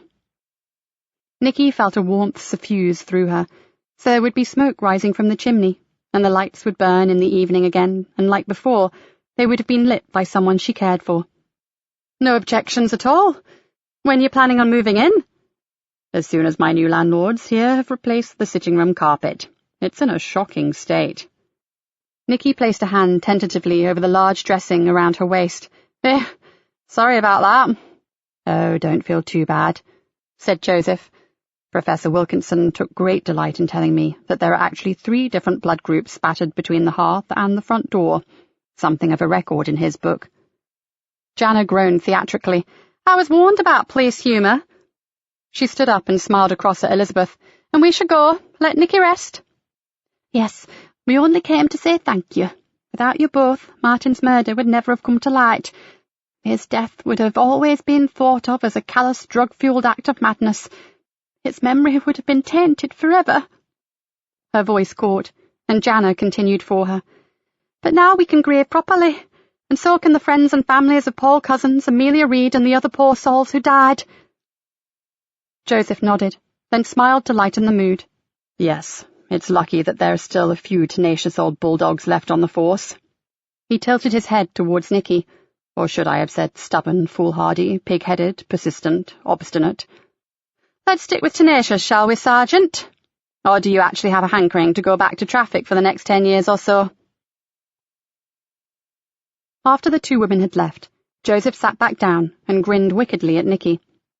"So, there is just one thing left. One mystery that has yet to be solved." Nikki looked at him suspiciously. "And that is?" Joseph leaned closer. "Dr. Helen Latimer, Martin's GP at Cloud Fen. You said that when the case was over, you'd dish the dirt regarding your mysterious feud." A knowing smile spread over Nikki's face. "I'm sorry, Joseph. You must be mistaken. I have absolutely no idea what you're talking about." Section of article in the Times, 14th August. Greenborough poisoner dies. The body of Bryony Barton, the woman accused of engineering the suicide deaths of more than 10 people in the last 18 months, was found yesterday. The manner of her death remains a mystery, as she was in the process of being transported to court. On arrival, she was found dead on the floor of the police transportation vehicle. The Fenland Constabulary are asking for information regarding one of the escorting officers, who has since disappeared. Full story on pages 4 and 5. This concludes Shadow over the Fens by Joy Ellis, narrated by Henrietta Mear. Copyright 2016 by Joy Ellis. This unabridged audiobook is published by arrangement with Joffe Books and was produced in the year 2017 by Tantor Media Incorporated, a division of Recorded Books, which holds the copyright thereto.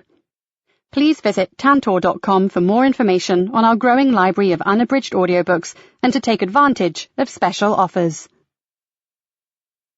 Audible hopes you have enjoyed this program.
Oh, Joseph, you've made a terrible mistake. Her voice had changed, lost the softness, and don't fool yourself. You couldn't do it. Bryony slowly and deliberately turned her head to look him in the eyes. Sorry, but it's just not in you to hurt me, yet alone kill me. Don't underestimate me, Bryony. Joseph stepped back, gripping the gun with both hands and keeping it trained on her head. I was a soldier too, remember? Killing people is on the curriculum.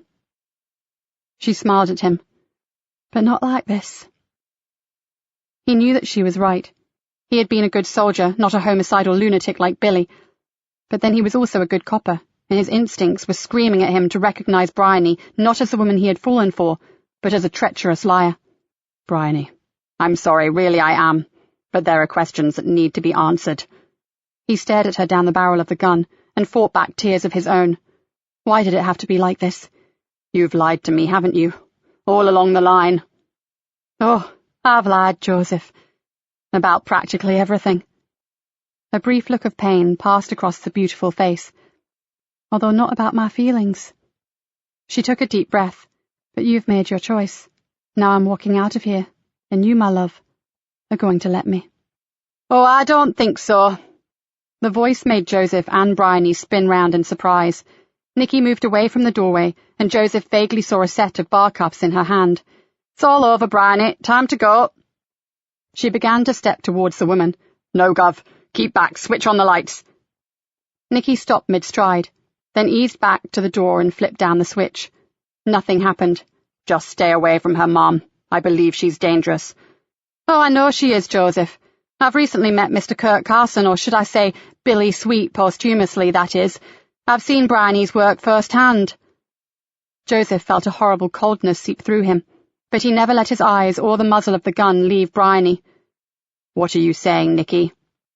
She killed your nemesis, Joseph, among others. Well done, Detective Inspector. Bryony slowly and deliberately clapped her hands together. Excellent work. We need support, Mom. Joseph tried to keep his voice steady, but inside he was boiling with rage and hurt. Already on their way. Let's just keep everything calm, said Nikki. I couldn't be calmer, Inspector, said Bryony sardonically. It's you who looks a trifle agitated, but then I suppose you must be so relieved that your little puppy dog here is still breathing. Her eyes glittered in the pale light of the lantern. I know it's happened to you before, but it must be terrible to see him bleed. Before Joseph knew what had happened, a burning pain seared through his left hand. The nerves and muscles went into spasm. His finger involuntarily jerked on the hair trigger, and the gun exploded upwards and away from his grasp.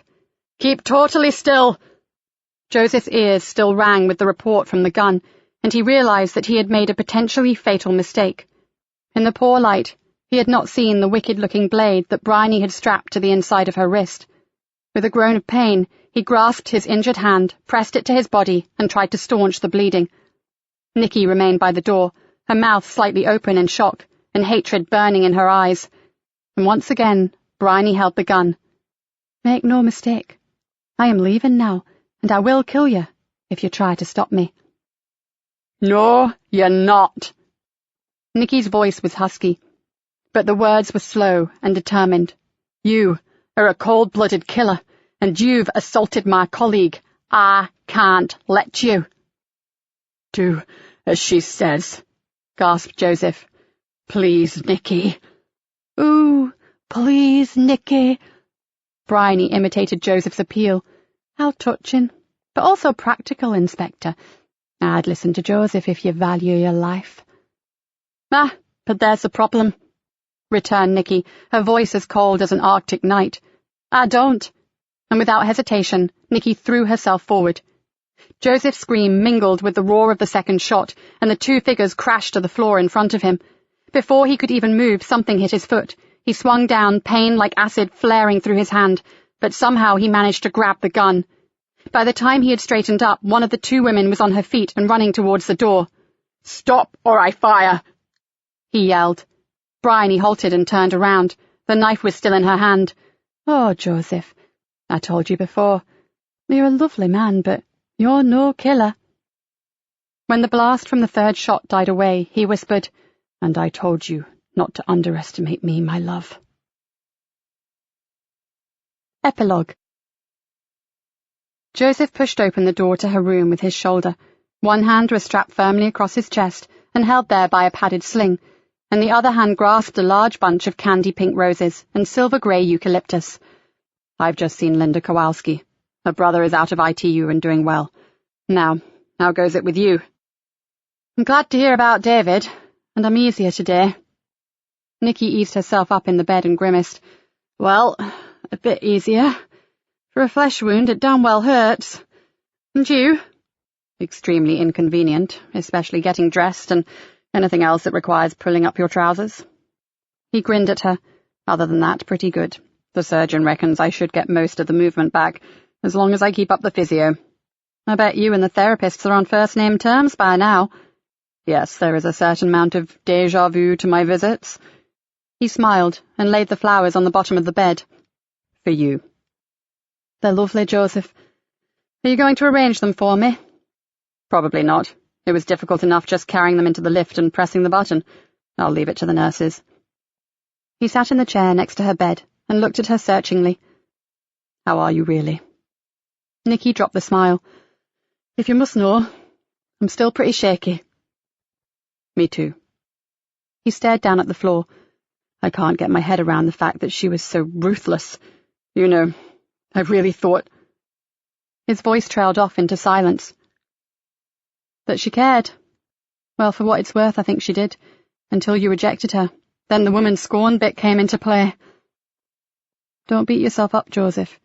She had me fooled, and I was actively looking for things to distrust. You, Sunshine, had no hope." She picked up a thin folder from her locker and passed it to him. "The super gave me this. It's for our eyes only. He thought it may help." "A dossier on Bryony?" "Just a précis of what they've already compiled." "I don't think I want to see it right now," said Joseph, placing it unopened on the locker. "I've read it." Nikki shrugged.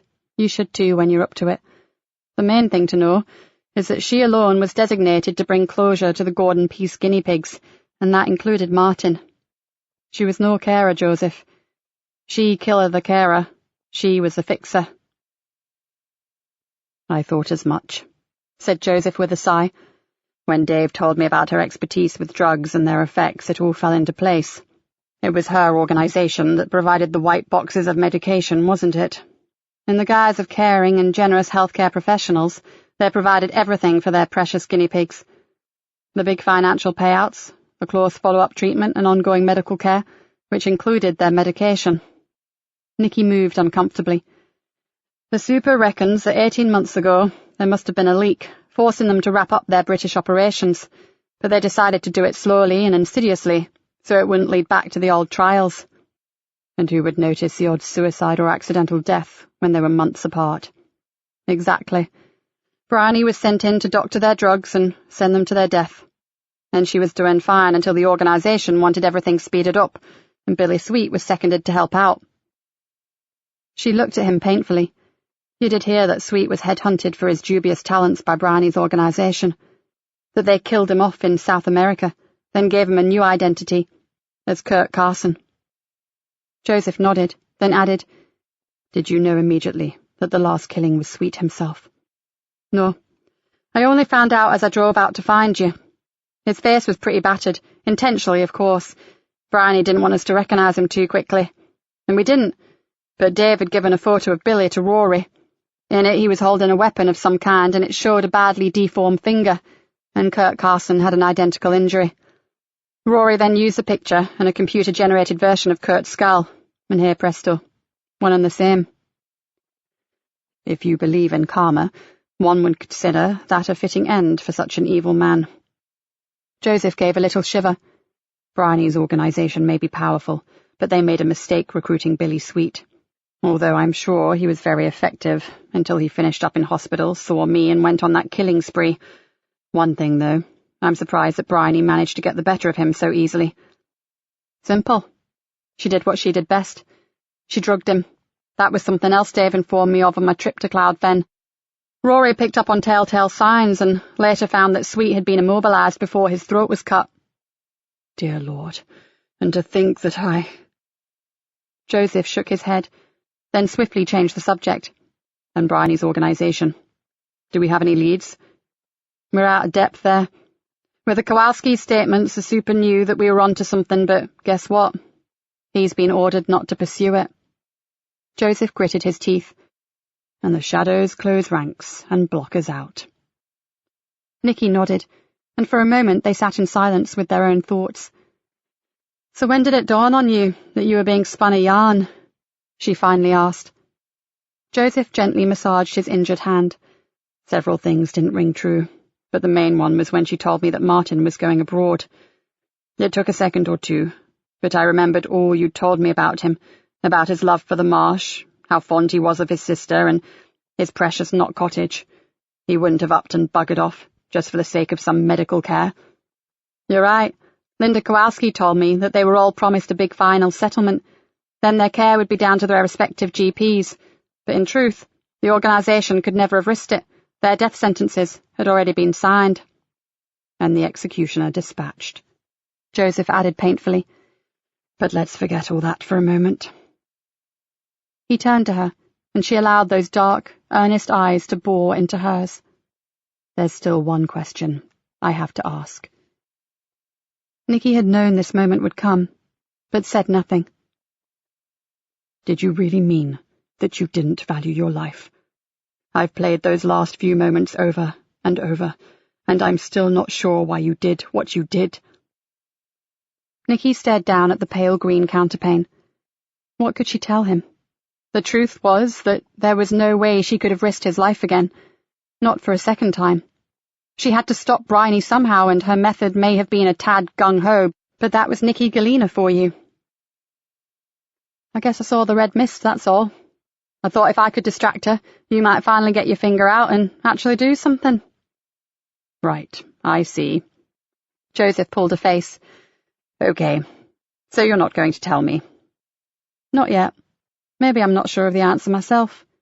She smiled at him. Now my turn for a question. When you shot Bryony, did I mean to kill her? He shook his head. No. She was right about that. I couldn't have done it. That would have made me no better than Billy Sweet. I'm glad, Joseph, because for Martin's sake, I want her to stand trial. Joseph drew in a breath. Don't get your hopes up. If her dark and shadowy employers are as powerful as I believe, she'll never get near a courtroom. Before Nikki could answer, the door opened and two women stood beaming at them. Elizabeth, Jana, come in. Nikki patted her bed for Jana to sit, and Joseph stood up and gave Elizabeth his chair. To cheer you up, said Elizabeth brightly, and placed a large, colourful plant on her locker. Nikki stared at it. It had a mass of dark green, heart-shaped leaves and huge, waxy red flowers, each with a thick, fleshy cream spike rising from them. My, that's exotic. Thank you. Latin name, Arthurium andrianum, said Elizabeth knowledgeably. Common name, Willy Lily, laughed Jana. It was agony to laugh, but suddenly Nikki felt great. She could afford to laugh again. The nightmare was over. And this is to cheer you up, Sergeant. Jana handed Joseph a fob with 2 keys hanging from it. We have no problem at all with your suggestion, and Martin would most certainly have approved. Nikki threw an inquiring glance at Joseph. I'm renting Knot Cottage. He looked at her earnestly. Really? Nikki's mouth dropped. Are you quite sure that you won't be haunted by everything that happened there? Jana asked. I'm absolutely certain. Joseph nodded determinedly. I know what happened was terrible, but in a funny kind of way it finally gave me closure from Billy Sweet. He turned to Nikki. From the moment I set foot in Martin's home, I knew it was a very special and well-loved place. And of course I'd be closer to you, if you don't mind having a new neighbour. Nikki felt a warmth suffuse through her, so there would be smoke rising from the chimney, and the lights would burn in the evening again, and like before, they would have been lit by someone she cared for. No objections at all. When you're planning on moving in? As soon as my new landlords here have replaced the sitting-room carpet. It's in a shocking state. Nikki placed a hand tentatively over the large dressing around her waist. Sorry about that. Oh, don't feel too bad, said Joseph. Professor Wilkinson took great delight in telling me that there are actually 3 different blood groups spattered between the hearth and the front door, something of a record in his book. Jana groaned theatrically. I was warned about police humour. She stood up and smiled across at Elizabeth. And we should go. Let Nikki rest. Yes, we only came to say thank you. Without you both, Martin's murder would never have come to light. His death would have always been thought of as a callous, drug-fueled act of madness. Its memory would have been tainted forever. Her voice caught, and Jana continued for her. But now we can grieve properly, and so can the friends and families of Paul Cousins, Amelia Reed, and the other poor souls who died. Joseph nodded, then smiled to lighten the mood. Yes, it's lucky that there are still a few tenacious old bulldogs left on the force. He tilted his head towards Nikki. Or should I have said stubborn, foolhardy, pig-headed, persistent, obstinate? Let's stick with tenacious, shall we, Sergeant? Or do you actually have a hankering to go back to traffic for the next 10 years or so? After the 2 women had left, Joseph sat back down and grinned wickedly at Nikki. So, there is just one thing left. One mystery that has yet to be solved. Nikki looked at him suspiciously. And that is? Joseph leaned closer.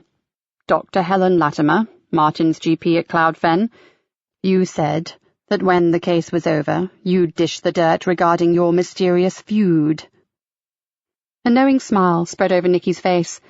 I'm sorry, Joseph. You must be mistaken. I have absolutely no idea what you're talking about. Section of article in the Times, 14th August. Greenborough poisoner dies. The body of Bryony Barton, the woman accused of engineering the suicide deaths of more than 10 people in the last 18 months, was found yesterday. The manner of her death remains a mystery, as she was in the process of being transported to court. On arrival, she was found dead on the floor of the police transportation vehicle. The Fenland Constabulary are asking for information regarding one of the escorting officers, who has since disappeared. Full story on pages 4 and 5. This concludes Shadow over the Fens by Joy Ellis, narrated by Henrietta Mear. Copyright 2016 by Joy Ellis. This unabridged audiobook is published by arrangement with Joffe Books and was produced in the year 2017 by Tantor Media Incorporated, a division of Recorded Books, which holds the copyright thereto. Please visit tantor.com for more information on our growing library of unabridged audiobooks and to take advantage of special offers. Audible hopes you have enjoyed this program.